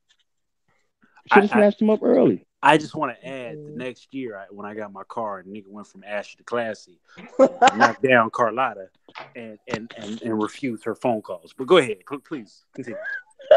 I mean, at the end of the day, you did knock her down, right? Oh yeah, I knocked her down. Yeah. So, but my thing is, now see, I've been in black areas my whole life. You know what I'm saying? I done been the broke kid and all that type of stuff. I had to compete with the dudes who had the car, people who had money, people who had all kind of stuff that I didn't have. I still was getting women too. So they saying yes. But the thing is, what kind of women are saying yes, and do you want them for a long-term relationship? That's the main issue. I had my little 19 something Corolla, nigga. I thought I was doing things. I guess. My point is they having sex with you. It's not like guys are really out here struggling to get sex. It's just, do you want to have sex with them for a lifetime? It appears that some of us, some guys are. No, I mean, if I don't understand a guy that can't get sex. I do understand a guy that can't necessarily get sex from the woman he wants. But to say a man living in the black community nowadays can't get sex is basically a bold-faced lie. Our culture is not in that type of situation anymore. People are not holding the virginity to the level they used to. You know what I'm saying? I've never been with a virgin in my life. It never happened. You know what I'm saying? It just never happened. I won't even say, I wouldn't even put, well, maybe I'm just that dude, but like, I've never had a problem. Like, I can go out. So right here it's 3:32. I can probably go out to the bar around the corner. Nah, it's a spot around the corner. I know it's open, and I know if it's a chick in there, I can knock her out probably in 30-40 minutes. So I don't feel like it's hard to have sex with a woman, but I think a lot of people don't understand what it takes to have confidence in yourself and a self-value. And a lot of times that's 90% of what the game is when you sleep with a woman. You got to have self-value in yourself. She see that, she inspect that, and she want that in her life, and she chooses that. Well, that is true, but I'm going to say, according to what that woman was saying, you got to look at what people are prioritizing. When you look at the tangible things that a lot of sisters prioritize versus the tangible things that a lot of white women or women of other races look at versus the subjective things. You know what I'm saying? Black women put a higher priority on certain subjectives that don't mean nothing when you're young, while the other cultures put a higher value on the more tangible things. Just like she was talking about the judge, she's going for the person who has the job, the person who's going to get the scholarship to college. You know what I'm saying? The person who looks like they're going to excel. My grandmother always told me, and she was 120% right. You want to be able to do good in school. You want to be able to get yourself out there and get yourself established, because no woman wants a man who ain't about shit. Now, when I got older, I found out that was wrong, but she's old school. So, back in her day, that was true. Right now, these women don't want a man who's about shit, because at the end of the day, like you said, they want to pound. I disagree with that. It's a lot of men that Yeah. Go ahead, Rain. Go ahead, Rain. Go ahead. I was going to say, it's a lot of black men that have things going for them. I have no problem getting dates by black women that are dating black women. So in that same vein, why are these women out here having so many kids out of wedlock by dudes who aren't taking care of them? Woo! I cannot answer that. I mean, so that's what I'm referring to. Like I said, my grandma said, you want a dude who's taking care of business and is willing to be with you long term, like period, point blank. So you can't say that these women want a man who's about something and they sleep with any old dude and have a baby by them, and now they want, of course they want somebody to come clean up their mess. Because at the end of the day, it's a lot of women out here screaming, I don't want to pay no bills. So you don't want to pay no bills, but you want to come with a kid that's from another man, and you don't want to pay. So you want me to take care of your kid and you. And what are you bringing to the table? Well, I'm bringing a good woman to the table. Nah, I'm cool. Oh, man. Y'all make me so happy that I am married. You should be very happy. It's a very good thing to do. Very good thing. Look, all right. Thank you, Reggie Bush. All right. So Yeah, look at them. anybody else has anything to say they want to say about submission and the fixes and how to get a woman to submit and what kind not to submit to and who they submit to and white supremacy. Let me tell Okay. you, Nobody else has anything to say. the number one way you can get the woman to sit in the what you want to get a Jolly Rancher, right? When you get this Jolly Rancher, no, it's not this show, not this show. Go ahead, y'all can take over. I'm gonna say one quick thing. You do not get a woman to submit. You get the woman that's willing to submit. They do what they want to do. Submit. So let's get our definition. Let's get our definitions of submission straight, though.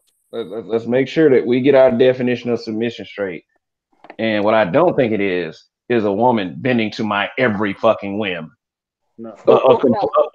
A complete servant, a fucking pushover. No, I don't think that I ought to have a woman like that. Because I feel like if I had a woman like that, one day she would snap and I'll wake up with my dick missing. That's just how I feel about that. I do not want a completely submissive woman. Right. I do believe in working as a team. That's what I believe in. And if and a little respect to me got to come with that. But complete servitude, no, that's not something that I'm looking for. Okay. I want someone that's a bit assertive, just like I am. And I have that with my wife. Awesome. She's assertive and she's assertive and she's a great mom. That's awesome. Those are two very redeeming qualities about her. All this like her bowing down, me becoming a controlling bastard, because in all honesty, I hate controlling bastards. I hate them motherfuckers. I grew up hating motherfuckers like that. And I don't feel any kind of apathy. I mean, I don't feel any kind of empathy for guys like that. If you are meeting resistance with a woman and you are a controlling bastard, you fucking deserve it. Period, point blank, period, in a goddamn discussion. Now, I want to move on to apathy. Now, it seems to me that no matter what a black man does, whether it is saving black women, defending black women, doing all kinds of things for black women on social media, at the end of the day, none of that shit really matters. It will gain you short-term acceptance. But if those women want to complain about you and what you're saying and what you're doing, they fucking will, no matter what you're doing.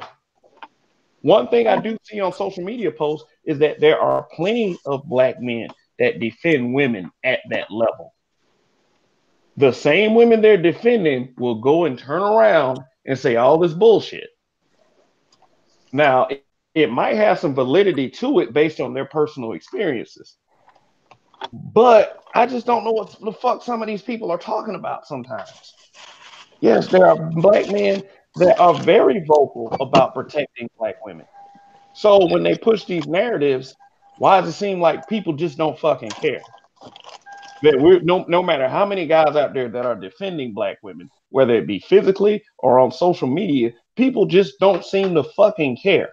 And if they push a negative narrative about black men, it doesn't matter who's doing it. I hear plenty of men out here defending women. We talked about this throughout this entire conversation. Some of us can't wait for a phone call to say some dude done fucked over one of our women.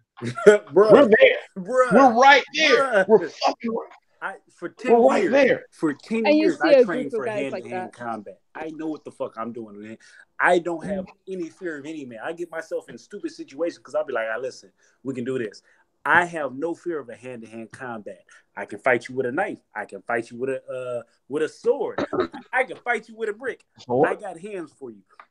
But I be looking for somebody to fuck with my family, like on everything. But a random chick on the street, look for it. A random chick on the street, I still assess and try to get what's going on in the situation. But a family member called me, and I already have the understanding of who's with some bullshit and who's not. Like my little sister never will be with some bullshit, will never call me with some fuckery. It's going down, point blank, period. So you just, man. Like I would even say, like, okay. I think we are having a conversation. I brought up 8-Ball Jacket before. Everybody knows who 8-Ball Jacket is. Legendary.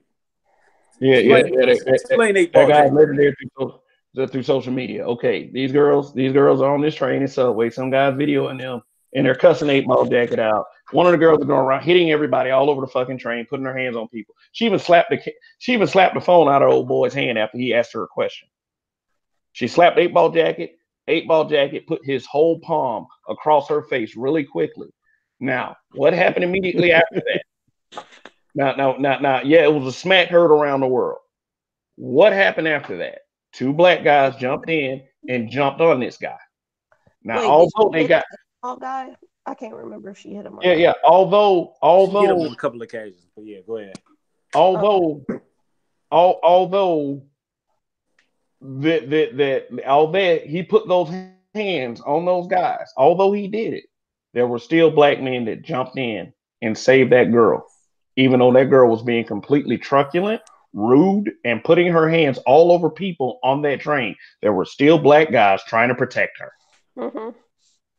There were still black guys trying to protect her, and you know, and still, I still have my 2 big examples. Marquise McLaughlin. This man took a bullet in his chest for his family, protecting his family. Took a bullet in the chest. Melvin Harris, and like I said, I don't condemn this man at all for what he did. And I found out his nickname was Big Smoke on the street because I tell you something about YouTube videos. It said Big Smoke. People who know these people can run across your video. This has happened to me 3 times already. Of people knew who I was like. People knew the people personally whom I was talking about in the video. That's how I found out Melvin Harris' nickname was Big Smoke on the street. This is the guy that went. It's more than a few times. You actually did a video on Diva. Diva was killed by her son. You did a video, maybe it's been a while. She was a flight attendant killed by her son. Oh. No, I don't think that was. And I remember it. They call her Diva. Her name is Diva, but her name is Diva. Diva, yeah. It was my first video. I actually showed my face on the video. So I know Diva. When I first moved to Philadelphia, this was years ago. Diva, I lived in the same complex as me and used to cook every time I was home. She's like, "Hey, baby, come on over here. Come on over here, baby. I got you. I'm gonna cook for you." Diva was a sweet individual. But yeah, circles are smaller than what you think. Yeah. About that, I think the guy was black. When I saw it, yeah, he was black. He was black. No, this black guy was killed January 1st. I think me and Donnie talked about it on the phone. At the strip club, the security shot him. A black man and a white security guard shot and killed this man because this man, some women were trying to fight his wife, and he knocked one of the women out.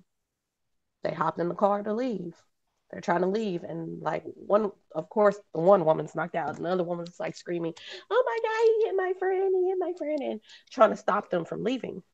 So as he's trying to leave, he wasn't doing anything wrong in the video, and of course, the girl still laid there in the middle of the street, and they were like, he's gonna hit her, you know, stop him.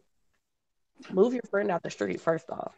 Second of all, he gets out the parking spot. He's about to drive off. Security shot him, I think the first time 14 times. Shot in the vehicle 14 times. He was still going. They shot 3 times. The vehicle stopped. I think that at that point they killed him because next thing you know how somebody's dead weight hit the gas and the brake, and your car's like making that skirt noise. Like his car starts doing that and then takes off. He shot 5 more times. And then the car stops. I think the wife finally got a hold of the car, stopped the car, and you know she's screaming, "You all killed him! Y'all killed him!" I'm just like, wow. And he didn't even deserve that from strip club security guards. Like this black man died, and he had what city was 5 this or in? 6 kids. This was out here. This was in Dallas. And Dallas, so Dallas strip club is able to do that. I didn't know they could do that. Oh no, you know they got charged. Where did it go? It says here they got charged. Okay, guards have been booked on murder charges. Okay, there you Another go. man who was a victim by the assault. Yeah, it was. Because I used to work security, so I like at no point, unless you were an armed security guard, which you had to take an additional class and do some extra shit for it. You know, because I used to work club security, you know, and night spot security is what I leave it at, but. you can't have no pistol on you on no regular shit. So okay, They all had guns, and yeah, I no, think that's not only 2 acceptable. shot. But the third security didn't shoot, and I'm just like, wow, like it was a black guy and a white guy, and I'm just like, was that really worth it? Because he wasn't a threat to them. He wasn't a threat to anybody. They were just mad he was leaving. He knocked that girl out, which he had every right to if y'all are attacking his wife. Technically, ain't that self-defense? Mm-hmm. So now he's even dead. if it's not self, you can defend another person legally. Yeah. Now he's dead behind that. 2 goofies with a gun and a group of women trying to jump his wife. I was just like, wow. I was wondering what this black man was thinking when he did that. Like, why did you shoot? He was thinking my white supremacy is not gonna let me get in trouble. Yeah, he was thinking he white. The dude black. Like if you pay attention to the media is clearly giving the message that you can kill a black man as long as you're not another black man, and you probably won't face consequences. If you start looking at the percentage, what did Michael Drecker say? What did Michael Drecker say after he shot Marquise McLaughlin? Did any of y'all know? Fucking nigger. I don't Yeah. He probably said all of that because you can't hear the audio of what he was saying to his girlfriend right before Marquise went up and pushed the man to the ground. That was in Florida. Now they did an interview with Michael Drecker after the incident, like a couple months after the incident. And Michael Drecker stated, I thought I did what I was supposed to do. I stood my ground. Basically, he was saying, I thought it was okay to kill this man. Yeah, well, why wouldn't he think that? Like I said, if you pay attention to the media, they've been giving the message a long time that as long as you're not another black guy, you probably can get away with killing a black guy. It's not even the media; it's the criminal justice system.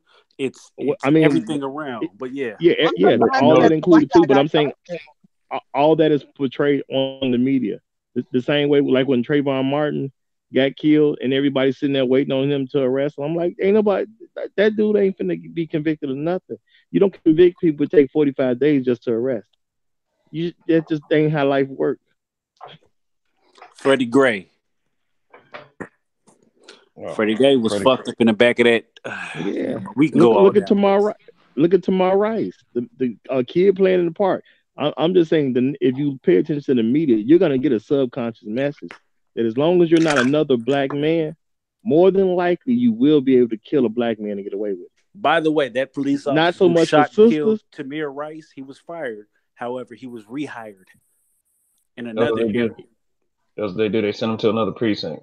Mm-hmm. Yeah. So you don't get fired. You just get replaced. You get moved on to another area. You just move around like the priest, Catholic priest. Like okay, which I'm about to circle a point here. What I was saying was, when I found out Melvin Harris' nickname was Big Smoke. When you make a YouTube video, and I've seen plenty of YouTube videos about these boys and how these boys wasn't shit for destroying this white man, you don't know who's gonna see your videos. Mm-hmm. How do you know these young men are not gonna run across your video of you talking about they wasn't shit and they're pussies? Now your expected reaction will probably be, well, maybe next time they won't be pussies. You know, that's what some people think that they're going to react, and they're going to take their videos as sound advice to these young men. No, you're destroying their love for the black community by even approaching them, like by even talking about them in that manner. And I've seen it happen before, and I feel like I'm going to see it happen again and again and again. Somebody give their ignorant take on something, and it just destroys the psyche. Even if you don't do that, you're going to encourage these boys to do some foolish fuckery. So because it was 3 of them. So one of these boys might say, you know what? That's just people talking. I'm not ignore it. One boy might take this shit to heart and make him insecure, and he might feel a certain way. Another boy might get in a situation that's less than that, and then haul off and be a Power Ranger. These comments are well, basically, it's affecting these little boys in every negative way possible because it is. They didn't do nothing wrong. And then imagine if social media is treating them like this, imagine what they're going through in their everyday natural lives, where they have to actually physically see someone. Because in their town, these people know who these kids are. Yeah, that I really feel bad for them that they are dealing with this type of mess. And So, it's adult, it's men and women attacking them. Like I was kind of blown. Like I figured women were gonna say whatever they were gonna say, but when I saw older black men clowning, I was just like, oh shit. I don't like that at all. Do you feel okay, all of us are older black men. Do you feel like it's your responsibility to at least set an example for the younger generation of black men?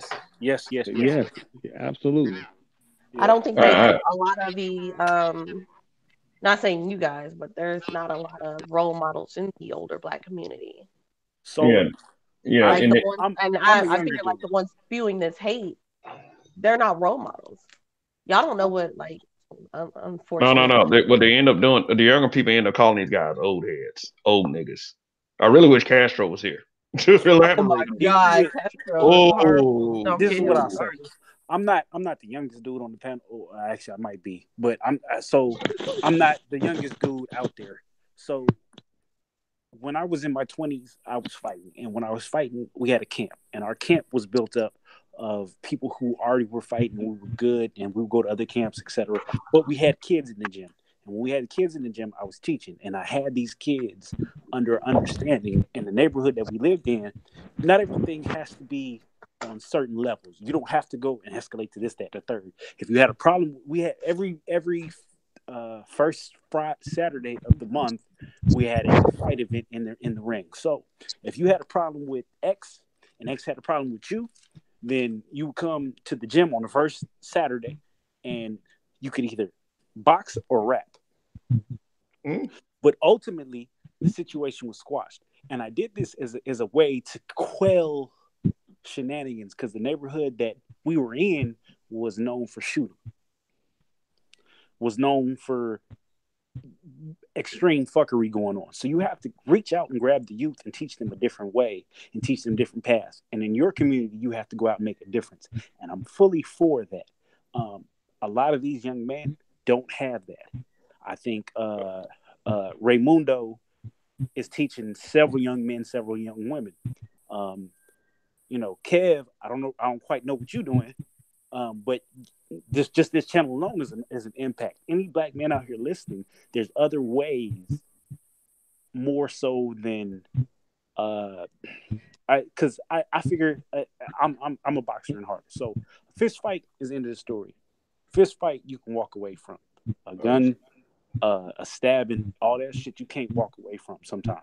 So you have to have this dynamic of we as a black men are corralling the younger ones and teaching them some shit, because we are the generation before them. We have to teach them something to better them every time we go through. If not, then we just go to shit. Yeah, when I'm in the presence of a younger person, I always try to give them some sound advice, if the conversation calls for it, because I never know when I'm going to have another chance to do it. Maybe I can offer, something that'll help them stay out of a messed up situation. And maybe whereas they would have made a bad decision before, at least with what I told them, hopefully can steer them into making a better decision, so they won't do something that will negatively impact their lives. So sometimes though it's tough, because you have problems relating to kids that are from a different background. Like I was in a protected background. In fact, my parents had a tendency to be overprotective. So going to young men who were less fortunate was kind of difficult. I tried it anyway, and it worked sometimes, and it different, and it didn't sometimes. But I did understand that if I could not relate to the situation, it was going to be more difficult to talk to those young men, and as opposed to talking to young men that did not relate to my to the situation I had growing up. The only thing is, I don't. When it comes to the younger generation, I don't try to let different backgrounds um, discourage me too much. That maybe I did have something to offer these young men, some safe, sound advice. But you have to understand when you do come from a different background that is less difficult on you, it can be more difficult to try to, translate messages to younger men in less fortunate situations. So that's what I say about that. But the thing is, I just want to let the younger generation know that we're not apathetic toward them. It may seem that way through some of the garbage they see on social media, but I want to know that generally that real grown black men are not apathetic toward them. We do want to see them do good. Sometimes the way we say shit is fucked up, but I do want to see the younger generation do good because I know how they act is going to impact from generation to generation to generation, just like how we acted impacted their generation.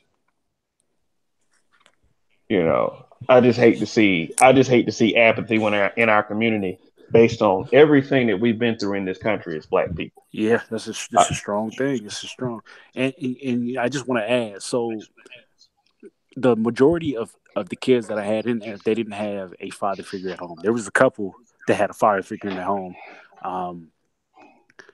There was one boy in particular. His father was a ex, I think I want to say Air Force dude, but he had PTSD bad, so he left him with the head coach, and the head coach was raising him. Sometimes these kids aren't like I say Roger is trying to start up. I don't know if he's still trying to do it, but he's trying to start up an organization where you mentor young black males, right? Correct? Yeah. And a lot of these women come to us. And I'm just saying this on some PSA shit at this point, but a lot of these women come to us because they don't have any idea what to do, because they have these kids, these boys, and they don't know what they're getting into. They have these boys, and these boys are sweet because of their mama, and they're raging out trying to find something to do. And they come to us. I had a kid probably 3 times a week that his mama came in here and said, he did this. You need to handle him. And they came to me like I was their daddy. Me at 26, 27, I didn't really know how to deal with that. I ain't got no kids of my own. I'm living the bachelor lifestyle. I'm doing all this. But I had to deal with these kids, and I helped them in their situation. I became a voice of reason. So I had several kids on my old Facebook page where I was looking and monitoring. I had little girls on there. I had a little girl named Treasure. I had to get Treasure, Nevaeh, Heaven, and there's one more, Precious. All them kids is bad off rip. If you name your child that, they guaranteed to be bad. I hate to say it, but it's true. But I had to be like, yo, what are you doing? Because I'm scrolling through my shit and I see a girl and her ass is poked out. I'm going, God damn, she fun. Who's this on my friends list? Oh shit, this is 14-year-old Treasure. What the fuck are you doing? And I look through, she got 82 likes. So I go through the likes, and there's dudes I know that's grown ass men that have no idea she's 14. Because these mothers are not capable of providing them a father's direction, father's masculinity. So I mean, just it's fucking sad as shit. And just in general, these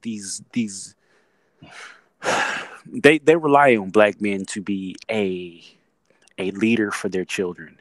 And I understand that, but you do it in the wrong way. These children need a father in the household. They don't need a coach in the household. They don't need a teacher in the household. They don't need a mentor in the household. Yeah, if you don't have that, then you rely on that. But a lot of these chicks are not looking for father figures for their children, and that is a sad situation and leads to a lot of problems. Yeah. So, I had a question. It slipped away from me. Real quick, while you are thinking of your question, yeah, I was looking to start up an organization, but once I started looking into the things that go along with starting an organization and the parental response, now I'm not even looking to start an organization because it was too much red tape and what you got to do versus what you can't do and all that type of stuff. And then it was so much pushback from the women because when you start trying to teach real lessons that these kids actually need, see, some of the lessons that you're going to teach them are going to go directly against how the parent is, and they don't like that. You see what I'm saying? I teach girls, you know what I'm saying? I always tell them if you get pregnant, it's on you because you allowed to do to get you pregnant. It's 100% your fault. So far, the girls I do deal with, they're 100% not pregnant. They whole thing is to never be pregnant until they get married. Period. You know what I'm saying? The boys I deal with, I teach them lessons on how to be men, but some of those lessons go directly against what their parents did. So to do it in organization form, it's actually hard because you get hard stuff from the government and you're gonna get hard stuff from the parents. So it's I like mean, we need fathers in the home. You know what I'm yeah. saying? And I'm tired of people devaluing fatherhood. We need fathers in the home. Period. Even when you hear it was a household by a single mother, they rely on these coaches so fucking hard, these teachers, these mentors so hard, but at the end of the day, they take the credit and act like they didn't have nothing helping them. And that's crazy to me. I've seen women say, well, my son's on the honor roll. Okay, cool. So your son's on the honor roll. I'm not going to take away from the fact that these children can be smart, but emotionally, these kids are wrecked. They are wrecked. I'm cold, so I'm freezing. But these kids are wrecked. So, But that is a multitude of reasons. One reason that it all goes back to is not having a solid foundation. And when you don't have a solid foundation, when they go other places for their messages, guess what? You got all kinds of people telling them all kinds of shit. Without that solid foundation. My solid foundation was my parents. They taught me that. And my dad was the kind of person that, he went with the baseline. He taught us how to survive, but he also behind closed doors showed us the truth about certain things. mm-hmm. My first lessons in racism came really early in my life. This is why they look at you a certain way. This is why they feel the certain way they feel. Because my dad being freshly removed and being in Montgomery, Alabama, had a certain position on racism. Seeing that, Montgomery, Alabama was one of the epicenters for the civil rights movement. So my dad experienced a lot and he had seen a lot. And he at least wanted his sons and daughter to be prepared for what was about to come. Now, I don't appreciate certain black parents trying to hide this from their kids because what comes after that is the nigga wake up call. Mm-hmm.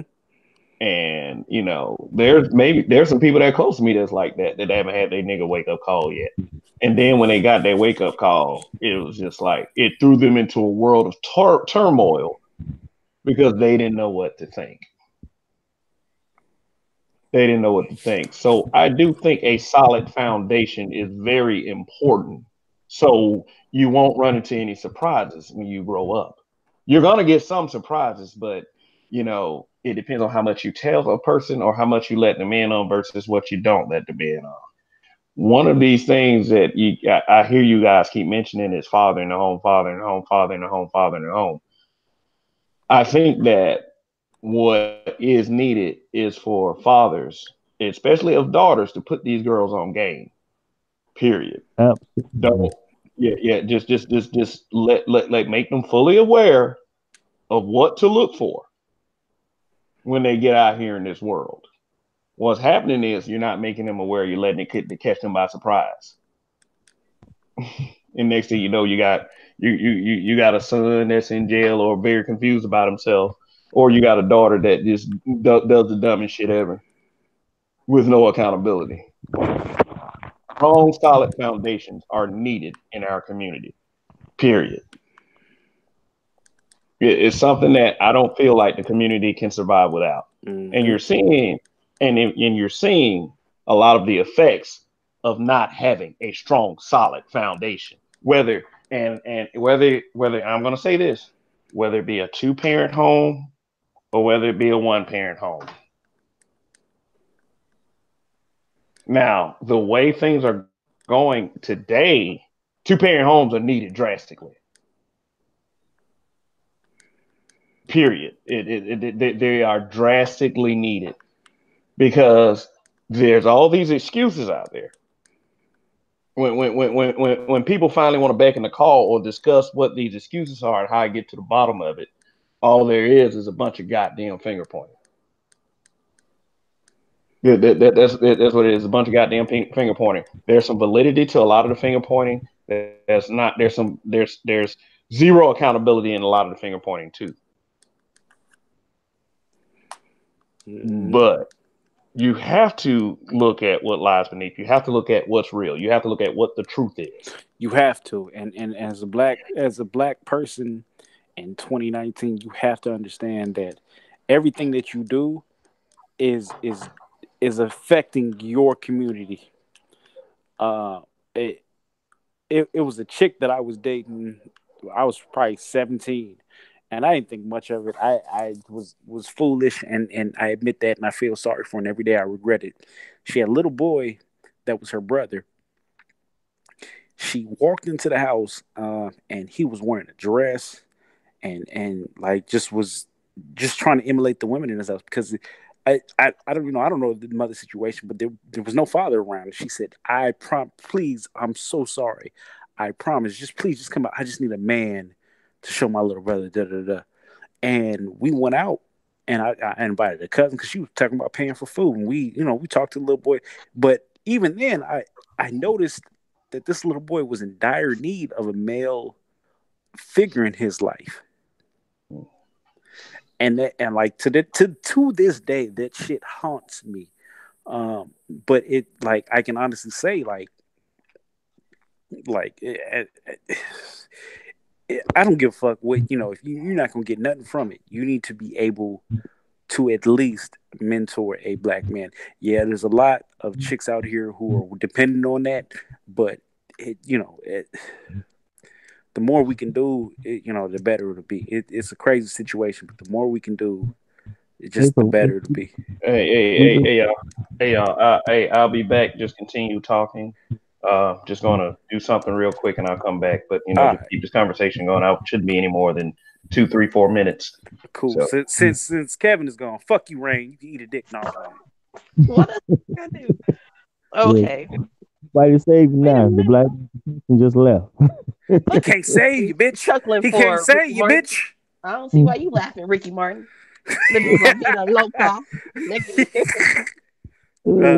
Go ahead, Ricardo. I feel like you had something to say, Ricardo.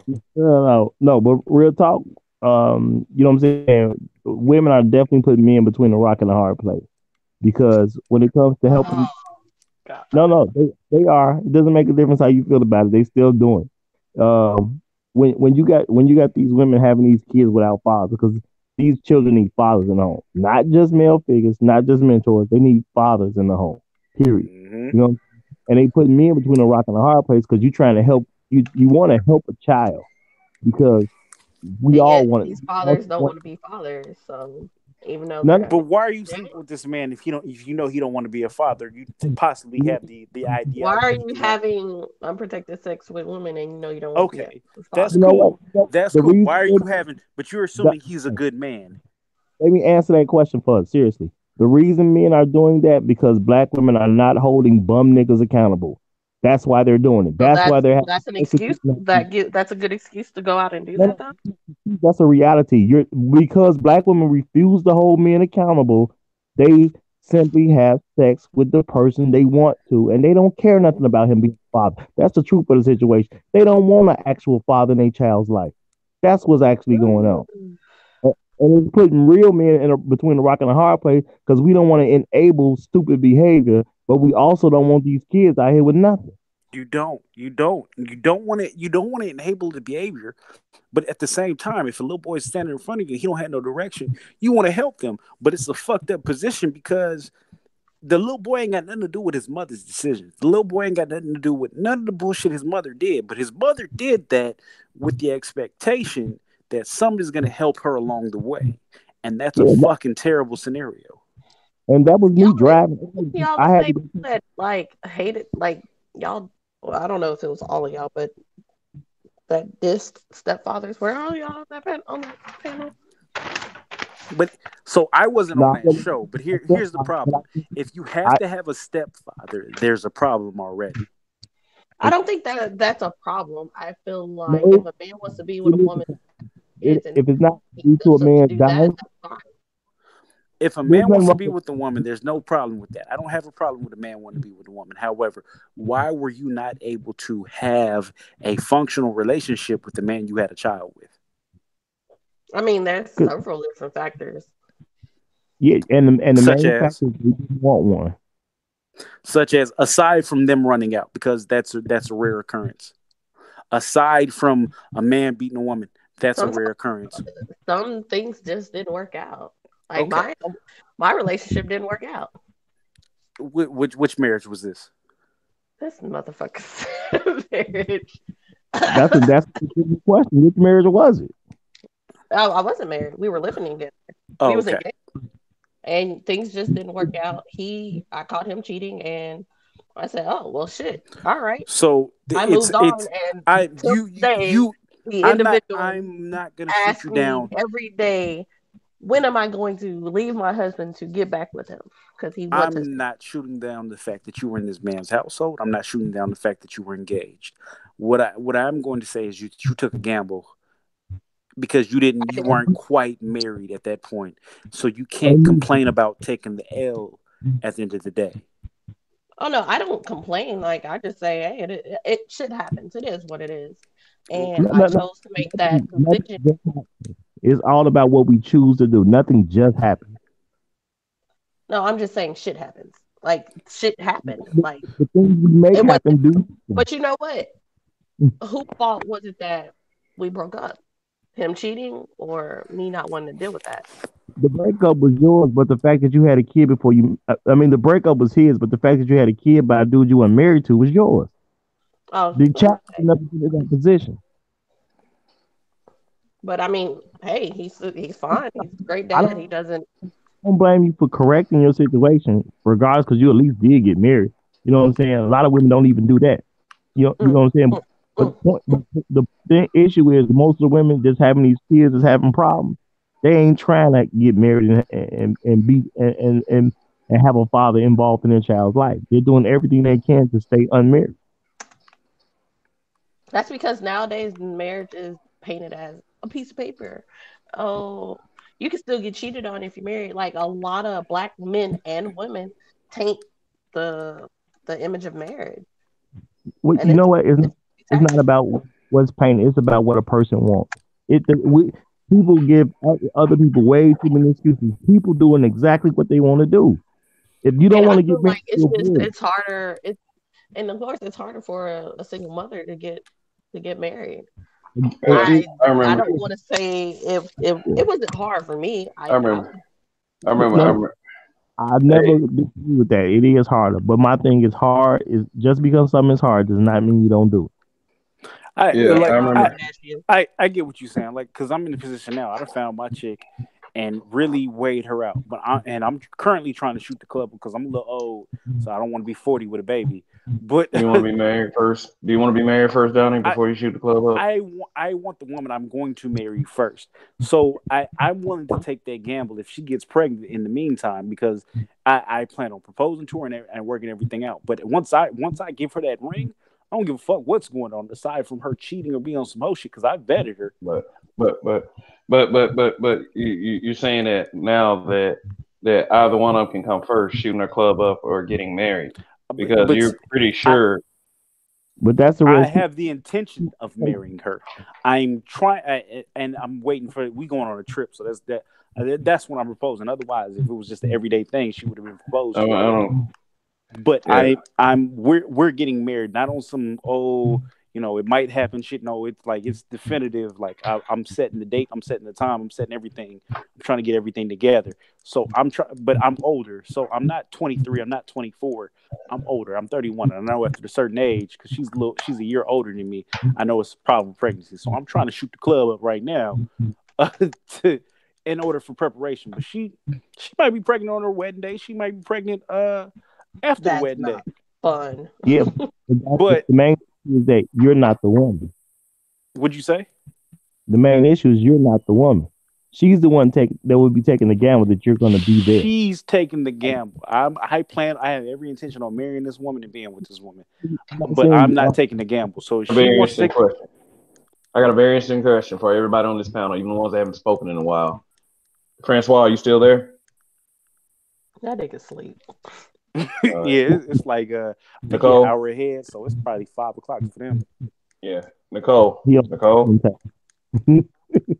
has she dozed off as well? Okay, well, when they wake up, if they wake up, okay, I got a very interesting question for the panel. And No, I'm here. I was on mute. Okay, it was on me. Okay, Nicole's with her man. Don't let her fool you. Okay, so I'm hearing Roger inspired this question right here.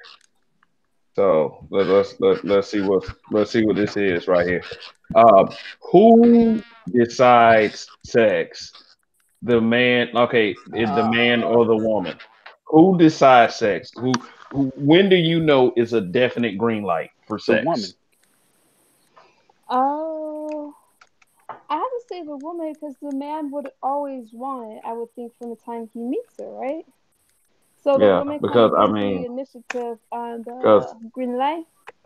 because Roger's argument is basically this. That's what it is. He feels like that it is the woman's responsibility that the woman decides sex. Unless it's rape, it's totally up to the woman. I disagree with that. I think women do it nowadays to keep the guy. Okay, but that's still her deciding it, right? Oh, if a guy's being really pushy, he decides it. That's what you're saying. Or you'll get the guy that's like, you know what? It sounds We very grew up. now. Here's the thing. Here's the point I'm trying to make. I grew up in the era of no means no. If a woman says no, that's definitely what it is. I don't think that's this era though. This era. What do you think this era is? I'm interested. No does not mean no to because now the victim. If a woman says no, and a guy doesn't accept that and takes himself upon you anyway, that is rape. I think it's what we're seeing these days, and I think that it's starting to become more normalized. Not saying that I agree. Yeah, I understand. I understand choking women and taking pussy if that's what you're talking about. Some women like that, but if a woman says no and means no, and the guy does it anyway, I consider that rape. That is rape anyway you cut it. You guys know that it happens. Wait, choking and taking this. Listen. The point you need to pay attention to was taking the pussy. That's rape. Okay, it happens often. The same. So, are you saying rape is consensual sex? No, I'm saying that it's becoming more normalized. It seems that that's the situation to me. I mean, it's not normal. But what I want to understand is I'm talking about rape.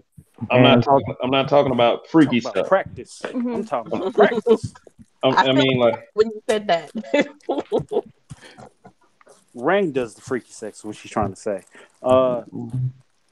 Kevin, freaky stuff. No, freaky stuff is freaky stuff. I'm saying freaky stuff is freaky stuff. Rape is rape.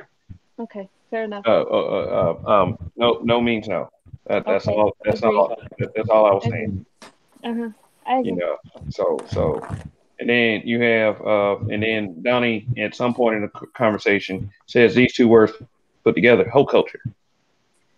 Now, when you think about hoe culture, what's the first name that comes to mind? Some made up stuff that men came up with just to make it more accessible. No. How is it the made up stuff men came up with when Amber Rose runs around with it? Yeah, that's what I'm saying. Amber Rose. Amber. Now, although I know that answer. And although I know Amber Rose does not represent all black women and doesn't even claim black, but got all these black folks caping for her. Ooh, Amber Rose did say that. Yeah, Amber Rose did say that. Philly, and she's a nigga. Just so anybody, Amber Rose is from Broad Ellsworth. But you guys make it possible, and you guys get excited about all that stuff. So to try to down it now is kind of ill. You guys get very excited. If there was a page called whatever that title you just said was, you guys be all over it with everything. Yeah. I'm sure. I'm not single, but a year ago, I would have been in that page, winning and skinning and grinning. However, at no point would I have wifed any of those women. So it's a double C because you have to understand that if you put yourself in a host position is not a winning position. And first of all, Well, I well, literally, go I ahead. literally term whole culture. That was me. I literally came up with that term. I've been taking that term because that's what is going on in our community, and it needs to stop. No, no. I mean, like, but we do agree that at some point or another, men do love hoes for something. Mm-hmm. Yep. Yeah. That's as ancient as fucking time. Hoes been around. You look at any Western, they have a hoe saloon. You go in there and talk to the hoes, and hey, what you doing, hoe? What's going on? But what happened? They go home to their wife. So what do we do? So what do we do here But is they men. visit their girlfriends, which is the hoes. The So thing is, Yeah. the So thing would is, you rather be a girlfriend or a wife? no, Hey. a lot so of women would be a hoe. okay. So what do we is so what do you suggest to the men that constantly complain about hoe culture? Do you suggest that they stop paying these hoes attention? Would you make that suggestion to them? I would, because they do more than pay attention. They pay bills. Yeah, yeah, yeah, So yeah. hold on. But I have to. You have to understand. Okay, so a hoe had a bill paid. Does that put you in the position of a wife who has her bills paid and is financially secure for life, or a hoe who's scrambling trying to run to the next John? You have to decide where you are. It's Do you want to be a hoe? They're pretty encouraged by that, though. Yeah, they're encouraged by the wrong shit. You're encouraged by short term.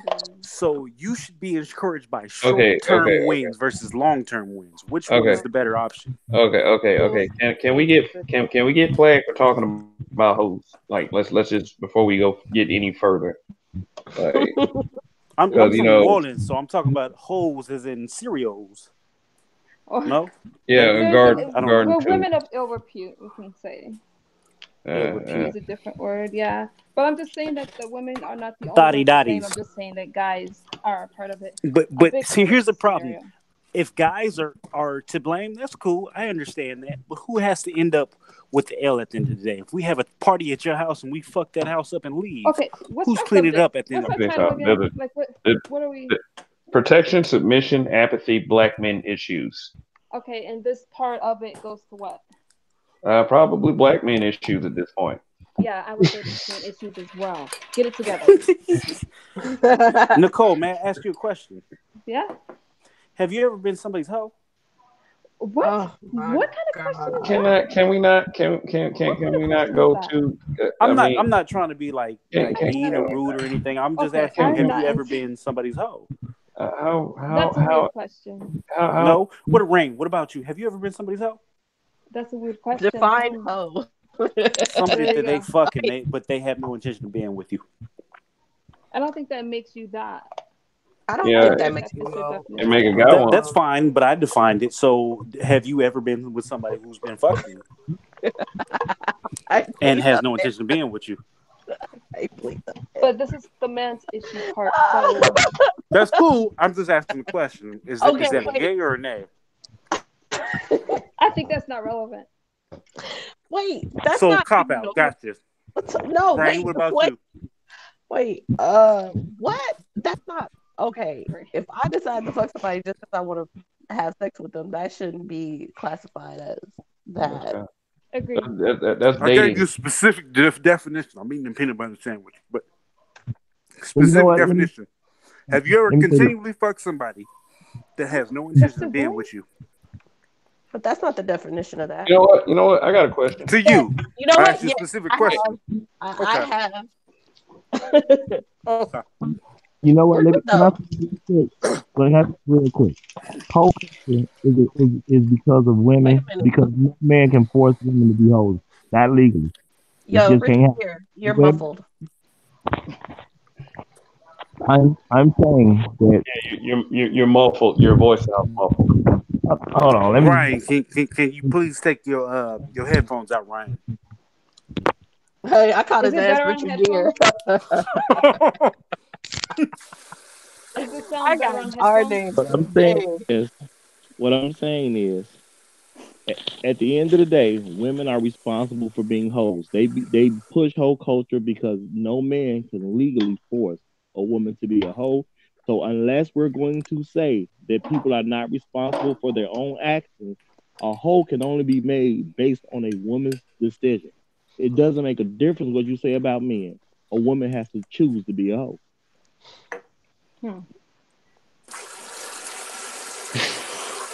Well, women just don't want to take accountability for anything. Like, we don't control their actions. all right, so Just don't. fellas, I have to ask y'all a question just to be fair. What do you call a guy who's run through many women? We call them players. We call them pimps. Okay, I don't call them pimps, but I call them Max. Master the art of communication. I'm saying society. They're called niggas. men. They can get a lot of women. Okay, so the point is we do have a double standard going here. Of course. You know what? The thing is, the main issue with this is women value men that can have sex with a lot of women. I don't. Why men don't value women? I agree with that, sex Roger. with a lot of men. I actually agree with that, Roger. So I'm gonna say this: I agree with the double standard dynamic because that's just what life is. If I was a McDonald's motherfucker, if I was the McDonald's nigga, and I was screaming, "These women didn't help me," I'd be a bitch nigga. So yeah, pretty much. Yeah. If the situation were flipped, you'd be looked upon as a bitch. The dude grabbed me. It's like, you know, they wouldn't commend you for not being that. They would not commend you for not having the ability to knock the man out. You know, and you know pretty much. If women intervene in that same fashion, guess what? They would have been the heroes that day. It would have been quickly recognized. Those women are heroes. They're heroes. They are. How can you not see this? Because I saw a lot of interviews. I even put one in the chat. That woman is brave because she fought that man off. Come again? But no one's denying that part of it. Yeah, she was. No, they are denying it because anyone who won't acknowledge that those men saved that woman who clearly could not fight that man off. That's literally what they're saying. The comment was she fought that man off, as in nobody else was involved. She hit him and he said, "I should think about this and go sit in the corner." Oh no, the guys had a big part in that because she couldn't get away from him. Right, so but those particular words indicate that she did that solo and those men weren't involved. Or those boys. No, they need framing narratives. It's called framing narratives. Yeah, it indicates that the woman fighting back actually mattered, which it clearly did not, and the tape clearly shows it didn't matter. No, those guys did a great job. Shut up, Thought. Hey, and you know what? Living my best life.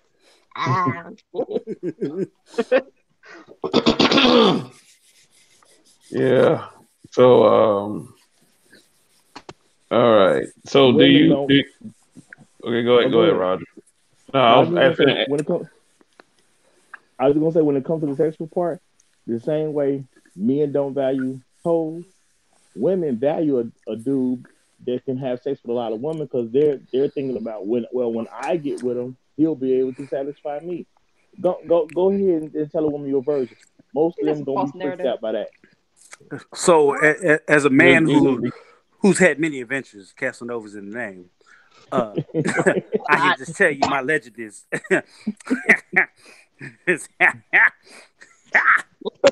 Motherfucker, get up under. I mean, we all know the easiest way to get a woman is to make her think you have one already, or to already have one. That's the easiest way to get a woman because they're definitely into a whole culture. Because hoes fuck dudes that's already messing with somebody else. It's called confirmation. That's already sleeping with other women. It's called confirmation, Roger. Yeah, absolutely. I mean, do y'all believe in the 80-20 rule? What's the 80-20 rule again? He's talking about when Jesus came down from heaven. Yeah. That's exactly. Yeah. The Lord touched upon. It gave everybody Bible. Like, no, 80 Bible. He said Eddie Bauer. I came. Yo. I feel like singing some Juvenile. Oh, have mercy. No, the 80-20 rule. and a lot of women would disagree with this, is like for every 80 women are sleeping with 20 guys, like 80% of the women are sleeping with only 20% of the guys. Chris Rock at one point in the early 90s actually said the rule was 90-10. Well, I'm gonna say this about the rule. It's about the fact that it's about 80% of the women are competing for 20% of the guys' attention. It's not they won't sleep with any of the other guys, but they're literally competing for the top 20% of guys. Do you think that's due to the number of, and I'm just saying this, I'm not saying it's true, the number of quote unquote unsuccessful black men that are available? Absolutely not. Absolutely not. The babies prove that that's not true. When you look at the father of children, you can totally prove that that's not true. So they'll basically sleep with anybody. So this is what I'll say. Because I have a strong understanding of seeing, dating these women. I think everybody but Nicole on the panel can co-sign my my Macish ability. When you talk to these women, and I always say these women want a sense of adventure. These women want a sense of mysterious intent. These women want or a project. 90% of the time when I talk to women, I tell them the truth, and that is the worst thing that you can tell a woman who is looking to be honest and faithful to her man. I don't know why. It just is. So I'll give you an instance. I told a woman I had no intention of being with her. We can only have sex. It's never gonna happen. And she tried so goddamn hard to be with me. Based on the fact that she thought I was a project, she thought she could fix me, she thought she could repair me, she thought she could put me in a position to where I would be her man. Did you lead her on though? No, I didn't. No, how do you lead somebody on and you tell them the truth? Like, was there an extra wink in there or something? You told her was there like a side note? No. So this particular chick, so I'm gonna tell you. So this particular chick, I moved to Philly. When I moved to Philly, she had a boyfriend. I was dating a chick. Oh boy, I'm muting my mic. So, I was trying to set up a threesome that night. Corporate. Okay, go ahead. Would you say corporate? Corporate. So I was trying to set up a threesome. Now my girl had gotten sick and went back to the hotel because I was casing out the area. So I was trying to get this to come back to the room, etc. Yada yada yada. It didn't happen that night. Other shit happened, but it didn't happen that night. So fast forward about a month, she's calling me, telling me all her problems. And I've said to her on several occasions, I said, listen, me and this chick is not an item. It is what it is. But however, me and you, I don't want you to have a misunderstanding. Me and you will never get together. She came over that first couple of days I was there and had sex with me and another woman. Oh my God. Why? While still being in a relationship with her ex-dude, apparently. I didn't find this out till later. But it is what it is. That definitely proves 75-25. What'd you say? I said that definitely proves 75-25. There's 3 women that were involved. Yeah. Mm-hmm. All right, then 75-25. It's one instance. What'd you say? 3 women, 1 guy. That's the math. What'd you say, Nicole? It doesn't prove anything. It proves that's his experience. But go ahead. But so I slept with the chick and it was to the point to where we went out. We went out at night, and I'd be like, listen, and like, granted, she come over, she kissed me, she come do some shit, she spend the night, everything else. I would send her off into the bar and be like, hey, listen, go pick that one up for me, go see what you do, and she would go try and pick up other girls. So you took advantage. Sound like somebody's winning. That's called somebody's winning. Explain to me how I took advantage if she knew full detail of what was going on. Of her insecurities, but go ahead. What? So she's insecure for me telling her the truth, and she went to go holler at other girls for me? I'm just saying that you kind of exploited that situation, maybe. Just go ahead. I'm just listening. I'm ready to go right now. Give me the green light. I'm just listening. But I feel like where Nicole is going with this. I'm trying, but I told her the full deal. So if you feel like it was an exploitation of her, I mean, sure. I mean, telling her the truth. If she felt like it was exploitation, it is what it is. But I remember her coming over to my house one day and crying to me and saying, "Nobody wants me. Nobody wants to be with me because I'm a single mother with 3 kids." And I said, "Listen, how baby dare girl, you? what you got to understand is you put yourself in a certain position. You need to be on a different page. Now, I'm personally not going to date you because I've told you from jump this is not what I'm looking for. But I am more than willing to help you and assist you on this road of dating other individuals. You just bring that case in front of me." Now, she did that for a few weeks. And you told her this. And you told her all this. Oh, yeah. She did this Yeah, for a few truth. weeks when I told her this. The truth, people. This is what you asked for. The truth. Just want to let you know.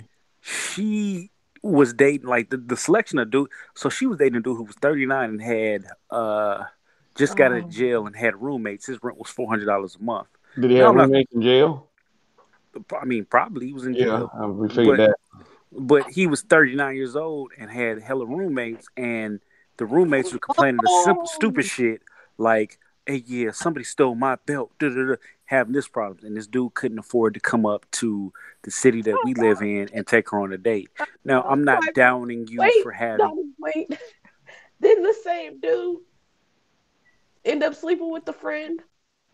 Or no comment. No comment. I mean, did the stanky leg. That's what we know. But basically, like, give, I won't doubt you for having roommates. I won't doubt you for being in a position where you're trying to save money. However, when you if you're dating a chick with 3 kids,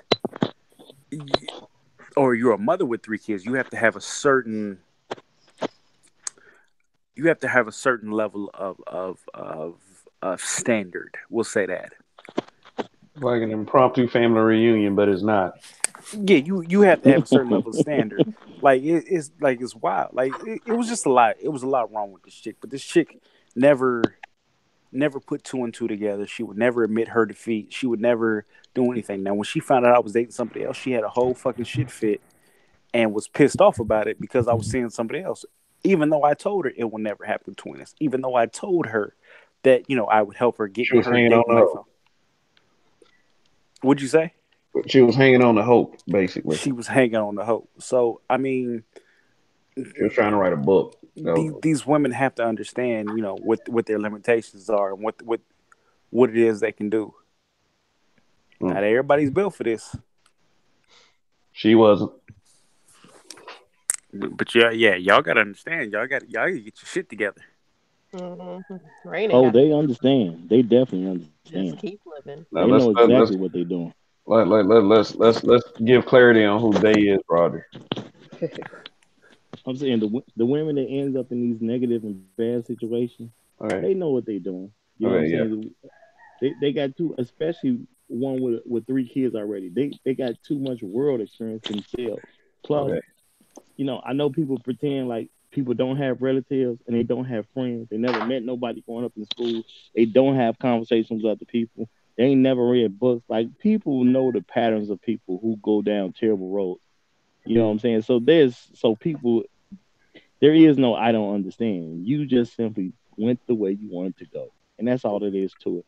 And as long as we as men keep letting women off the hook saying they don't understand, they didn't know. And I know it's hard for us because we naturally want to protect them from everything. But I think we're being a disservice to them when we say stuff like that. And I think we as men need to start changing the words we're using, because they're simply taking that rope that we're given and they're trying to hang the whole community. Yeah. So we need to stop. And let me translate anybody that views that part. What Roger is saying is not all. I have a question. Thank you, kid. Ronald Reagan, do you want to get That's his best one yet. Oh my God. No, like, I want to know this. Okay, I know the Casanova is going to get married eventually. I want to know him. Do you want to get married? If I meet a woman that I feel is worthy of marriage, then sure, why not? So basically, like, if you don't meet a woman, you're not going to get married. Who cares Well, if how she's can trash? Why you? would I marry? I have no interest in marrying trash. I don't want to be No, with I'm not What somebody. he's saying is, that. if he meets the right woman, he's gonna get married, but he's not willing to settle otherwise. Okay. Yes, you know, it's fair. Is that's fair? That's fair No, with that a is. No, with a it's like man in women always, Roger's position. yeah, women always had this Roger expectation that Stevens. if we can't I find didn't. a No, good no, no. woman, I wasn't saying that that. we should I marry was just trash. I'm saying no. Roger I was. Stevens. How did you get that out of what I said? No, Roger Stevens. I'm not putting that on you. What I'm Oh, saying is, you know how many people keep asking me that? If I wanted to be married to some woman, if some woman impressed me to the point that I thought she was worth marrying, I would have proposed already. I ain't came Mm-hmm. across her. All right. I no, mean that's why I asked that question. that is brutally I honest, was just, Roger. yeah, I was just Yeah, curious. I mean, I you, Rain, you've seen me, you know me. Does that shock you that like I say the same thing? no, no, it doesn't shock me. It's just I, I don't want to. I feel like I'm kind of getting You personal. don't want? Kind No, of I fade said it out. I don't want to get too personal, but this is brutally honest. So, question: how old are you? I'm Oh God. 41. Okay. Question: Nikki, how old are you? You know damn It well went no woman quiet. is gonna So, answer that question. No, I was oh, just asking Nikki. well, How the old are only you? thing, the only I can inbox you, but after that Tommy thing I did, the least I give out over on air, the best. The Yeah. I can inbox Okay. it on Hangouts, You but got not people online because stalking Yeah, you, of the yeah, baby. yeah. Tommy. Okay. Only because of the Tommy interview. You got I'm people still Okay. getting stalking That's you. messages from that. You No, got no, you no. got, crazy. you Do got this. Tariq's best friend on you. Do this. Do this, Rain. Give her an age to make your point. Because I'm just wondering, like, I'm not I trying to said be Nicole is her an 25. example. Well, no, but the reason it's just that I put my number out there on Tommy's page. Not it was stupid, I Your know, and I'm phone still number, getting calls from Russia. baby. You put your phone number on this man's page. Why? Yeah, I Hmm? wasn't. I was talking to two people at once, and it was a split screen, and I just kind of threw it out there, You kind of and threw it. Why? Hey, you Um. know what? She yeah, made a mistake. She made a and so mistake. now I'm getting No, all this no, backlash no. from it. Listen, baby. Like, listen, baby. We got to talk about this. I don't hold on. Li- Like they're still I don't messaging want me Rain to about forget that. her point. I don't want Rain to forget her point. Go Okay. ahead. um. Don't No, worry. I've because been stalked for 2 years, so don't worry God about it. It's okay. dang it. Um. No, I just Stalker want Rain suck. to make her point though. That's all. I just want her to go where she going. No, that's just interesting because but what? Because I always hear that like women after 35 is a waste of time. There's Hmm. no point in trying to get married. Men. Correct. After You know what? I might be having a bad connection because I can't hear. um.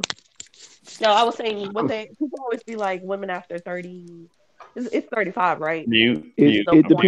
it depends on what the man is looking for. If you're still looking to have kids, t- going after a woman 35 and up can I always sometimes hear be it a like if problem. a woman is single, successful or not, pretty, she got things going for her, and she's 35 and she's not married. Something's wrong. So, yeah. Most, I mean, most, So yeah, you does hit the that a nail on the lot of head. those, so my most of those question women is, aren't does that looking for apply marriage. for men as well? No, Or No, do men no, not have at I can give all. you. is there I can give you a is there reason why. a is there a clock on men? No, There's no clock on me, and our we know clock this. work in reverse. We Benjamin Button over here. Okay. Yeah, I remember the movie Disorderlies. Who remembers that film? Never seen Disorderlies. No, I'm not familiar. I It had remember it came out. I don't think I ever saw that one though. it had the fat boys, but anyway, Oh, the fat. it was like, Yeah, I never saw Yeah, them that niggas. movie. he's dead by the way. Let's respect, Who But died? I think two of them are dead. Actually, no, one. No, the human beatbox. He's the one that's dead. But but no, that's what I was wondering because like I always hear that women have that Is it biological? Women have a biological clock that makes a difference to certain men because if they want to have a family or they want to have a bigger size family, that stuff goes into play. So why is it bad for women after 35? Well, that are like if a woman has no kids. Hold on. I say it I'll be depends right on how back. many. She'll be right back. Okay. So I'm Lala gonna just wait, said but I that. got some hot fire for. But I feel like Rain want, not Rain, Miss Nicole want to interject. Please interject.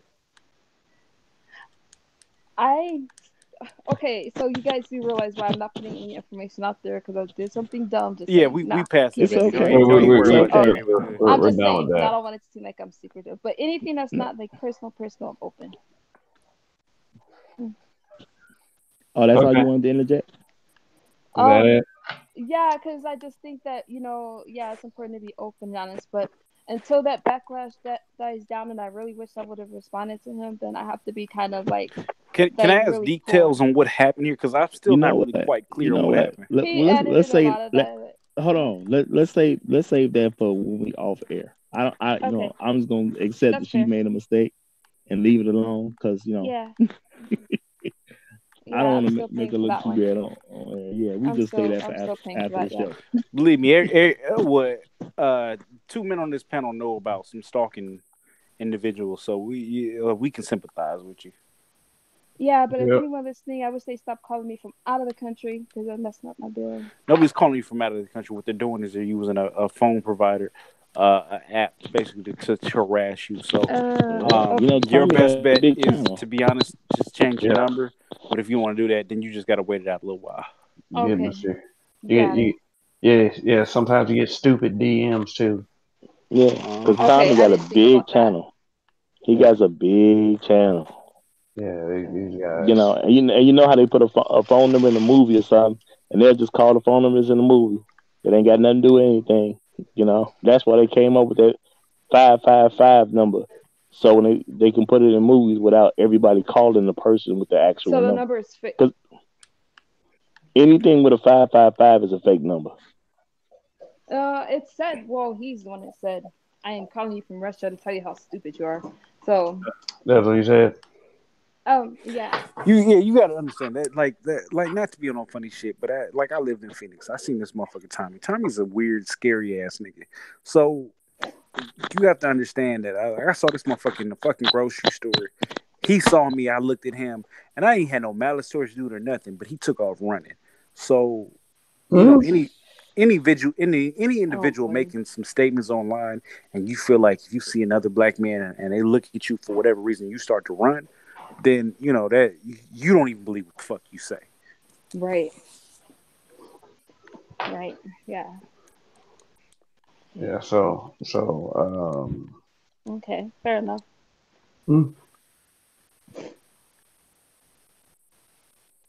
yeah, Francois, Kev. I think he sleeps still. Yeah. Yeah, it's pretty late. He having a buzzing nap. I need to get out there for his carnival. They be getting it in. Oh yeah. Yeah, I'm sure. All right. So Good insight. Yeah. okay. Let's go back to apathy. Do you feel like people think that people don't care about you as a black man as far as your input, and do any of us feel that way? Why And would what they? and say what? Go ahead. Finish your statement. Like, what would you say your reaction would be to that, just so we can have clarity to the viewing audience? So at this point, I'm kind of a scarred battle veteran. So my conversation is, why would they? Everything that's in the media that's portrayed of black men, that's talked about, spoken of black men, is a negative aspect. So we ain't shit. We don't help the community. All we got is dick and swag. We don't do nothing else. And at this point, why would they respect anything about a black man? So anything negative put out about us is 120% believed. Hmm. Would you say, and I hear people say this, would you say that we have to give them something to respect, or they're just ignoring what is to respect about us. They're ignoring it. What group would you say primarily does this to you? Ignore. I think it's pretty clearly ignoring it. I think I made that point earlier tonight. All right. I think that we're listening more than we used What to. happened? We were talking about how much of a thought you were, Rain. Oh well, I No, we changed weren't. my ways for the better. No, all right. We were just talking about how we may express like our experience and how we feel like that no one really cares or about the black man's input or anything. You know. I tell you something interesting. I tell you an interesting story. Go ahead. You know, when I took a job on just to see what was gonna happen, I decided not to speak to the women in the office. Now I don't come to the office all the time, so it's not like I sit in the office. I hate office jobs. You know what I'm saying? But I work there from, you got to go to the office. You got to come into the office spot like at least once a day to do a certain part of what we do. And then you may not have to go back to the office all day. Sometimes you might have to go up to the office part maybe 2-3 times in that day. So I'm brand new on the job. I just wanted to see what was going to happen. So I'm just, you know what I'm saying? I do certain stuff to chart what people are going to do. So I decided to not speak to any of the women and see if they would speak to me unless I said something to them first. I literally went for 9 months. They said nothing. Not a hi or anything. You can't have anything against me because I just got to the job. You don't even know me. So I just said, I wonder if would any of them just say anything to me on their own, you know what I'm saying, as black women. And they literally didn't speak to me for months until I started speaking to them. So I just thought that was just interesting right there. But that kind of tells me how much they kind of acknowledge us on a general level or even are really concerned with what we're doing. Because I'm a blank slate to them. None of them knew me. Yeah. The come off is usually that as a man you have to be disarming.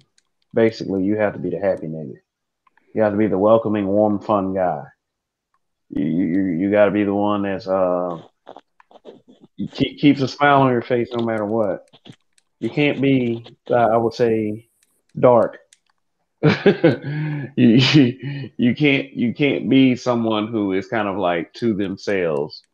Well, I don't want to make the contact that that's what I was doing because I did have to come to the front. I know you weren't doing it on purpose. Yeah. I know for the listeners though. For listeners, I did have to go to the front. Like I said, at least once a day you had to go. Talk to all the guys.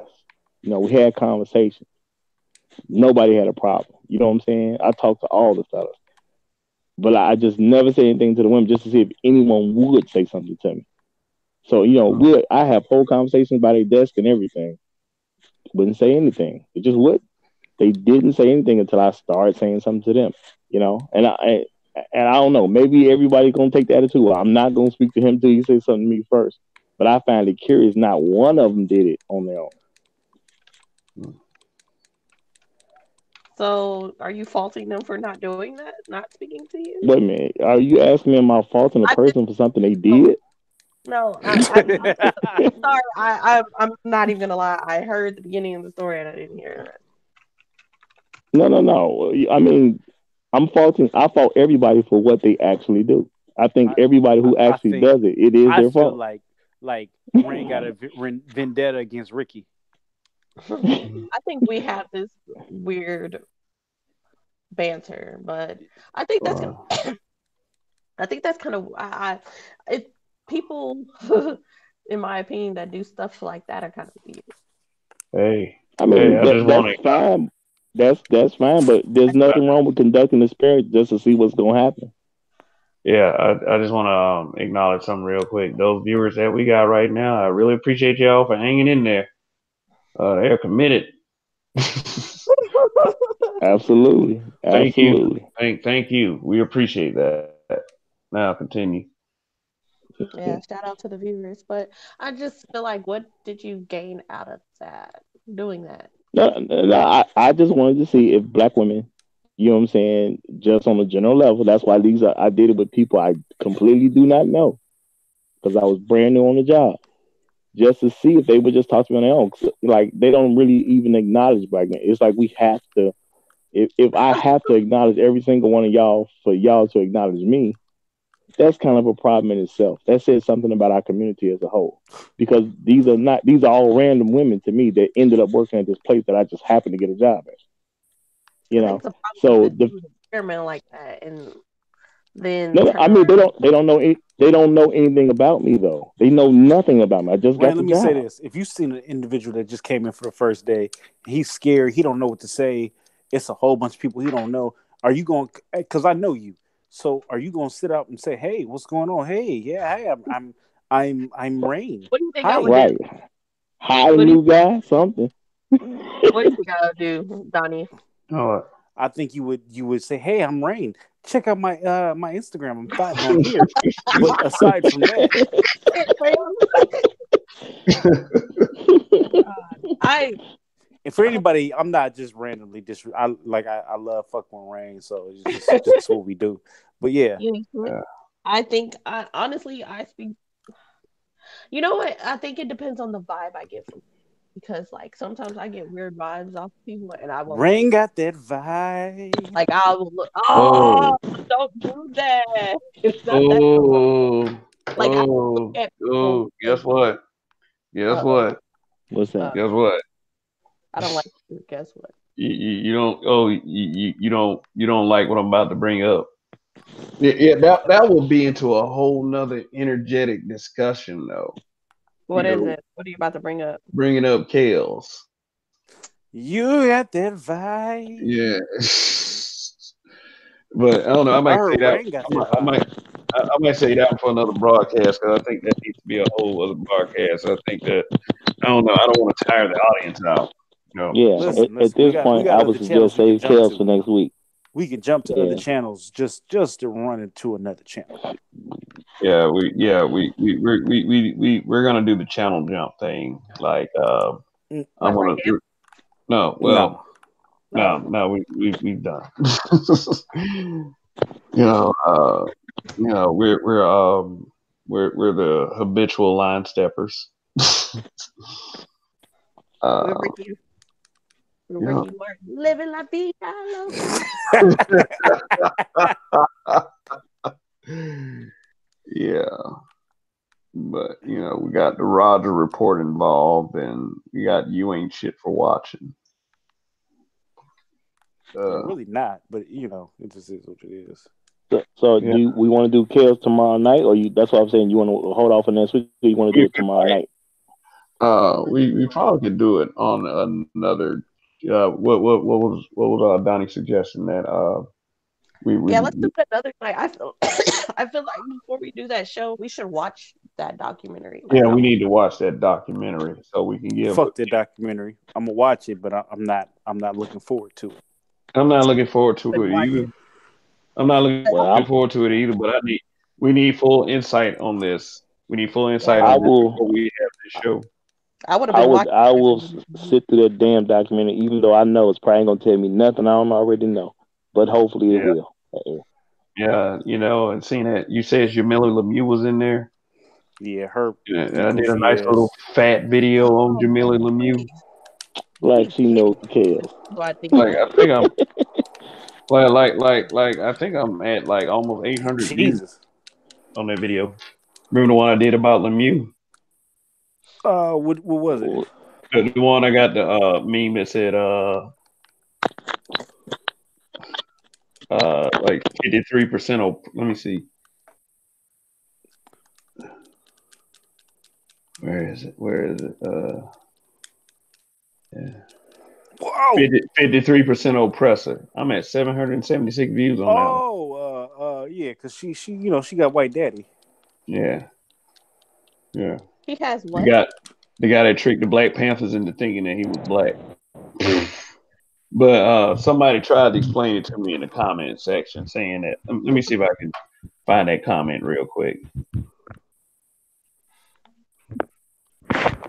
Cool, because I spoke with people in that neighborhood because I think they're from Chicago. Actually, Ray, you probably know about dude. Apparently he was a police officer out there, and they knew this nigga for having some black gloves. He would come on and just fuck people up. Well, let me tell you this. When it comes to when it comes to the Chicago police, they are so notorious that they're literally known around the country for being that spot. Like, if you really want to deal with a racist unit, and you really want to deal with someone that's locking people up for no reason and just putting up stuff against it, if you're a police officer, like all over the country, they know Chicago is like the worst spot about just getting dudes for no reason and just making up reasons to have them in jail. So, if he worked up here, not that I knew him personally, but if he worked up here, man, ain't no telling what he may have done. There just ain't no telling. Seriously. Chicago is known through other police, not just in the state. I'm talking about out the state and all that. Like, what, in Georgia, Chicago, that spot where they just be trying to mess niggas up. So ain't no telling what if he came from here, there's no telling what he wasn't willing to do. Yeah, that man said he was black though. You know what? Did y'all see the situation in Houston about that little girl getting shot in a drive-by, and they were saying it was a white man that did it, sketched a white man, and come to find out it was a black. Yeah, he was arrested, wasn't he? Yeah, there was two of them, and they was arrested. Yeah, put them pieces of shit away. That's what I say. You know what? Yeah, but I do understand them saying that because there's been so many white folks who just made up stuff about the black guy did it.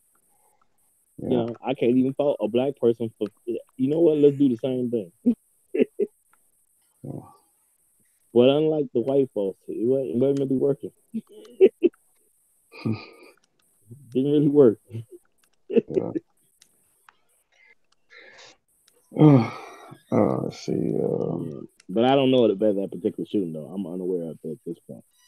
Yeah, maybe I'll look into the situation and do a video about it. Just to get on. Because there's all kinds of shit happening out here. Yeah, I hate to hear about any kid getting shot like that though. Yeah, I hate that. And I think that children always deserve a chance to grow up and do the things that and get some things right. Whereas some of us adults have gotten it wrong, and it's a shame that those lives are cut short over some stupid shit.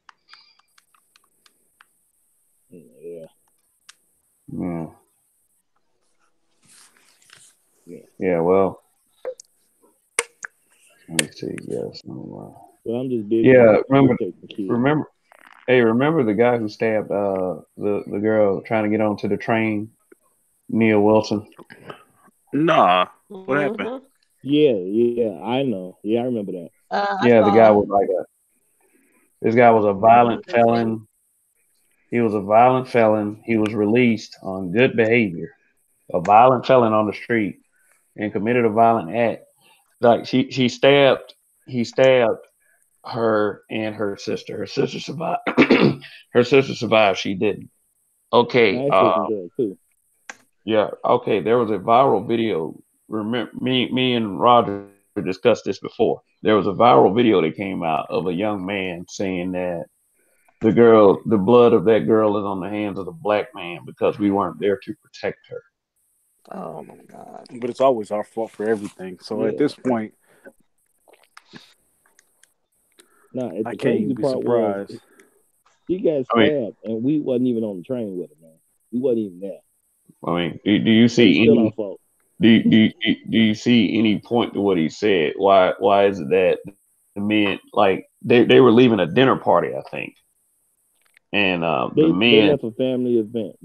Family event. Why couldn't one of the men escort those women to make sure they were safe? Why did the two women decide to take a train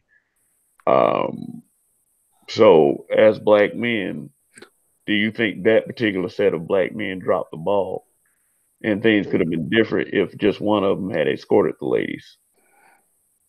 I think it when you at a family event, I know it's different for all families. I personally don't believe in you leave a family event and you need public transportation.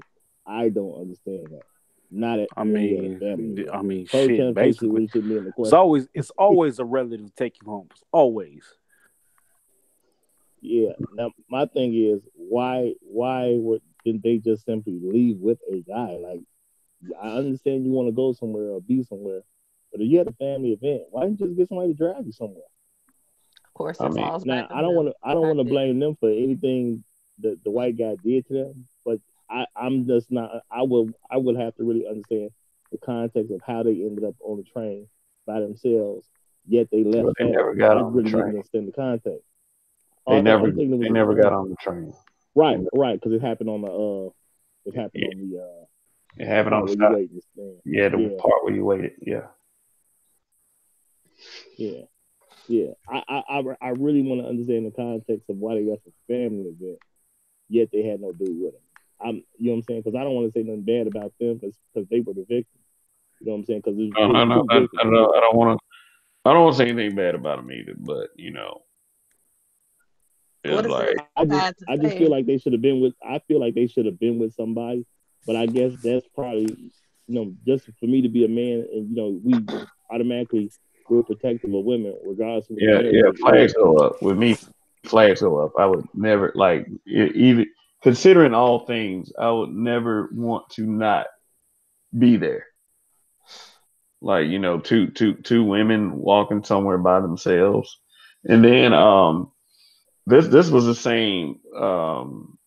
This was the same. I think this was the same rail system that had several stops that had crimes that go on. One of which, it happened in Oakland. Yeah, I think the same railing system that Oscar Grant died on. Well, let me say this. It was a difference. Yeah, go ahead. I don't have an issue because and I don't want people to make it even seem like that's what you meant. But we don't have an issue with two girls going somewhere by themselves because they have a right to do what they want to do. My personal issue is how did you leave a family event and have to get on public transportation? That's the part I don't understand. You know what I'm saying? Unless you were doing something where maybe you want people to know what you were doing or whatever the case is, but I don't know what their intention was, so I don't even want to throw no dirt on their name or anything like that. I just personally do not understand how anyone leaves a family event but has to get on public transportation. That is just totally foreign to me from both sides of my family. That's just a foreign that is kind of weird. Cause I had a family event the other day, and my sister told me, she was like, "Oh, I don't have a car, I can't come." And I was like, "No, you're coming." And I ordered her an Uber. God, that Uber. Bruh, I ordered this Uber for my sister, and it was like $40 there and $40 back. Even though, I was kind of like, oh God. But again, I didn't want her to work, missed out on this, and then also I didn't want to just send her with anybody. I can even understand you taking public transportation to a family event, but how do you get with your family but need public transportation on the way out? That just don't sound right to me. But there's also another issue here. A white violent felon was allowed to roam the streets again. Well, he's a white violent felon. He was a white violent felon. 2-strike felon. Par for the course. Yeah, I mean that's normal because he's a white violent felon. So that's to be. You mean like black violent felon? I'm like, damn, nigga, really? Ooh. Yeah. Black violent felon still be in cell. Wait, what happened? And rightfully so. If he's a black violent felon. No, the man who killed Neil Wilson was a violent felon. Yeah, he's pleading insanity? Like he can't go to trial or something? I don't know. No, they need to lock his ass. They need to lock his ass away or put him down. I would Well, prefer for them he to got have out once. He got just out be for once. that. He's gonna do the best he can. He got that second time. Oh yeah. Like, I don't know. Just things to me are black and white, and they're just kind of stupid. A violent felon on the street. You know what? When I heard the details of it, I knew it was a white guy. Because it like I couldn't even the probability of that dude being a black guy based on what happened and what he Well, was. I don't know. I don't know, though, man. We should bring race into that because when we first heard of the snipers, the DC snipers, we wanted them to be white. I went But to how Atlanta. many Well, I mean, out of all the yeah, serial killers, I mean, he's an exception. Yeah, how many exception to the black rule. serial killers are there? Well, black serial killers don't get that kind of spotlight. They're just called killers. They don't get that kind of spotlight, but there's no black serial killers out here killing 20, 40, 50 people in some weird manner or fashion. Like, That's yeah, because there's they black come people out kill here you doing first. some gang killings. They're doing some retribution killings, but out here just killing random people? Mm-mm. You know, remember the serial last black guy. killing serial killers based on like a certain type of person they killed, right? No, The serial killers are means you're killing in multiple serial people. succession, and they're picking their people based on a certain archetype or something else, but they're not specific people. They're not, hey, he's another gangbanger. I killed 5 of them. Yeah, there's some black people out here that's killed other gangbangers. They're doing it for a specific reason, but serial killers are out here doing this shit on some weird.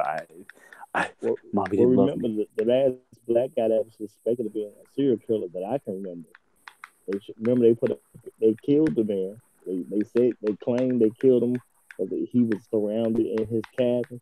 And when they showed the picture of the guy, he was like, I forget what uniform it was. I think it was some military uniform. The dude was smiling and everything. Like they couldn't even find a bad picture of the guy to post. Like, they like to post bad looking pictures. They claim he was a serial killer. I don't know if I believe it. Guy looked happy to me. You know what I'm saying? Here's the point I wanted to make, and I think I wanted to make this point a while back about Melvin Big Smoke Harris. When he did that to that guy, when he beat that guy to death for trying to go in on going on his daughter in the women's bathroom, which they said that the other guy he swung at him first, and then the old dude just stomped the chains off of him and he died. But the point I was trying to make is when he did that, they put his mugshot all over the news. They put his mugshot all over the news. They didn't show pictures of him smiling. I had to go to a church website and get the other ones, get his other pictures.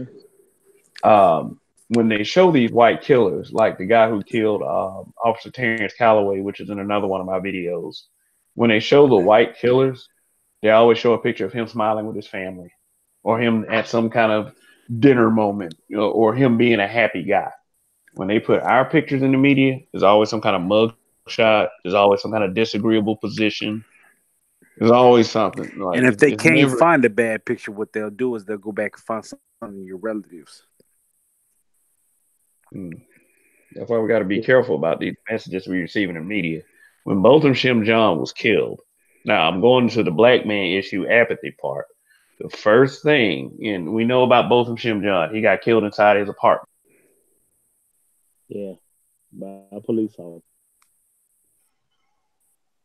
Hello, am I here? Still here? Can you hear me? Yeah, you're here. Yeah, I dropped off for a second. Yeah, but we're gonna have to wrap this up in a minute. The first thing they did was they reached for the pictures of him with white women in it, and they just framed some story around it. No, the whole time he had a black girlfriend. I would have never known that. But based on how the media people, go ahead.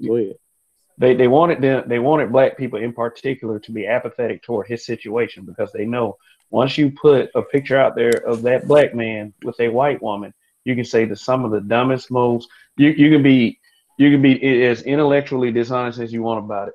Black people will become empathetic when they think that black man is sleeping with a white woman. They will. So we have to be careful and we have to find the correct information. because it seemed like to me we're buying in all kinds of foolishness, and it also makes us forget the importance of the issue at hand. Like in that situation, a cop entered a man's apartment, tried to lie and say it was her apartment, and gunned this man down. And the second that some of us in our community thought that he was sleeping with white women, we canceled him. I've seen the comments. I've seen the post. See, that's kind of shit I be talking about. We so quickly throw black men away. It's before our heads, man. And the guys that we throw away quickly aren't even really all that bad. They don't cause damages to the community. You know, as much as some other guys do that gain the acceptance just like that. And it's not something that we're just bitching and moaning and complaining about. This is something that we see. That was wrong. This is our life. This is our life experience. Shit, you know, just because Do you wonder why that social media threw him away so quick though? Why? Why you say that? No, I'm asking. Like, I understand why they did it. They brought up the white women to kind of discredit him. You think? I think Yeah, that's stupid. they show pictures of him with white women in. Mm-hmm. You know, so what? It's still not right. Wow. Yeah, but I'm just asking, like, do y'all kind of understand why social media did it?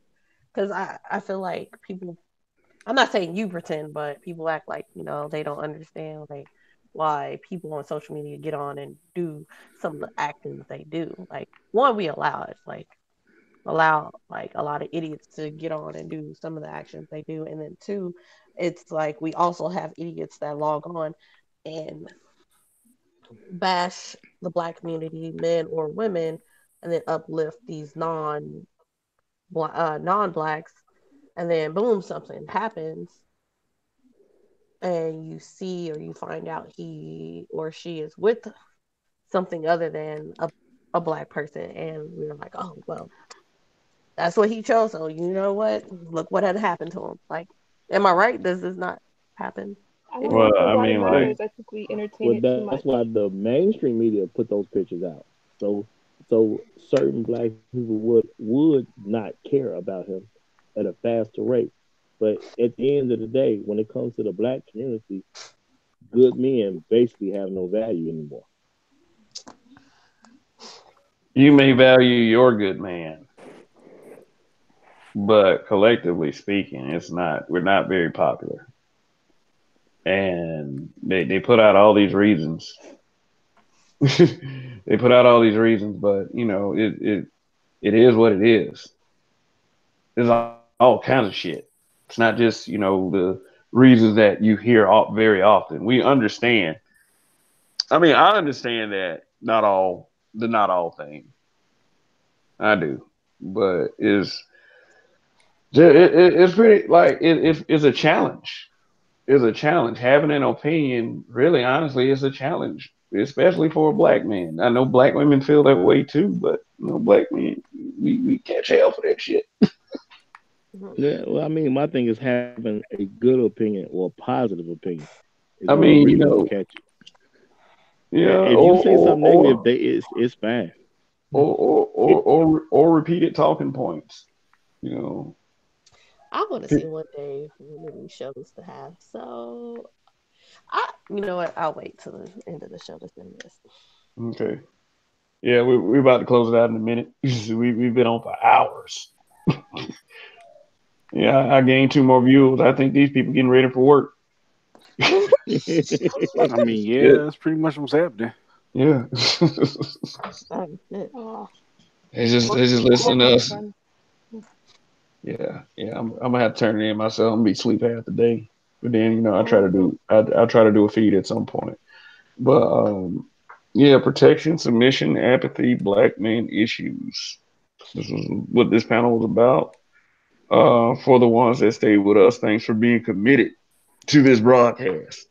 You know, Sorry.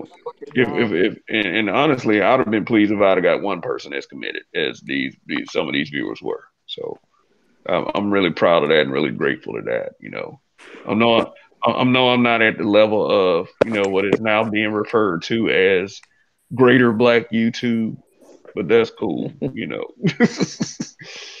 Yeah, just I'll just say that one time.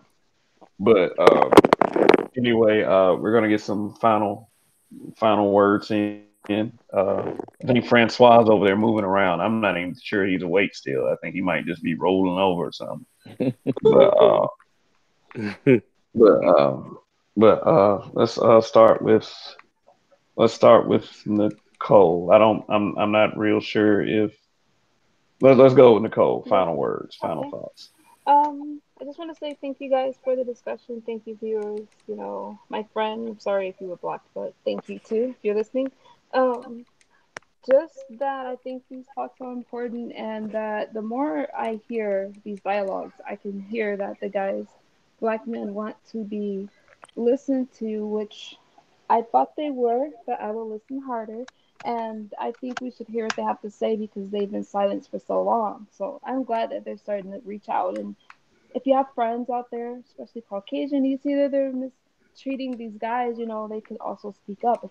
If you're their friends, you should stand behind them, white, black, whatever you are. So thank you guys. Thank you for the panel, Rain, her channel, all of you guys. So just want this to be a good new year, and we, finally start coming together more and more. Okay. All right. Kev. Yeah. All right. Good morning. We're awake. Yeah. I'm with. Yeah, but any final words of anything you were awake for? Pardon? Said No, we're we doing just want final your word final right now. words. We're wrapping it up. We're wrapping it up. And for our viewing audience, by the way, go back and watch this bits and pieces of this broadcast. Just pick a spot. Just start. That's a suggestion. Since the broadcast is so long, I will try to leave a breakdown in the description. I'll go back and listen to certain parts and put a little timestamps in for y'all. So, all right, go, take it away, Kev. Well, all I have to say is that we need to listen to the black man's side a little more, and we need to examine why he says things, why he does things, why he's trying to help, and why he is, you know, why he involves himself on a whole, so that we will understand the cries for help and the concerns that that the black man has with the community and women on a whole. So yeah, that is my closing words. All right. Thank you, Mr. Francois. Christina Rain, it's your turn. I think we did a good show today. We had some moments where we had to agree to disagree, even though some people didn't even want to take it. But overall, good peoples. Y'all still cool in my handbook. Hopefully, I feel better. Oh my god, because I hate sounding like that. Mhm. Um, oh, Donnie. I just say y'all check out the my Peanut Butter Girls page. And what I was trying to say earlier was, I wonder, could we ever have a show where it was a positive light on Black women, or like where, you know, pointing out issues where it like goes for the Black woman? I was always wondering that. Actually, Oh, I'm playing one of those shows. I'm gonna invite you to it. you? Oh, I gotta see Okay. this. Um, but I also Well, I feel yes. like we have a show on because I seen a post earlier today about um they were speaking about Chance the Rapper, and a non-black woman was attacking black. Well, I'll say she was going after black men for not supporting or doing something for black women. And I was kind of surprised at seeing that post or those posts. We should do that. Whoa. Oh. Okay. I always leave. You know what I do in some of my videos. I leave my email, but to suggest topics that we could cover. That what Christina Rain just did was an example of that. So Yeah. yeah, we'll look into it and then we'll do a feed about Okay, I was just wondering that. And it. fuck you, Okay. Donnie. Eat a dick. Donnie, I gotta after this call, I'll get at you. But Uh, yeah, next person. all right. Got your back. All right. Got your back, Donnie. All right. I'm saying shit. All right. Roger, with your Yes, turn, sir. sir. His Okay. name is Raheem, sir. It's got the Roger clear as day. Do it say it on this thing? On the street, the Roger. Yeah. The Roger. Yeah. Listen, I'm an Yeah, alcoholic. this is you can't fault me for that. This is the Roger from the Roger Report.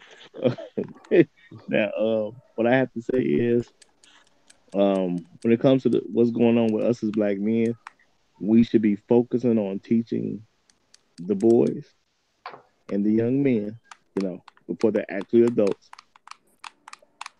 My approach is always teach them do what's right for principle's sake, because if they get so in tune or they believe that they're gonna get some reward for doing what's right from the sisters, they're gonna be sadly disappointed, and then they may more than likely, especially with what I see what's going on in the world, and based on what I see, what I'm saying, what people are speaking upon on the internet, they're gonna be turned away from trying to help black women. And my thing is, I actually do not want men to be turned away from trying to assist black women or help them or protect them when they need it. But they're definitely not getting the motivation to do so. So we as men, I think we need to focus on teaching the younger ones. You'll help the black woman for principle's sake. As long as they stay focused on the principle, they don't have to worry about all the mudslinging that's going to happen after they help them, because they're going to get attacked regardless. And the guys from McDonald's is just proof that's going to always be your narrative when you help them, when it's an actual help, and you don't have to die or get stabbed or lose your job in helping them. That's about it for me. Okay. Well, thank you, Roger. And I'll close it out tonight. Yes. As a as a black man who has female relatives, I wish them all of the safety in the world. Yes, I do the safety. Hopefully nothing will happen if I'm not around, and if there just so happens to be a man that's willing to play hero to keep my female relative safe while not in my presence, yes, his interjection would be greatly appreciated. It would, but I refuse to push the narrative that black men aren't protecting black women. Just with, I mean, with the help and cooperation with all in the community. And when I say that, I mean black women, black children, and black men, that we're able to protect our own and get rid of the monsters. Period. My intent, period, is the safety of our community. Period. That's what my intent is. And for anyone to try to go with the narrative that would not be my intention or the intention of any sane thinking black men, the point of view needs to be challenged. Some people do have valid points, but I do think for a large majority of the men out there, we do invalidate those points that black men aren't protecting black women, black children, the black community. And if there's a motherfucker that's too sorry to protect, we need to put that motherfucker in check. You know, I don't want to hear that someone is unwilling to help protect our community.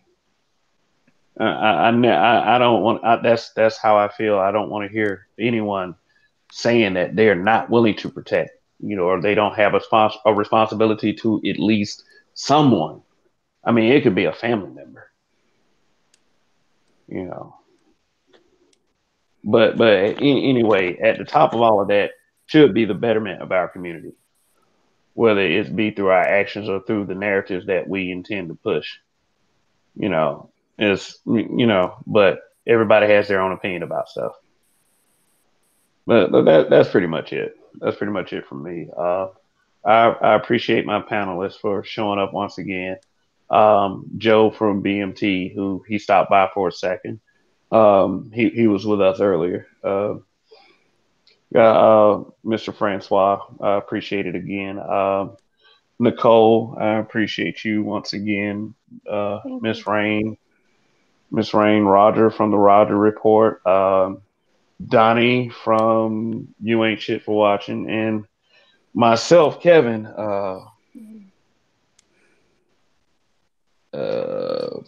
habitual line stepper. Remember that. This is Black Men Being Brutally Honest YouTube channel. And y'all have a great week. See you later. And tell Rain to kiss my ring.